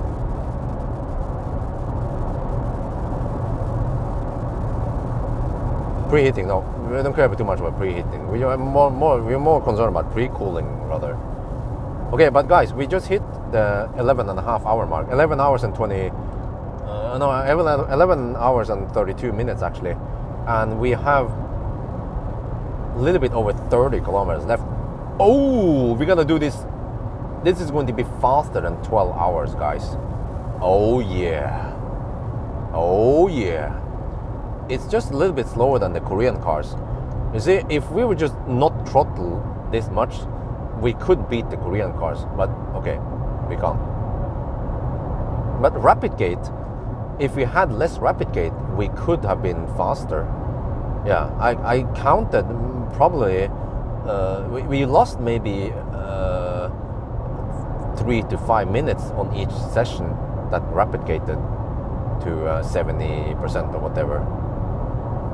So there's probably around 10-15 minute improvement if we improve rapid gate by just pre-cooling a little bit more or some shit.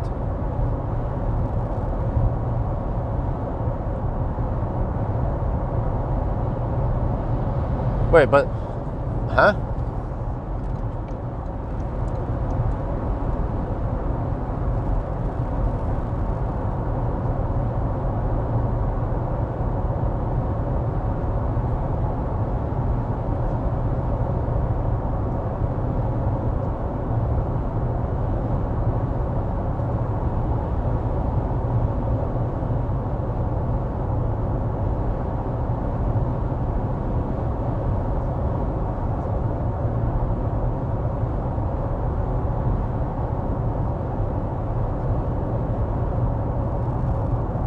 wait, the Toyota session I recorded was actually quite slow.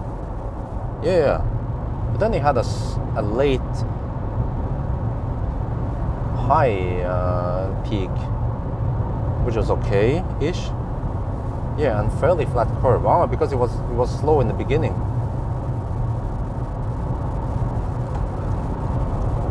But then let me check here. Past 80%. Yeah, then it was dog slow. Holy crap! I need to record a new one. Oh, thank you.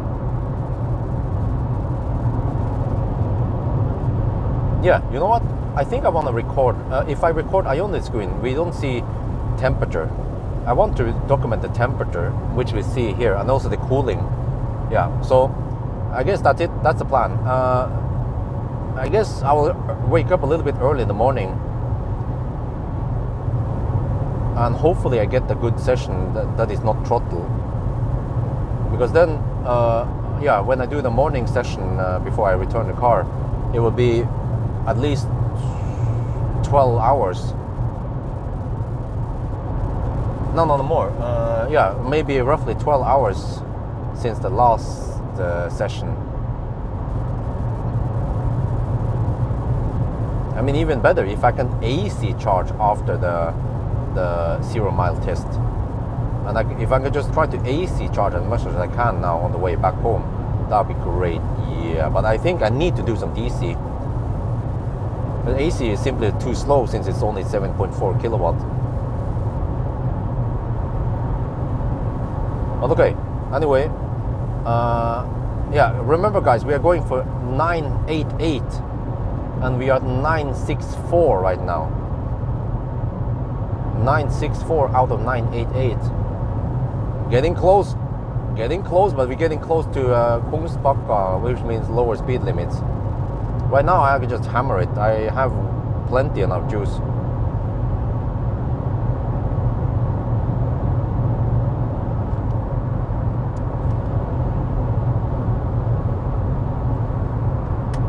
Yeah, but I'm pretty sure that the charging past 80% has been improved a lot.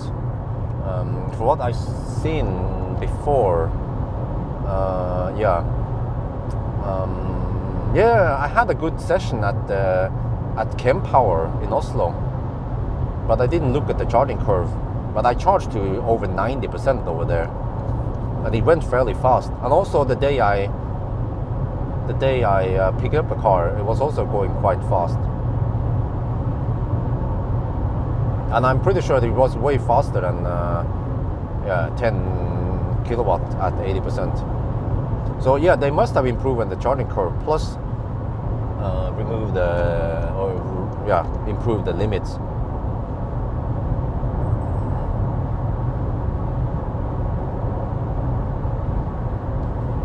Right, here comes the 100 zone.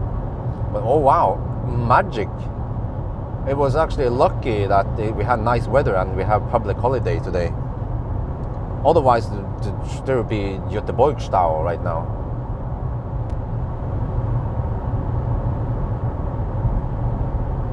Oh, 8 in the morning. I wonder if Isabel and wife has woken up yet.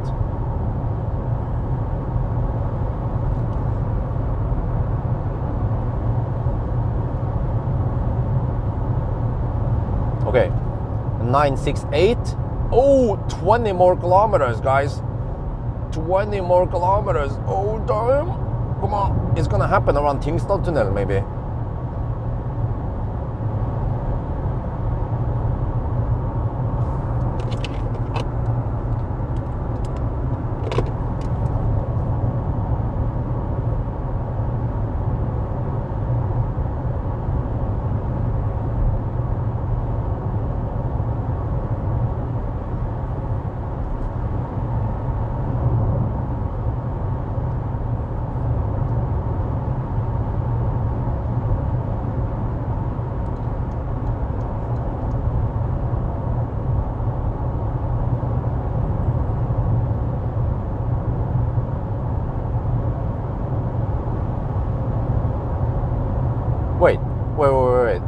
Wait, guys, the whole dog slow past 80%, did several people experience that, or was it just me?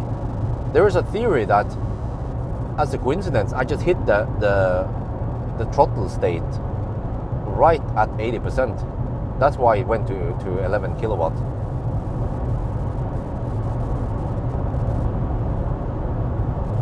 Does that make any sense though?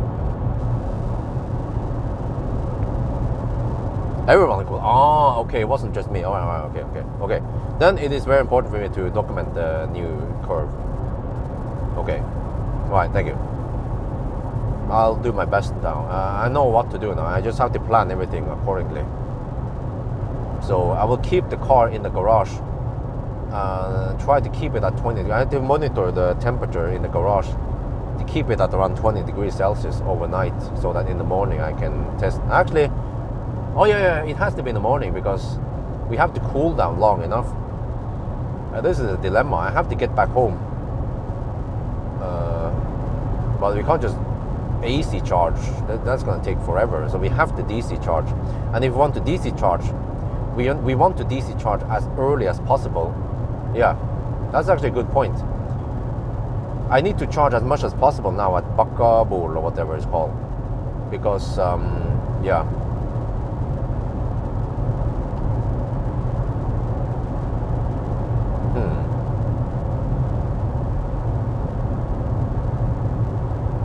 Oh, 973. 15 more kilometers. Damn, we're getting close now.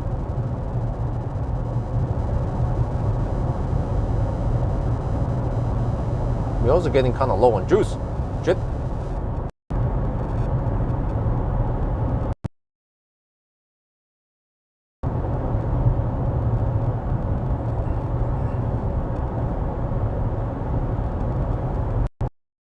13% now. 34 kilometers on gone. We have only 10 kilometer margin now. We're gonna be going really deep this time.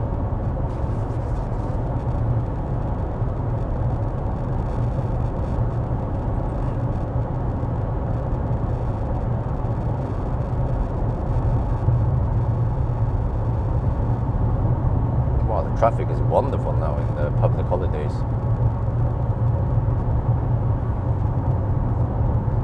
I wonder where the Swedes are.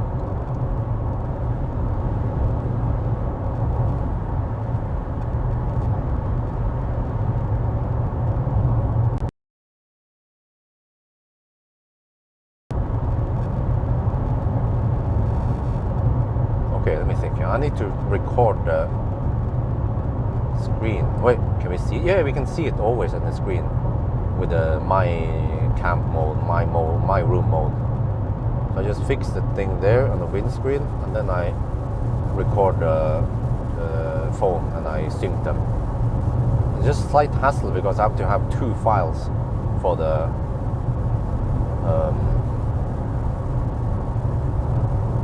for the charging session. Normally I just have 1 file, which is easy.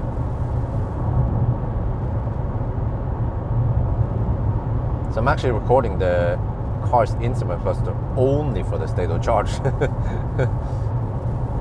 correct state of charge in the display. Okay. 31 kilometers on gone, 20 kilometers to go. But eventually we will hit the 80 zone. We can go slower. So we'll be saved by the bell soon.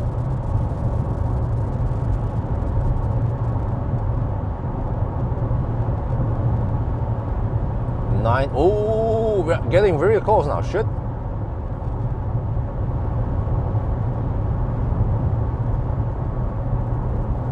There, 980.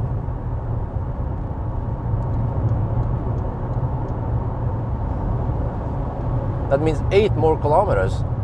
Yeah, we had so many charging stops, so we were actually 999 before. What other car was it? Aria or some shit that we took on this trip. I think it was Aria.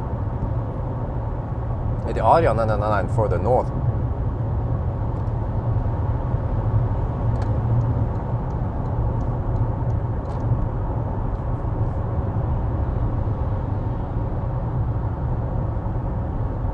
$981.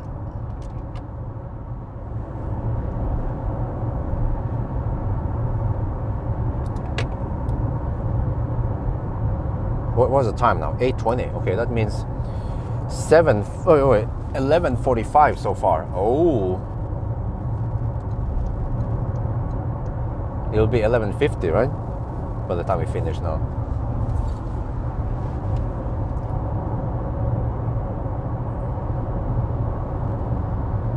$92.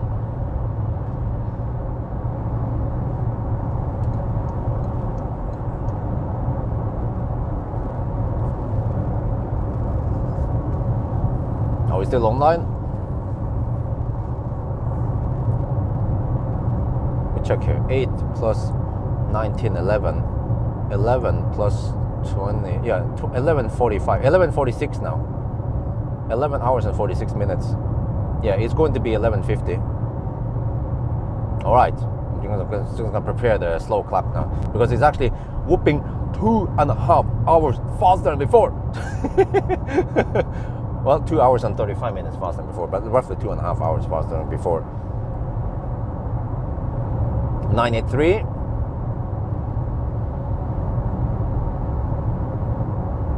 Oh, you are online. Okay.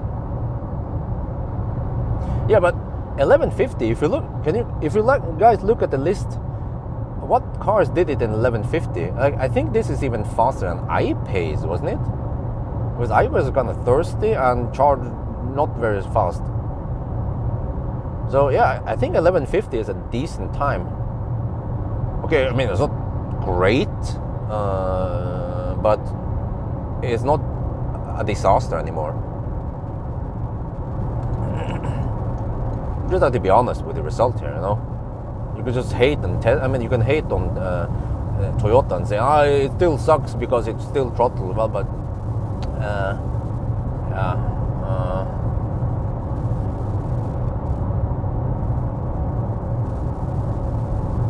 Yeah, but that's okay. Well, that's a 10-year-old Tesla. Yeah, okay. 985, 3 more kilometers.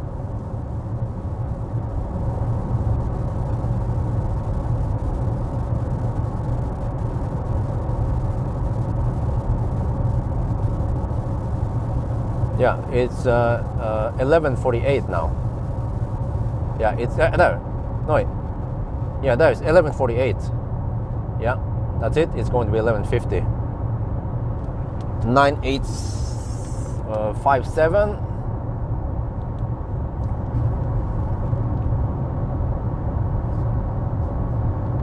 Nine 86.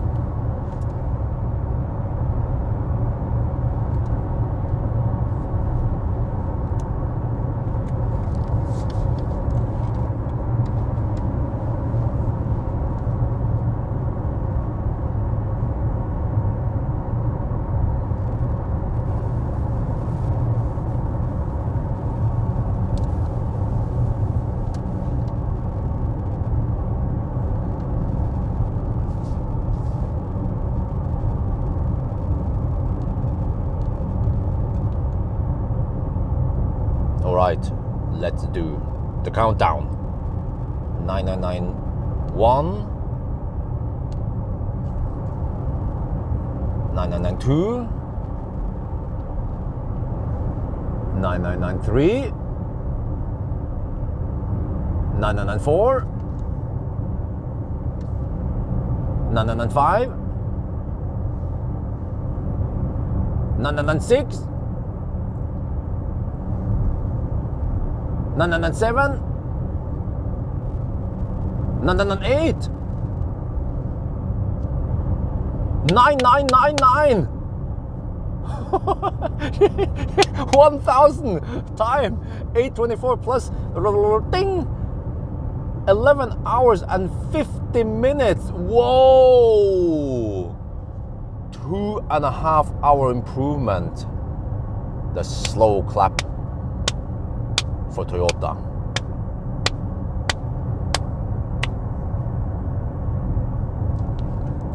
We have consumption 265. Yeah, well, I saw it there. 265 was the consumption, but that was before corrections.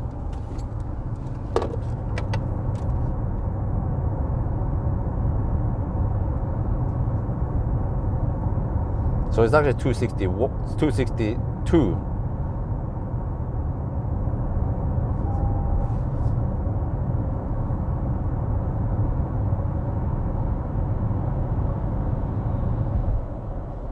Oh, fresh asphalt.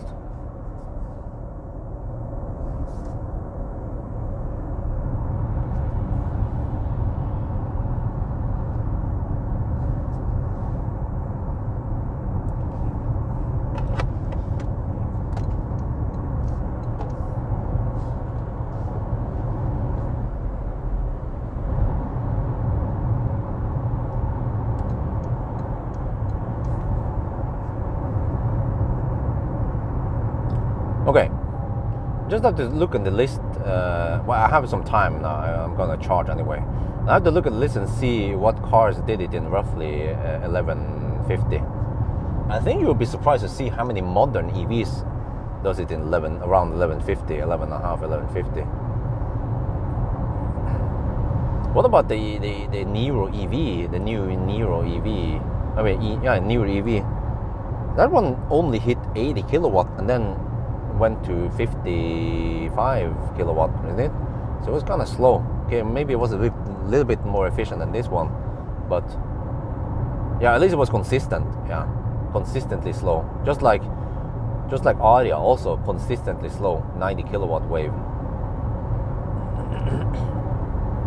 like a fat e-tron Junior. And we finished 8:30, so not too late. I left home at 8 last night, and we started at 8:30. So, yeah, I guess it's all good, right? just have to get back to main base now, or base camp, where Wifey and Isabel is. Okay, but let me see. If I can somehow charge to almost 100%, I don't know how long it's gonna take though. An hour? Then it means that the last DC session here will be around 9:30. Yeah, and then if I can avoid DC sessions until tomorrow, that'd be great. Yeah. Well, at least if I have to do some DC session, then try to do it early. Or actually, maybe it doesn't matter because, yeah, maybe it doesn't matter because the other points, they will expire eventually.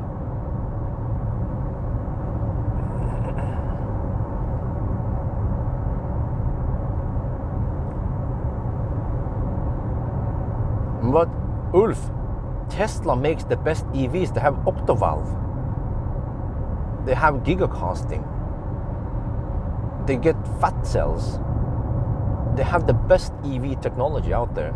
They make the lightest cars, the fastest cars, the cheapest cars, the best software. You know, if you add all the points for everything, say Tesla makes the safest EVs on the planet. They make the safest cars. Period. You toss that Model X down the mountain or whatever it was, and it still survived. People in there survived. They make the best cars. You want to die another car? Go ahead.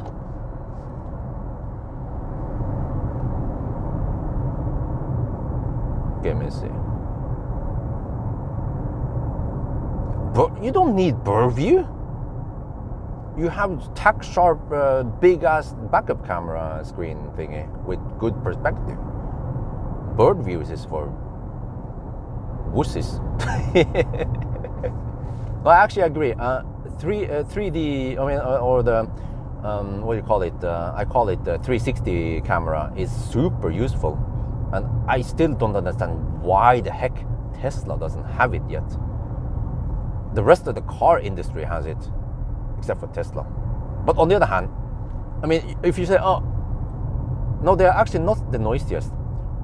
Again, this is not some empty claim. I have measured so many cars, including Tesla. Teslas are right in the middle there. They should, maybe people expect them to be the best, but they are not. But when you say, oh, does it have bird view? No. Does it have massage? No. But what about other cars? Do they have octovalve? Do they have heat scavenging? Do they have preheating before fast charging? Do they have? Can you update the software via the app with a click of the button? You know, that's stuff that people don't talk about for some reason. Isn't that kind of funny? Okay. Anyway, I wonder if I have 7% left and 20 kilometers. I just wonder if I want to YOLO for no, maybe I shouldn't. I shouldn't. Wait, I was thinking about just going to Bakkabol now and charge there and dick around for an hour. Yeah, and make my wrap up at Bakkabol at the Fortum charger, the 50 kilowatt charger. I think it doesn't matter, right? It's 7% now, so it's kind of low. Wait, these guys are slow now. Shit, what am I doing? Oh damn, the car is quick. I have at least, I have 150 kilowatt power at 7%. Oh, it's hiding a lot. What are you hiding there, huh? Below 0%. I'll find out tonight, or this afternoon rather. Something, I don't know when. Yeah, we should arrive. We don't want to arrive too late in Oslo today.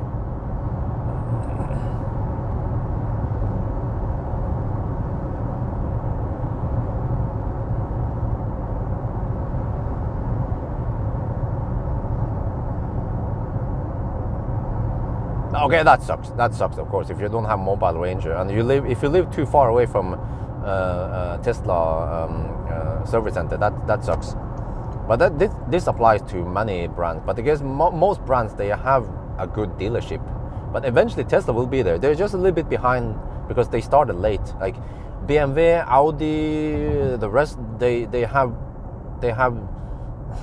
like they have 100 years of head start of Tesla. So yeah. Okay, anyway, let me see. I think I'm just gonna go here. Wait, there's a freaking... Of course, there's an EQS charging there. Do I want to go for AC? No. Shit. Okay, we can go for... I kind of need to charge. Right, there's a mirror charger. Oh, there's a mirror. Oh, I just noticed there's a mirror charger. It's a dude charging on AC. Who gives a shit? Wait. If he using AC, can I use DC? It's an ABB charger. I think if someone uses AC, oh, it's not here. ABB chargers probably doesn't allow simultaneous charging. I think it's only FSEC. We can try, I guess. Okay, I can check on the app to see if it shows up as available or not.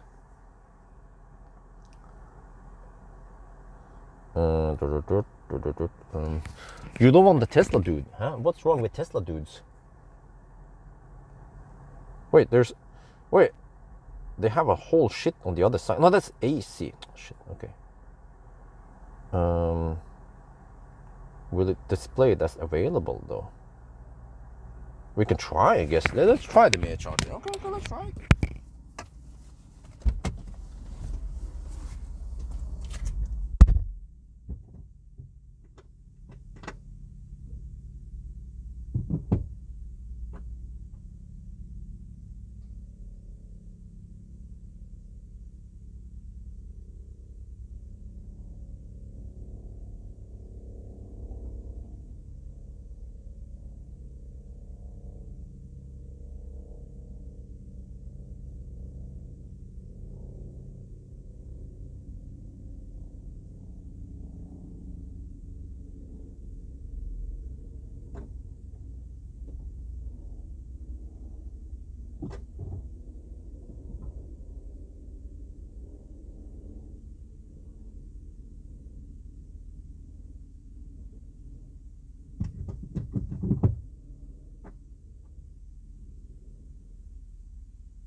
It doesn't work.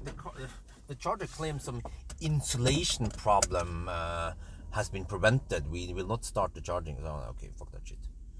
It's just the ABB charger that cannot charge on AC and DC simultaneously. But on the other side, we have 50 kilowatt and we have, yes. Okay, I will go for Circle K instead. On the other side, that one is available. Both of them are available, so let's go.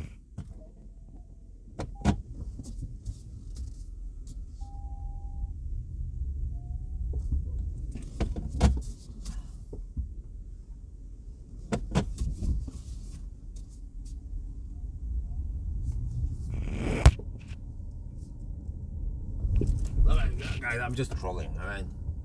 I was just pulling Ulf's leg because I fully understand that some people don't want Tesla. Just like, you know, some people don't want an EQS, some people don't want Chinese cars. People are different. So I'm not gonna tell people, oh, but Tesla is the best. I was just trolling. And he took the bait, of course. Wait, where did I go again? Is it this one or this one? I should know this, but I've been there before a couple of times. So it's over here, right? Then we see the chargers. There. Alpitronic can do both. What? Do we? No, I've never seen Alpitronic with Type 2. they are mostly just AC, aren't they? Oh, you mean FSEC? Yeah, FSEC can do both. I've only seen FSEC doing AC DC together simultaneously.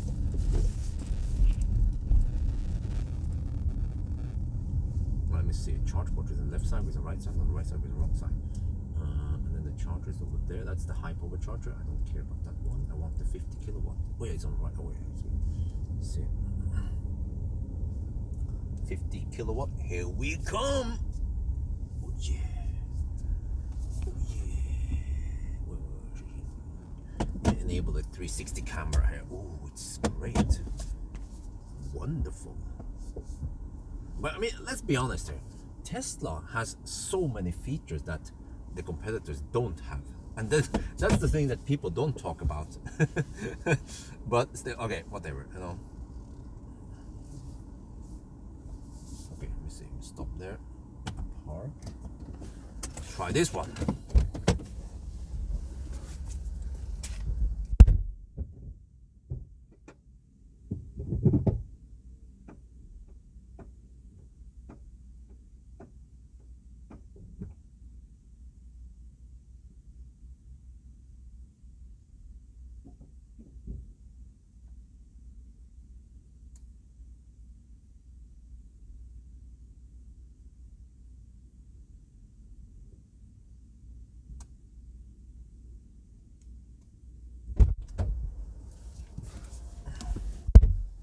Okay, let me see. Yeah, now we're charging. Okay, you guys want to see this? How fast are we charging now on 50 kilowatt hour per hour chargers? We're getting 42 kilowatt. Oh yeah. Well, actually, we are probably limited by amps right now, but no big deal. I just want to charge up now here as long as possible because we want to do the cool down. I like these challenges. Also with the Leaf, I find it interesting. I mean, challenging, because if you drive a Tesla, it just works so well that there is no challenge anymore. There's nothing exciting about it.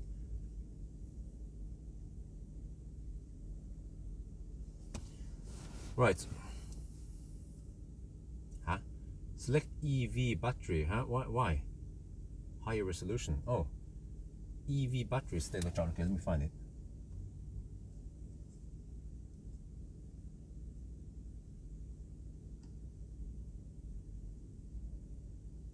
EV battery state of charge percentage.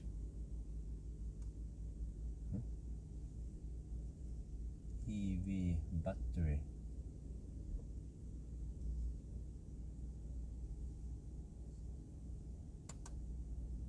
State of charge. This one. Oh, okay. Okay, we have slightly better precision here. That's good. Thank you.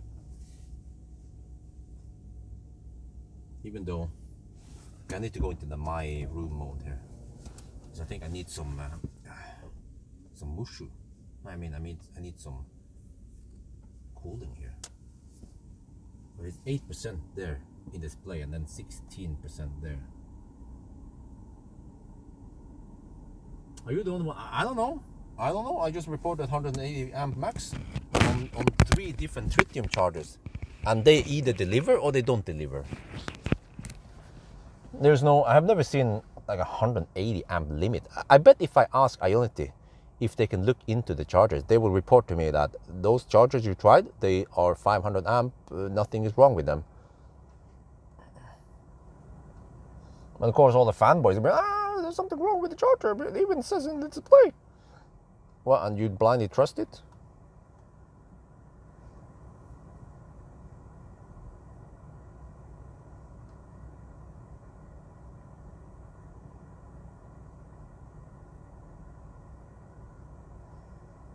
Well, yeah, I said, I mean, it's pointless to talk to Ulf because he's one of the guys who would never buy a Tesla for many reasons. So, they can make the best cars in the world and the safest cars, but there are people who will never touch them for other reasons. Yeah, that's why. So, I mean, that's why other car brands exist today, because people are different. Like people even buy Leafs, or people buy cars that are not that great because they just want it.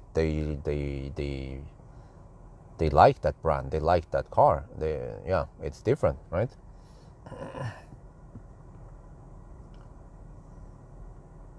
Yeah, maybe it has low coolant. Yeah, it's kind of funny.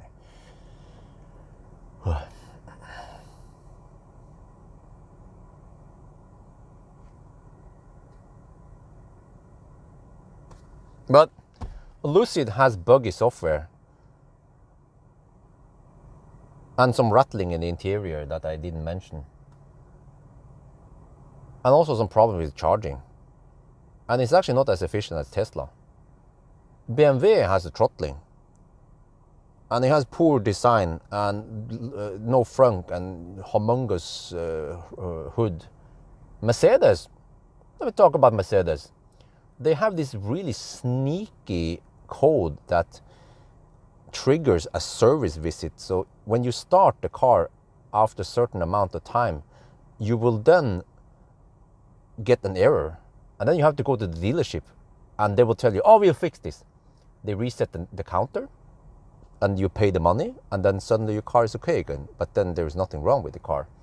That's the next Mercedes gate coming one day. Plus that, an EQS battery costs 600,000 NOK. 60,000 euros for an EQS battery. Yeah. Whereas a Tesla battery costs only 100,000 NOK or 10,000 euros. Yeah. So there is a lot of dirty stuff with the other brands also. So yeah. What Merca? Okay, Alan Brown. If you want to know more about this, go to EV Clinic. He is not bullshitting. He knows a lot about the EVs, and he found that code when he repaired lots of Mercedes, EQC, also the hybrids. He found that stuff there. So yeah. But again, you know, every brand has its minus and plus. Also Tesla, of course. It's just a matter of which brand you prefer and which advantages you prefer and then which disadvantages you can live with. Oh, and I have to wrap up the challenge, but we're gonna stay here a little bit. Let me check here. I have to plot in my endpoint. Okay.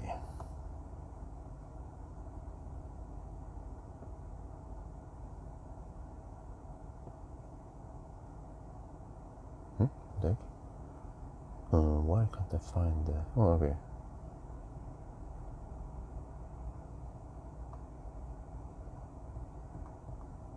Oh, this place is so tiny that it doesn't show up in the map.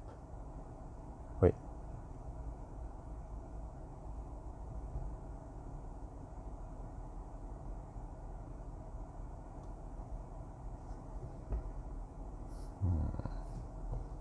Where the heck is it?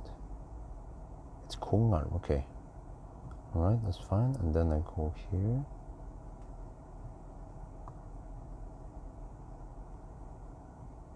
Oh, maybe it's here. Yeah, it's here. Okay, I found it. Go. Okay, I have to drive 28 kilometers to the Airbnb.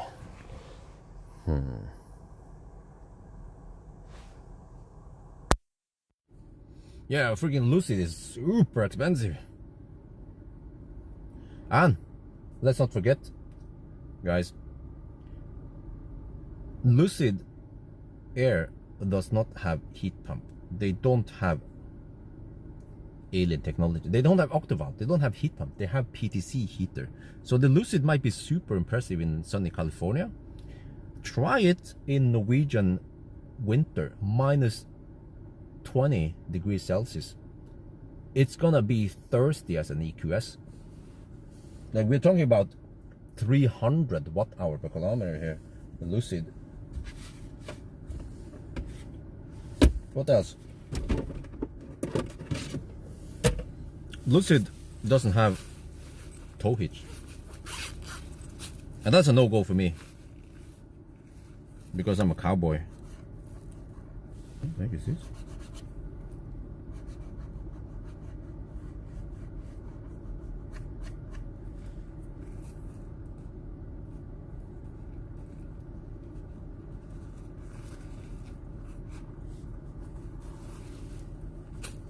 But okay, anyway,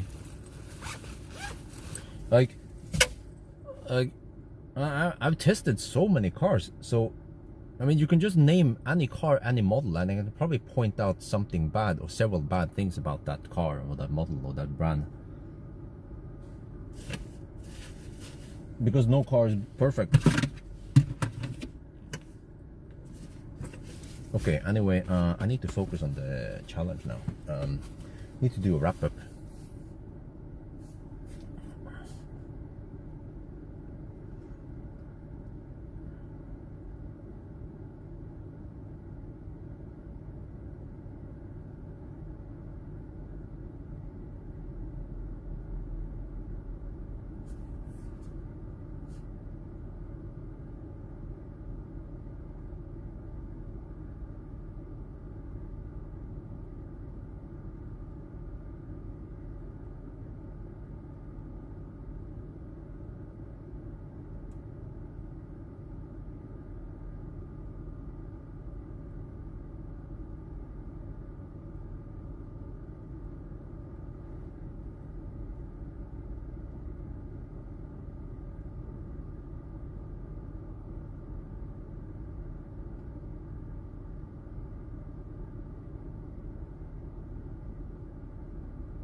Oh, I don't know.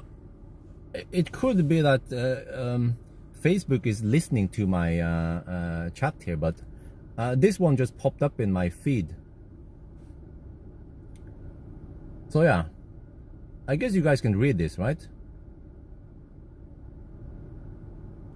Yeah, I swear that Facebook is constantly listening to what I say, because sometimes wifey and I, we talk about something like we want to have some sushi, and then suddenly some sushi ad pops up in my feed, in my Facebook feed. But you guys see what he writes, like. So I mean, I mentioned this before. I mean, I love the EQS. It's a wonderful car, super comfy, quiet, yeah, but I'm not sure if I would dare to buy an EQS, because if it if the counter thing triggers on the freaking EQS, then I own it for 5 years, or I get it out of warranty, and then suddenly I have to pay out my ass to fix it. You know, that would be really bad. So I guess if you can afford an EQS, you better be able to afford the repairs once the weird time trigger, the program defects triggers. So it's not just one case. This guy posts, he finds this in many Mercedes. So there's some kind of he shows some he looks into some diagnostics and stuff. I don't know what all this stuff means. Yeah, whatever. I'm not gonna focus too much on that. Okay. But battery warranty is 10. Okay, great. But I'm not sure if it's even like but if battery warranty is 10 years, EQC is not 10 years old yet. Why does this guy get this humongous 40,000 euro repair if it's under warranty? I don't know, man. You can check it out, I guess. This guy might be onto something. If you don't believe me, just go to EV Clinic and read his post and see what he posts, and look at the screenshots stuff. I don't have time to read all this stuff. He was talking to me about it, and I was like, oh damn, okay. And then I saw some of the posts, and I was like, okay, a lot of data here. I don't know what to interpret here, but yeah. So okay, anyway.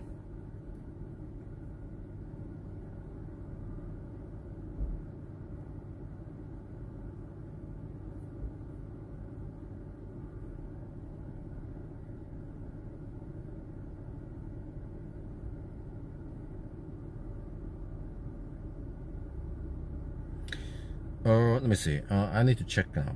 Cars that do 1,000 kilometers in roughly 1150. What do we got?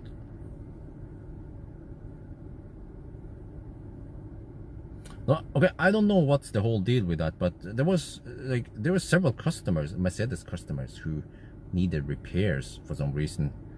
And I don't know why they don't do it on warranty and all that. I think you need to read closer, or maybe even contact.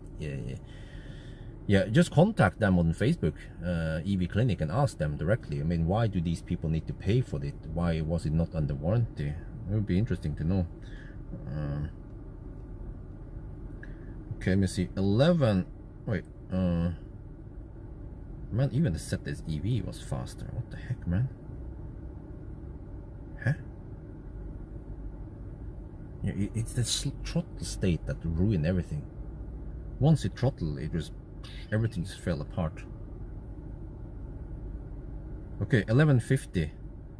Okay, it's Millennium Falcon. Okay, all right. It's a freaking old car, man. He was charging dog slow. X-Bank piece. Okay, e-tron 50, huh? e-tron 50, huh? Classic Ioniq, huh? EQV, huh? Okay, they're vans. Okay, that's kind of unfair. I-Pace was actually kind of slow, and they still exist today. Volvo XC40. Oh, at winter. Oh, damn. Yeah, but I think that's before they got the heat pump, so that's slightly better now. Townstar, huh? Wait, okay, that's a van, right? 45 kilowatt hour. Okay. Ampere E, huh? Okay, but that's freaking old tech. X-Bank G3. Wait, that's Chadamo. Okay. Yeah, okay. But more modern cars. Okay, well, if you look at the test, if they are not too old, like Mach E, I guess, or just rear-wheel drive. Okay, but okay, it's not the fastest car, unfortunately, this Toyota, but it's not a disaster anymore. Yeah, so the 1425 run, we can just delete it, I guess, and then put it in the old result, and then yeah, okay. I think that's my takeaway from this. Yeah, they could just use LFP instead. If they can use LFP, then you have way lower degradation. If they are so concerned about or obsessed about degradation, go for LFP, man. Shit.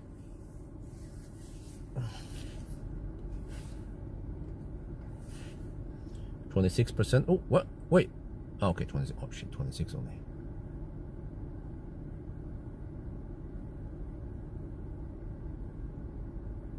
Account the front. Yeah. Okay, Joachim, you read about it. Okay, yeah, there was something like that. He told me there's some kind of counter.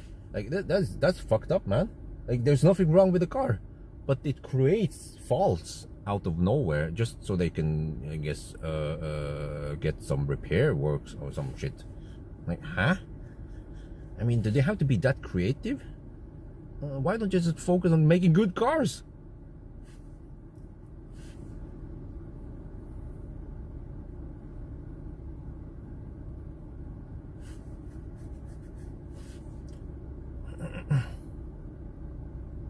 Yeah, I'm still surprised why this Mercedes thing has not been a worldwide media scandal yet. It's just this dude in Croatia who knows a lot about EVs, and he's been talking about this for a long time. And then customers come in and they get the cars repaired, but then yeah, nobody spreads the news. I mean, I if I made a video about this, it would probably spread like wildfire. And then yeah, especially if Electric picks up the news, or at least EV, what they call it, Inside EV, they tend to post my videos. It's gonna be game over. A big freaking baluba, and Mercedes need to answer what they have been doing, and someone could just inspect the code and find out. Whoa, what the heck, man? What, dude? What the fuck happened with the? Ow.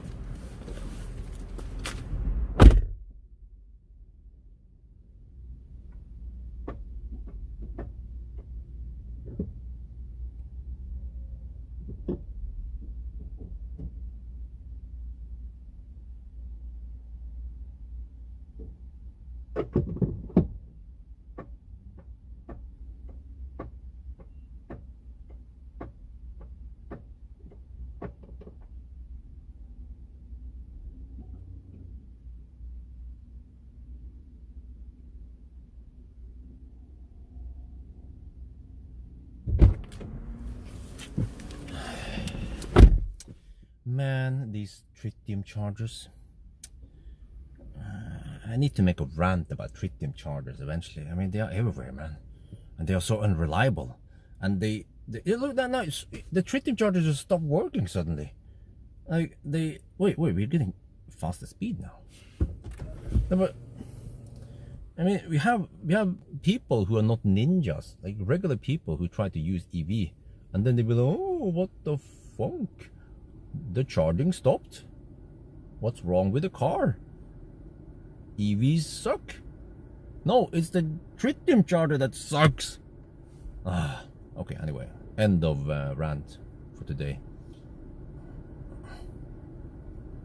Okay. Yeah. Yeah, it's the tritium. You know, the 50 kilowatt tritium chargers. They are so unreliable, and I'm charging at it right now. I bet. Yeah, maybe I should move to another location. I could go to Kungälv and charge over there at McDonald's, but I also don't like that location. So I guess I just wrap up my shit and then get over to the. No, I need to charge. Oh shit, I need to charge.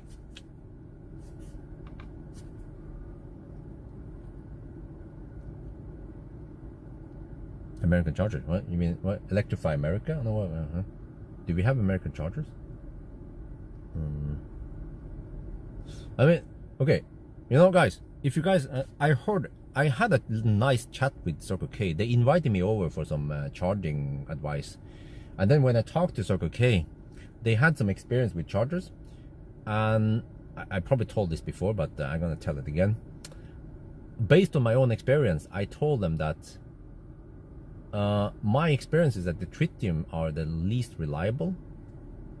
ABB is slightly better, but still quite unreliable. And then Alpitronic, they are actually really reliable. And they said, yes, that is correct. They're sitting on data on their own chargers they use. And yeah, that's it. The tritium are really unreliable, and then ABB is slightly better, or yeah, around there. So actually it's good that Circle K, they start using more and more hypercharger, and actually less of these tritium chargers, because the hyperchargers, they are really awesome.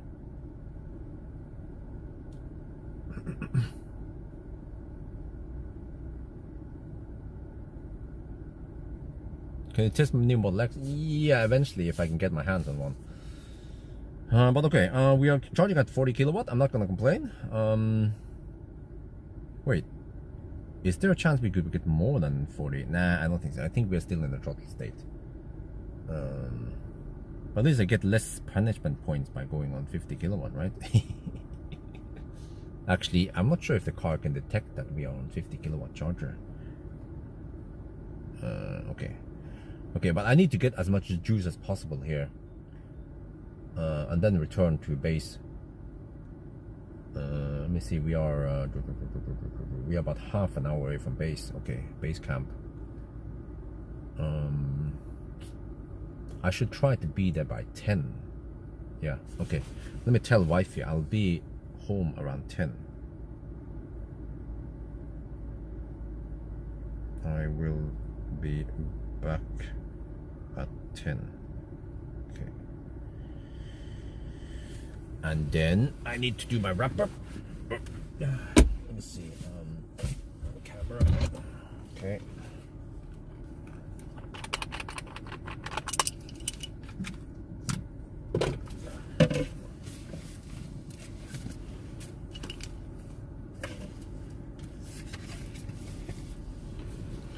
Man, I'm getting hungry.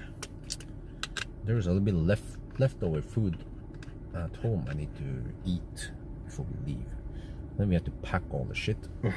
We need almost an hour to just prepare and get everything packed up and loaded into the car, and I can charge for 1 hour and I get 2 kilowatt hour on this car. Oh man.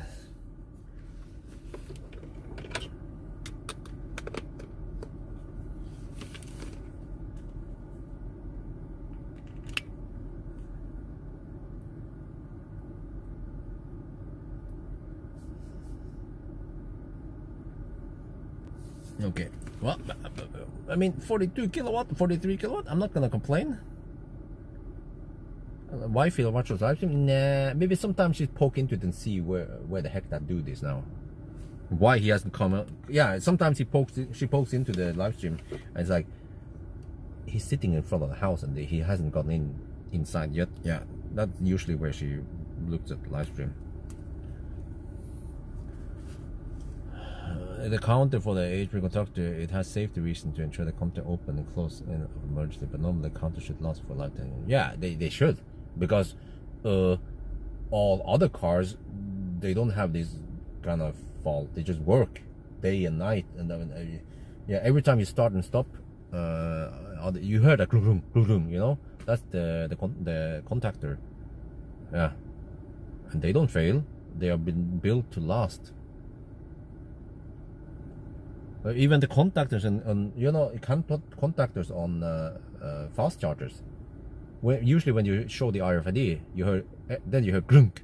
That's the contactor closing.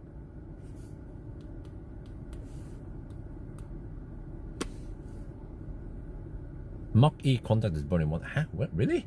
Shit, man. Why? I mean, okay, Tesla had that problem initially with Millennium Falcon and other cars in that age, but they fixed it. And you guys haven't heard about any contactor fault in Model 3 or Model Y or even Model X. Yeah. So, yeah, okay, whatever. I need to focus on the video. I need to do a wrap up now. Okay, let me see. Okay, that's good. Oh, it's a little bit overexposed. Okay, maybe lower ISO. Okay, F2, F3, 5 maybe. Yeah, okay.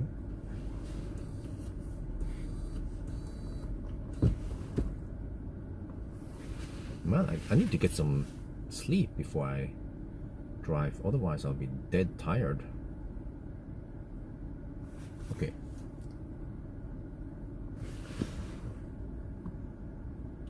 Okay, sound is okay. Battery is at 92%. Okay, plenty. Yeah, I also need to compare to the old result. Let me see. This time it was 262 watt-hour per kilometer. Okay, that's good. 262. Last time it was colder and 302, but if you take 302 divided by 1.1, you get 275. Yeah.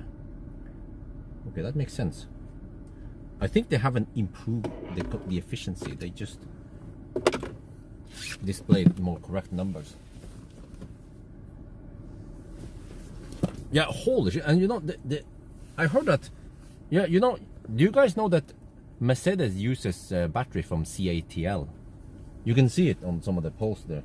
I didn't know that. Oh, they use CATL, okay, or cattle, but they fail like a mofo. Wait, maybe I can put this one here. Will that create a better background for my video? No, not really. Okay, let's see.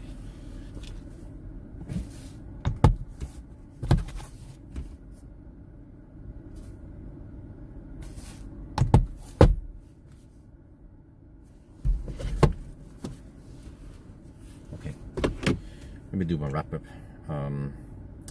Yeah, all right, let me.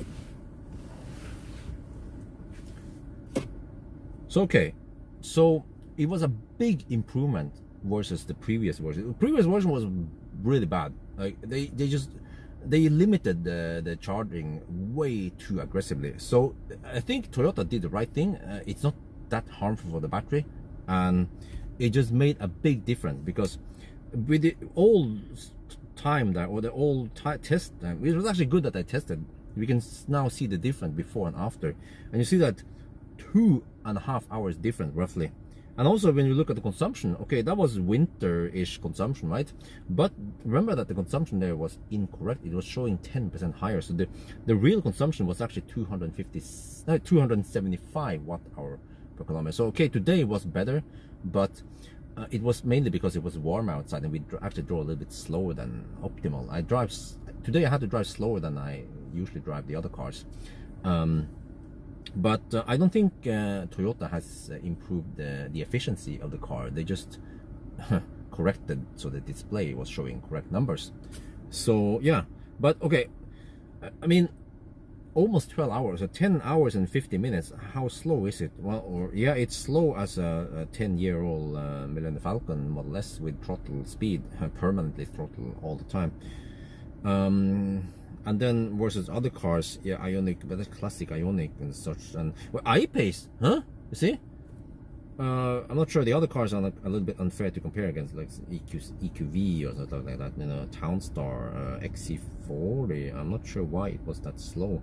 Yeah, that was, I think that was with the old, yeah, 2020. That's old result. The XC40 is a lot faster now, with way faster charging curve, preheating, and so on. But all I can say is that almost 12 hour, it's not that great. You know, it's below average, but at least it's not a disaster anymore. So it's still okay. And for the average Toyota driver who most likely drives slower than me, then they will not hit this trigger. And plus that, not many Toyota drivers will hammer 1,000 kilometers within 12 hours. They will probably drive less than that. And then by doing a slower drive, they will most likely not encounter this, or if at all.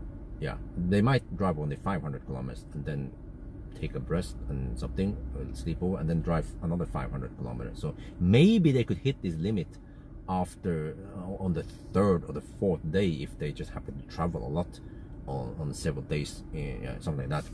So okay, I mean, it's not optimal, but I think most Toyota drivers will not find this to be any big trouble anymore. But it was a big problem before, but not anymore. That is my result after testing this. Yeah, and okay, is the rest of the car shit? No, like I pointed out, this car has really nice and smooth auto steer. At least it has okay soundproofing, okay seats, like it's like average on most things. Fairly snappy infotainment, sometimes a little bit annoying, but for the most part the car at least performs okay. Yeah, so I think that's all I can say about this. Is that they had, oh yeah, I also need to mention, they need to try to fix the rapid gate, because the rapid gate was making the run a little bit slower. And also I wonder, did the rapid gate trigger more penalty points for me? Because the rapid gate or the cooling of the battery is out of my control. So, well, but I can drive slower. That will improve it slightly, but not that much. It was just the car was being stingy on the cooling. So if that's the case, that the rapid gate or hot battery gives you more punishment, then people living in warmer places like California or Spain or even Thailand, they will get more punishment points, which is unfair. So the car should try to minimize the punishment points as possible. Yeah. So like I said, I will send an email to Toyota. I will list all my recommendations, and then they can consider what they can do and what they want to do to maybe improve this or change this or not. So anyway, I think that's going to be it for now. I hope you guys enjoyed this video. As always, thank you for watching, and talk to you later.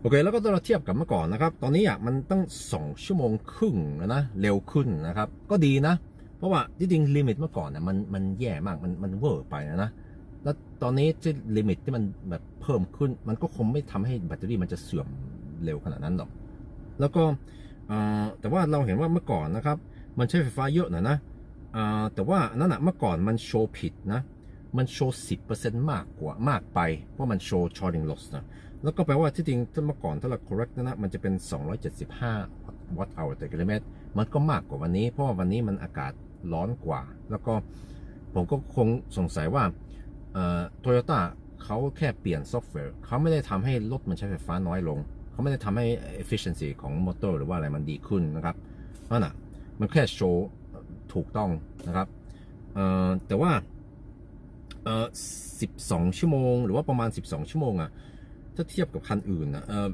โอเค Model S P85 ก็มันเป็นรถเก่านะ10 ปีแล้วนะมันช้าแบบถาวรนะครับนั่นน่ะแล้วก็e-tron 50นี่ก็ไม่รู้นะโอเคมันก็ใช่ e-tron 50 e-tron ตู้แต่มันเป็น SUV นั่นคือใหญ่กว่านี้หน่อยหรือว่าคันอื่นนี่เป็นรถตู้ EQV แต่ว่า iPace มันก็ช้ากว่าคันนี้นะขนาด iPace ไม่มีปัญหากับชาร์จเพียงแต่ว่ามันชาร์จช้าตลอดนั่นแหละประมาณ80 กิโลวัตต์มันไม่ได้ชาร์จเร็วนะ iPace นะครับก็โอเคผมว่า12 ชั่วโมงมันก็ไม่ได้แบบดีมากนะครับมันต่ำกว่าเฉลี่ยนะแต่ว่ามันก็ไม่ได้แย่มาก14 ชั่วโมงครึ่งเมื่อก่อนนี่อันนั้นนี่แบบไม่ได้ไม่ผ่านแต่ว่าตอนนี้ก็ใช้ได้นะครับประมาณนั้นอ่ะถ้ามันจำเป็นก็ใช้ได้แล้วก็ผมก็สงสัยว่าส่วนใหญ่คนที่ขับโตโยต้าเขาคงไม่ได้ขับเร็วไปแล้วก็คงไม่มีปัญหาอะไรเยอะแล้วก็เขาคงไม่ได้ขับแบบ 1,000 กิโลเมตรต่อวันเขาอาจจะขับ500 กิโลเมตรแล้วก็พักหน่อยแล้วก็มันก็จะคูลดาวน์แล้วก็ค่อยขับอีกวันหนึ่งแล้วก็อาจจะต้องขับแบบติดกันตั้งหลายวันกว่ามันจะเริ่มมีลิมิตแล้วก็อาจจะเจอลิมิตวันที่3หรือวันที่4ถ้าเดินทางไกลบ่อยหรือว่าอย่างนั้นนะครับอาจจะเป็นอย่างนี้นะแต่ว่ามันมีอีกอย่างที่ผม ไม่รู้นะคือที่มัน replicate วันนี้อ่ะมันจะทำให้เราได้ punishment point เยอะขึ้นไหมหรือว่ามันเป็นยังไงหรือว่าน้อยลงเพราะว่าเราชาร์จช้ากว่าปกติเนี่ยผมก็อยากจะรู้นะว่าโตโยต้าเขาแบบเขาอัลกอริทึมมันคิดยังไงนะเพราะว่ามันไม่ดีนะถ้ามันทำให้มันได้ punishment เยอะขึ้นแปลว่าใครที่ใช้รถที่เมืองไทยมันจะ throttle เร็วกว่าเราที่นี่นะครับแล้วก็เรา control ไม่ได้หรอก cooling ของแบตเตอรี่เนี่ยรถมัน control เองนะครับผมก็จะส่งอีเมลแนะนำตั้งหลายอย่างนะว่า Toyota เขาน่าจะเปลี่ยนอันนี้ก็แล้วแต่ว่าเขาจะเปลี่ยนหรือว่าไม่เปลี่ยนนั่นแหละเขาก็ต้องคิดตัวเองว่าอันไหนที่มันควรจะเปลี่ยนและอันไหนที่มันจะทำให้มันดีขึ้นหรือว่าเนี่ยนะครับแต่ว่าผมก็รู้สึกว่า cooling มันไม่ค่อยดีมันน่าจะดีกว่านี้นะครับและสำหรับคนไทยนี่มันอาจจะแย่นะเพราะว่าที่เมืองไทยมันร้อนนะประมาณนั้นก็ประมาณนี้แต่ว่าผมว่ารถอันนี้โอเคมันไม่ได้แย่มากมันเป็นแบบประมาณกลางๆนะครับเบาะก็โอเคไม่ใช่แบบสุดยอดนะครับเก็บเสียงก็โอเคไม่ได้สุดยอดนะครับ infotainment ก็ใช้ได้มันก็ไม่ได้แบบแย่แต่มันก็ไม่ได้แบบโอ้โหประมาณนั้นมันก็ประมาณกลางๆนะครับเหมือนกันทุกอย่างมันก็ประมาณโอเคนั่นแล้วก็อันนี้มันก็อาจจะเป็น Toyota มันไม่เคยเป็นแบรนด์ที่มันจะแบบดีที่สุดมันก็เป็นสำหรับแบบคนธรรมดาที่นี่บอกให้มันหยุดชาร์จถึงนะไม่รู้มันเป็นเกี่ยวกับรถหรือว่าเป็นกับชาร์จตอนนี้เมื่อกี้นี่ก็หยุดชาร์จครั้งหนึ่งแล้วนะก็ทริปทีมชาร์จโอเคเดี๋ยวต้องออกไปสตาร์ทชาร์จอีกทีหนึ่งเพราะมันจำเป็นต้องชาร์จตอนนี้นะครับแต่ว่าโอเคก็คงจะเป็นแค่นี้นะครับขอบคุณที่คุณดูวิดีโอนะแล้วก็เราก็ไปกันใหม่สวัสดีครับ Okay, I blame tritium, but right now I'm not sure anymore if it's the freaking tritium or the car that bugs the charging session.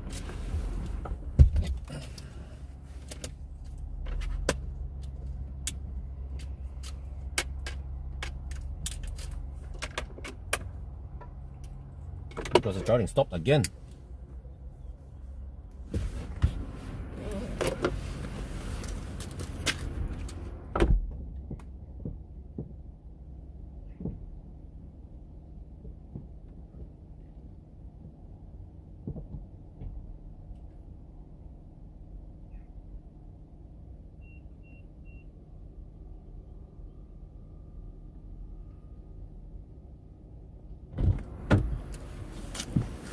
Well, apparently we are charging again. I wonder if the car is doing some weird shit now.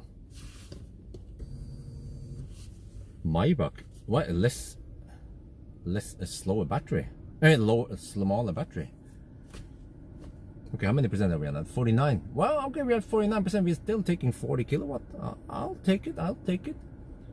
Eventually, it's gonna throttle, right?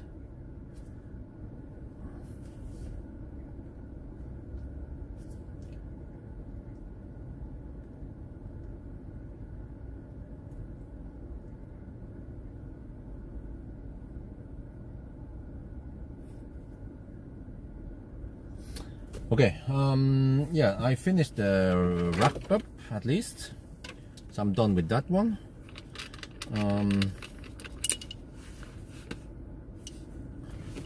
Let's see, let me quickly charge this one a little bit. Wait, oh, it's over there, okay, whatever. I still need to camp a little bit more. It might sound unnecessary, but it's actually necessary to camp here. Okay, but I can start preparing. I can pack down this one and some other stuff, I guess. Yeah, live streaming equipment is packed down. Okay. All right.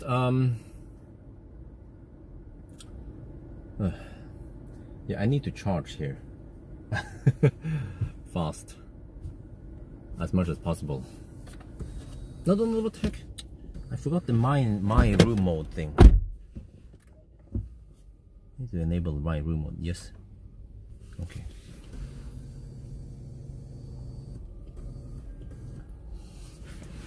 Then I can move this one over.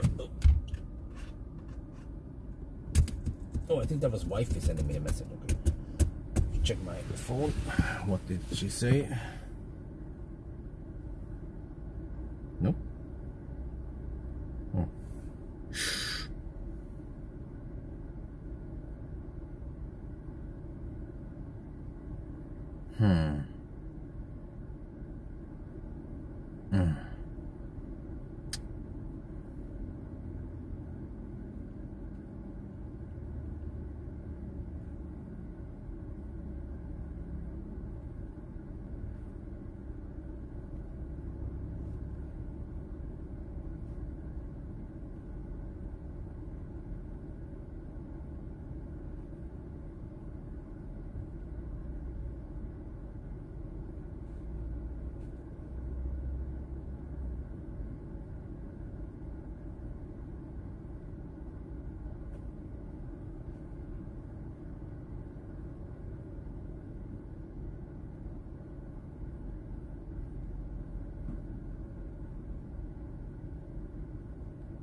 Again, like what the heck is going on? No, wait. This seems to have something to do with the car stopping for no reason, even if I'm in the my room. Wait, what is the car doing? It's it unlocks the charge port.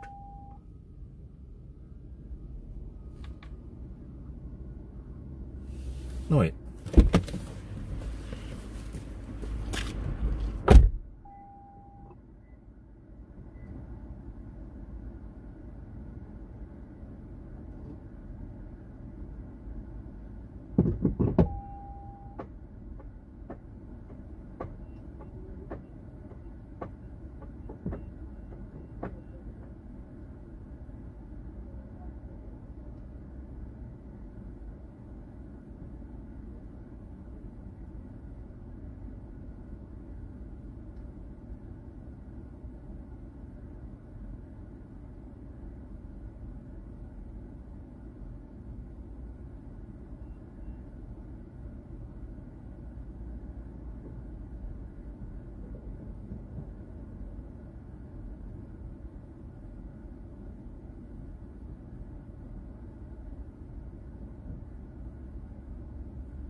Okay, I'm freaking fed up with this tritium charger, so I don't know. Let's move on. I didn't mount it. I packed away everything now, microphone and everything. So I'm just gonna drive over to Pawel instead and use that one. Yeah.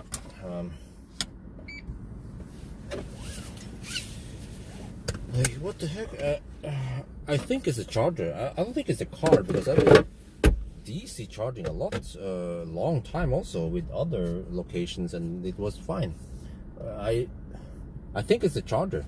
The other guys over there with the Polestar next to me, they also have trouble with the charger. They keep trying, retrying, and whatever. So I'm at 53%. I was getting 40 kilowatts, right? So I guess I'll go for 50 kilowatt charger. I could even go for the high power charger, but it's probably probably not going to get any good speed.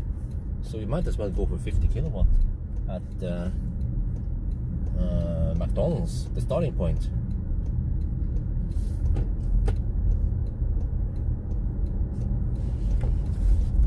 Yeah, I still don't have enough juice to hammer over or to even drive slow-ish. Yeah, I don't have enough juice to reach Nordby yet. Yeah.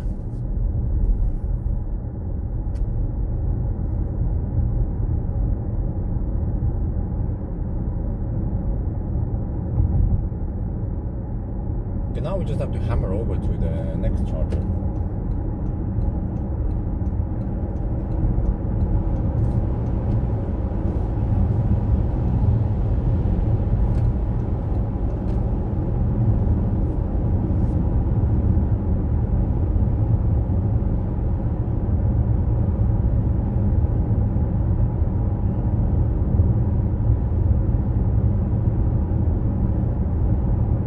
Available on the app, so hopefully it's available in 10 minutes. 10-15 minutes.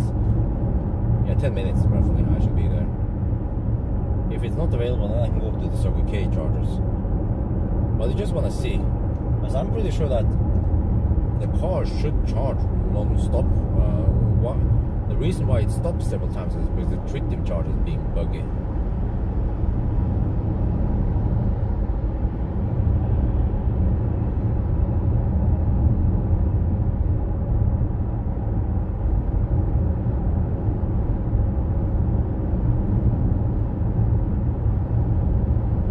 Wi-Fi, I'll be home by 10 but in the morning, but it might be a little bit slower now, because I simply don't have enough juice, and I need to a DC charge as early as possible now before so we can start cooling down.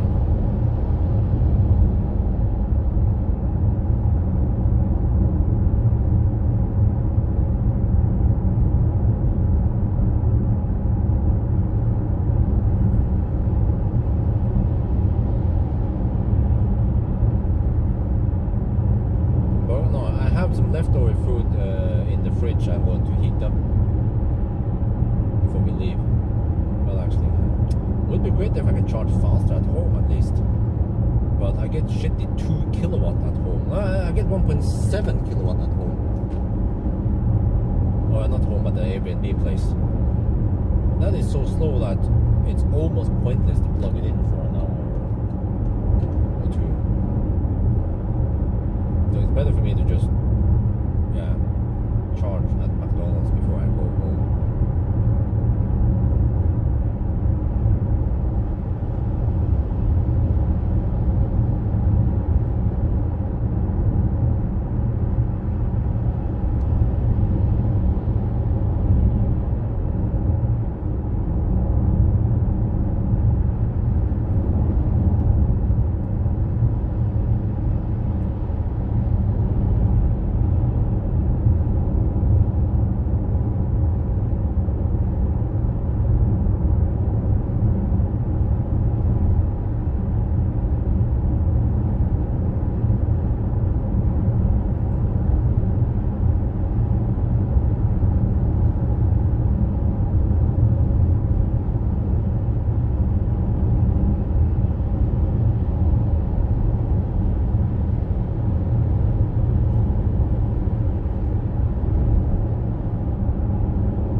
6 kilowatt.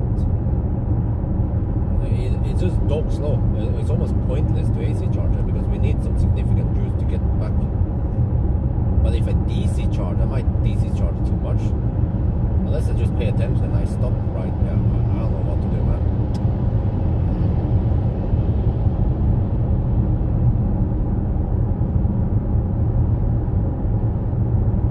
Electric motorcycles, I don't have the license to ride them.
Disconnected the mic. I was packing up, getting ready to end the live stream, and then suddenly I felt like I need to move to another location, and I don't bother picking up the mic again. So it's the live stream is supposed to end soon anyway.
Okay, let me repeat. I already packed away the microphone because I was expecting to end the live stream soon, but now I have to just go over to another charger. That's why I kept the live stream running for a little bit, but I don't bother taking out. I'm too lazy to unpack the microphone and plug it in again. That's why.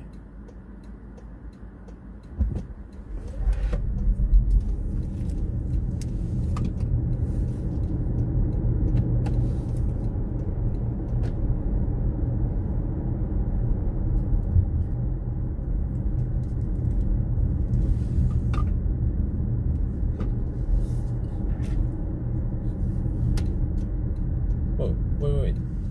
I wonder if ICA is open today. It's a public holiday. But I'm not sure if we are planning on coming here or not. Okay, let me see. Is it blocked? Oh man, shit. There's a freaking Volvo parked there again. Let's see. How tight. They always park so damn tight, these fossil cars.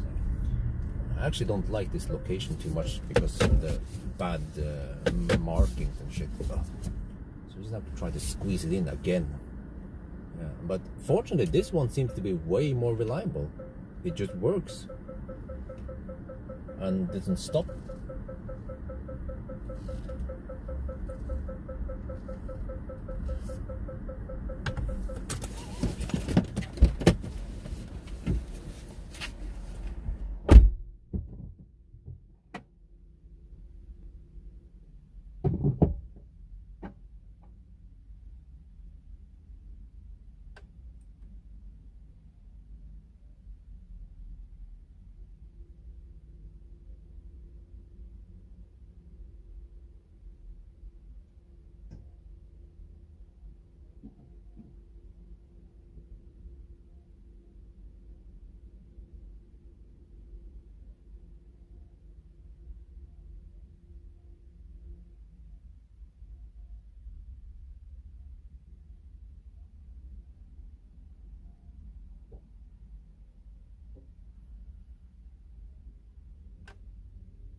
Well, we're getting 45 kilowatt again. I guess you guys don't need to look at that one. Yeah, so yeah, we're charging up now 49. I need to go in my room mode. Yes, so I get some cooling here. Range this kilometer display during charging, huh? Yeah, it shows range during charging. Okay, is that something new? Oh, it didn't do that before. Oh, yeah, I think I was bitching about it before, yeah, but it shows now, so that's good. That's also another improvement. I don't remember what was the... Yeah, I think that was the problem. Yeah? It didn't show it during charging, but it shows now. Yeah.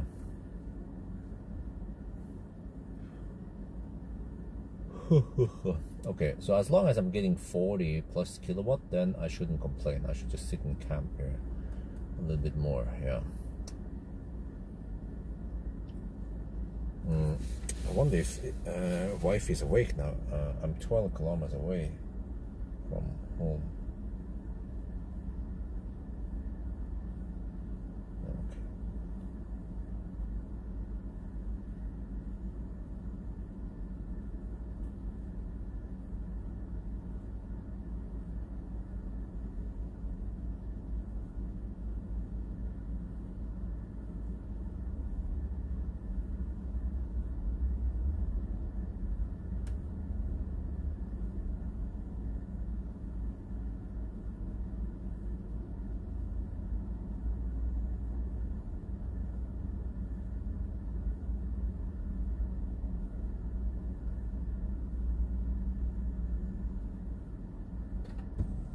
Hey, what? Didn't I? Huh? Wait.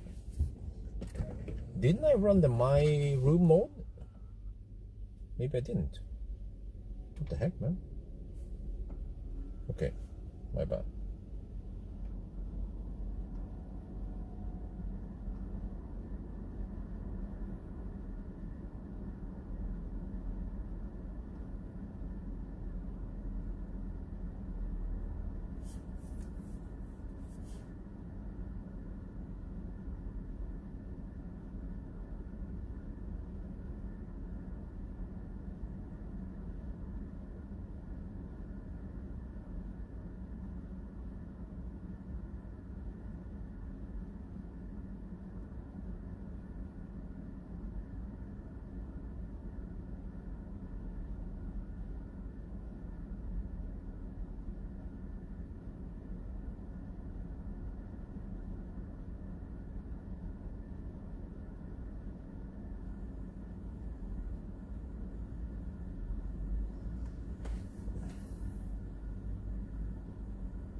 Ricky, please don't shout in the chat here.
Yep. Okay.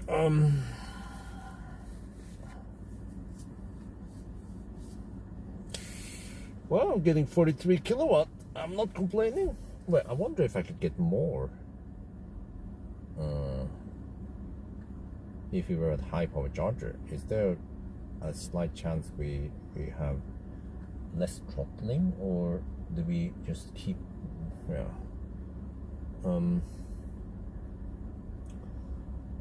I don't know. I mean, if I went over to the Circle K charging the high power charger, I could get more juice, but it's just a little bit further down the road. Because actually right now we're getting 43, 44 kilowatt fairly flat.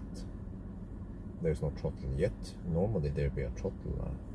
Yeah, we're getting 44 kilowatt at 55%.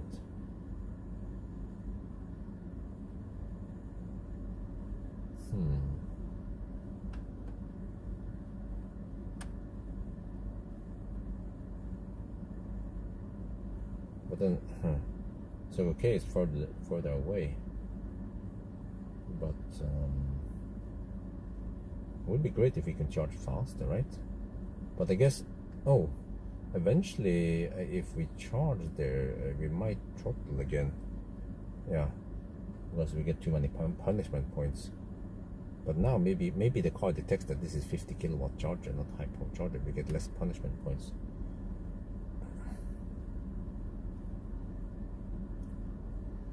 No, not always.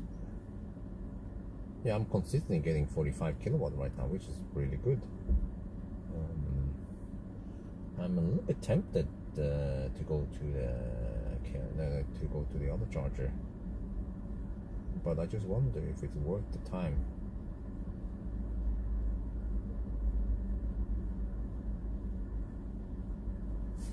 Maybe some 50 kilowatt charging sessions help a little bit.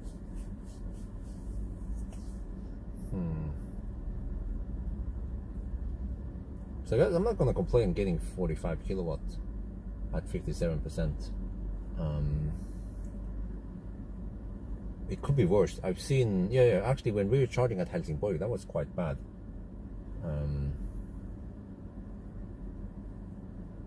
Yeah, I think at Helsingborg, already at around 40 something percent, it started slowing down. But here, it seems to go flatter. Maybe, like, this is like a ninja trick. Oh, you know what?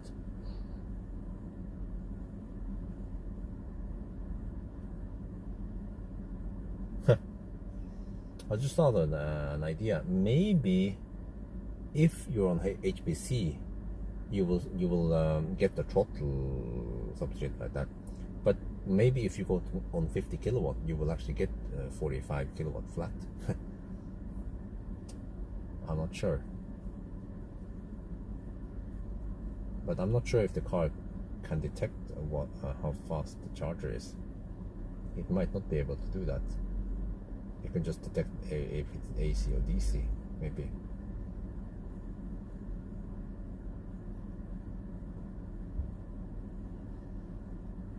Okay, but I'll take it. 45 kilowatt at 59%. Yeah, this is good. I was expecting dog slow 20 kilowatt charging, right? Then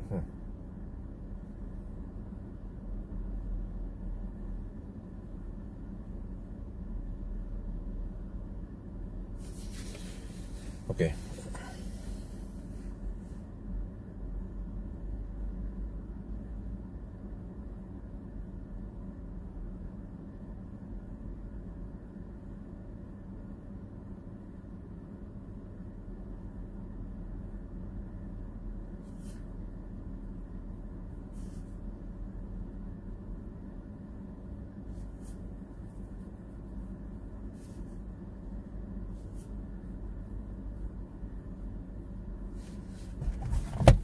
Oh, you can't extend this. Oh, shit.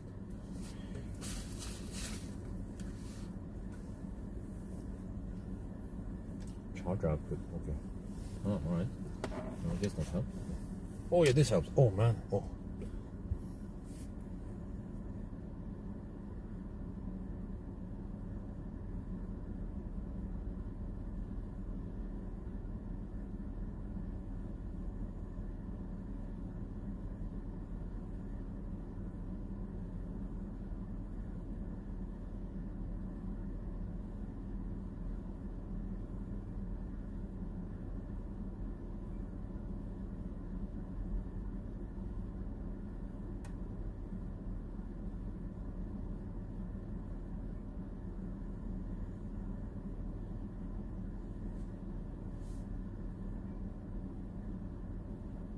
Oh shit, I told Wi-Fi I'll be home by 10.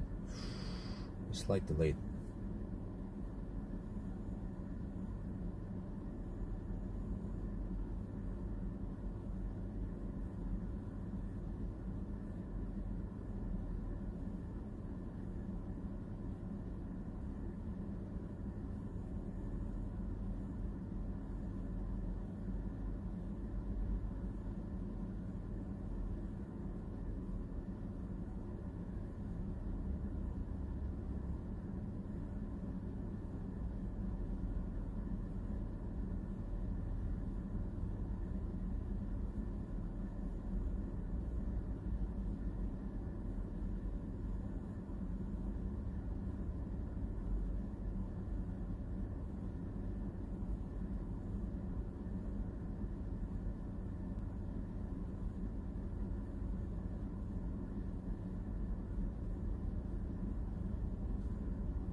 Okay.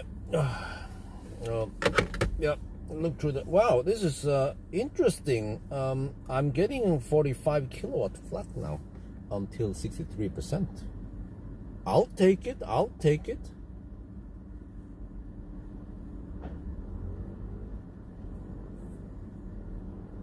The car claims we will finish charging in 55 minutes. Okay.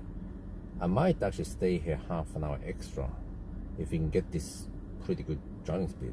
45 kilowatt right now is pretty good.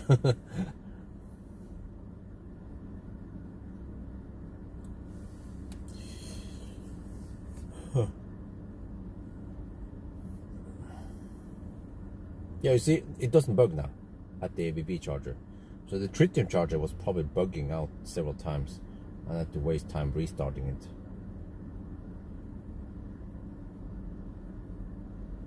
I could have a nap, but I'm not sure if I can sleep now. The sun is shining right in my face. And I should get back home, get back and start preparing for leaving the house. And we have to pack and stuff, and yeah. Yeah, I've seen the Highland, yeah. Yeah, no stocks, that sucks. So, if that's the case, then hasta la vista. I need to grab a classic Model 3 before it's too late. I don't want any stockless shit. I tried it and it's super clumsy. Mirai, try profile throughout the hybrid, okay. I'm not sure what I want to be looking at anyway in the Mirai. Yeah.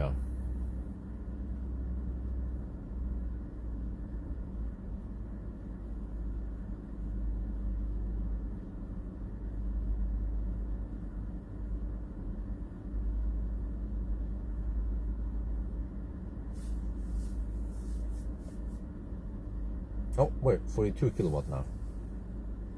Maybe there's a slight throttling at 66%.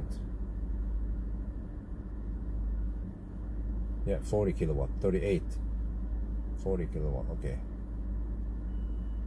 37, okay, now we see the throttle more, yeah. I wonder if there is some, breakfast, yeah, I have a leftover food, okay, 35 kilowatt, 34. Now it throttles. I think what happened was that we lost, we got some punishment point deleted, but now it's back. Now we're down to 30 kilowatt, and now it drops like a rock. But breakfast, I have leftover food in at home or at the Airbnb in the fridge, so I just want to get back there and heat it up. But right now, I'll just try to suck on as much juice as possible. Let me see. I did calculate that from the Airbnb place to Nordby is 166 kilometers. 166 times, let's say if I go semi-slow, not too slow, I don't want to go too slow. Let's say if I cruise at around 115 kilometers per hour.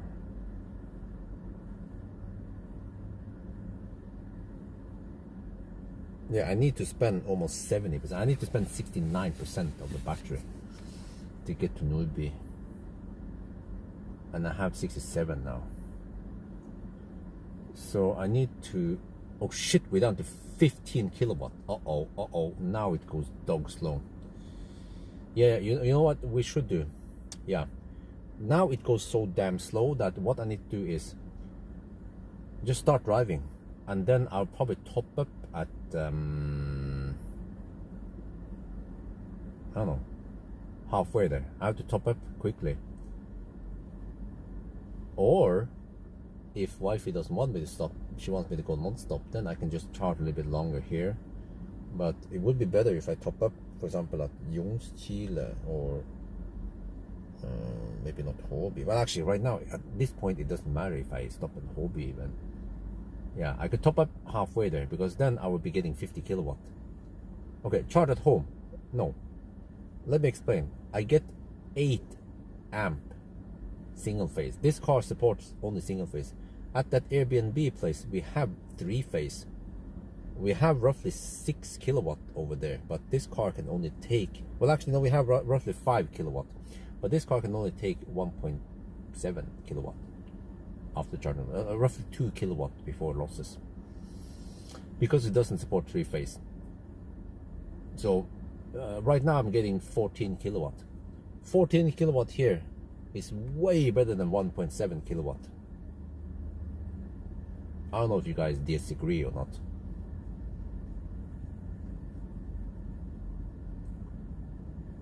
So there's 2 things right now. Wifey might want me to drive directly without stopping, because if I stop, Isabel might wake up.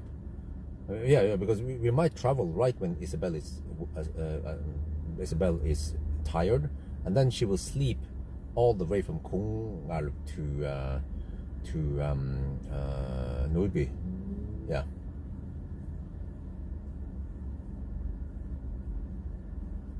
Well, yeah, 1 phase charging on, yeah. Well, it's actually, I said the 2023 car, but yeah, 2022 actually is the, yeah, so I'm getting 13 kilowatt right now. I mean, it's kind of slow, but still way faster. Okay, so if wifey agrees, I could stop on the way there. Maybe maybe even Spekerud would help, because if I get a little bit of cooldown, go to Spekerud, top up for about 10 minutes, and then we have enough juice to go to Nordby. But I think she doesn't want to arrive in Oslo too late. I mean, we are already kind of late. If we leave at noon, we'll be home in Oslo by 2 in the afternoon, roughly. Yeah.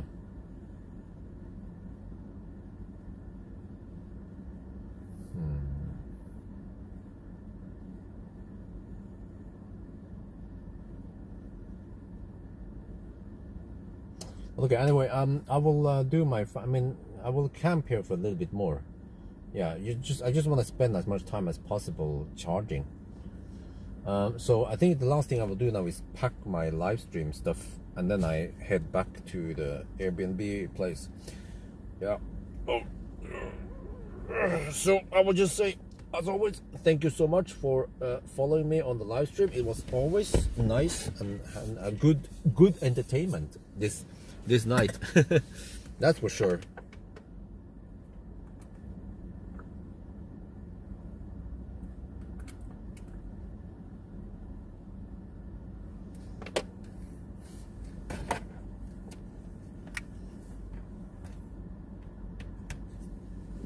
But I will not live stream on the way back because then we have family stuff. And, yeah.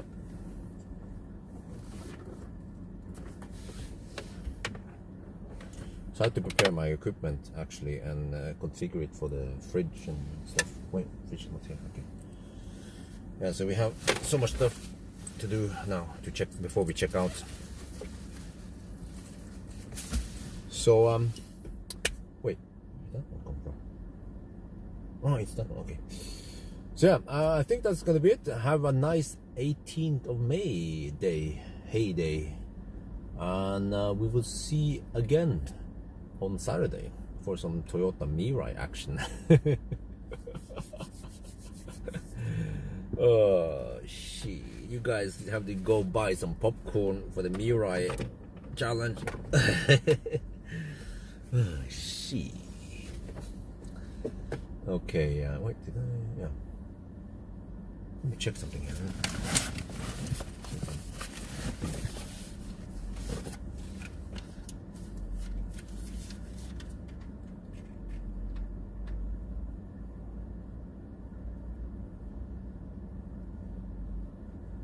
Okay, yeah, that's good. So yeah, I guess that's it. Talk to you guys in a couple of days. Yeah. All right, let me see. I need to check this one.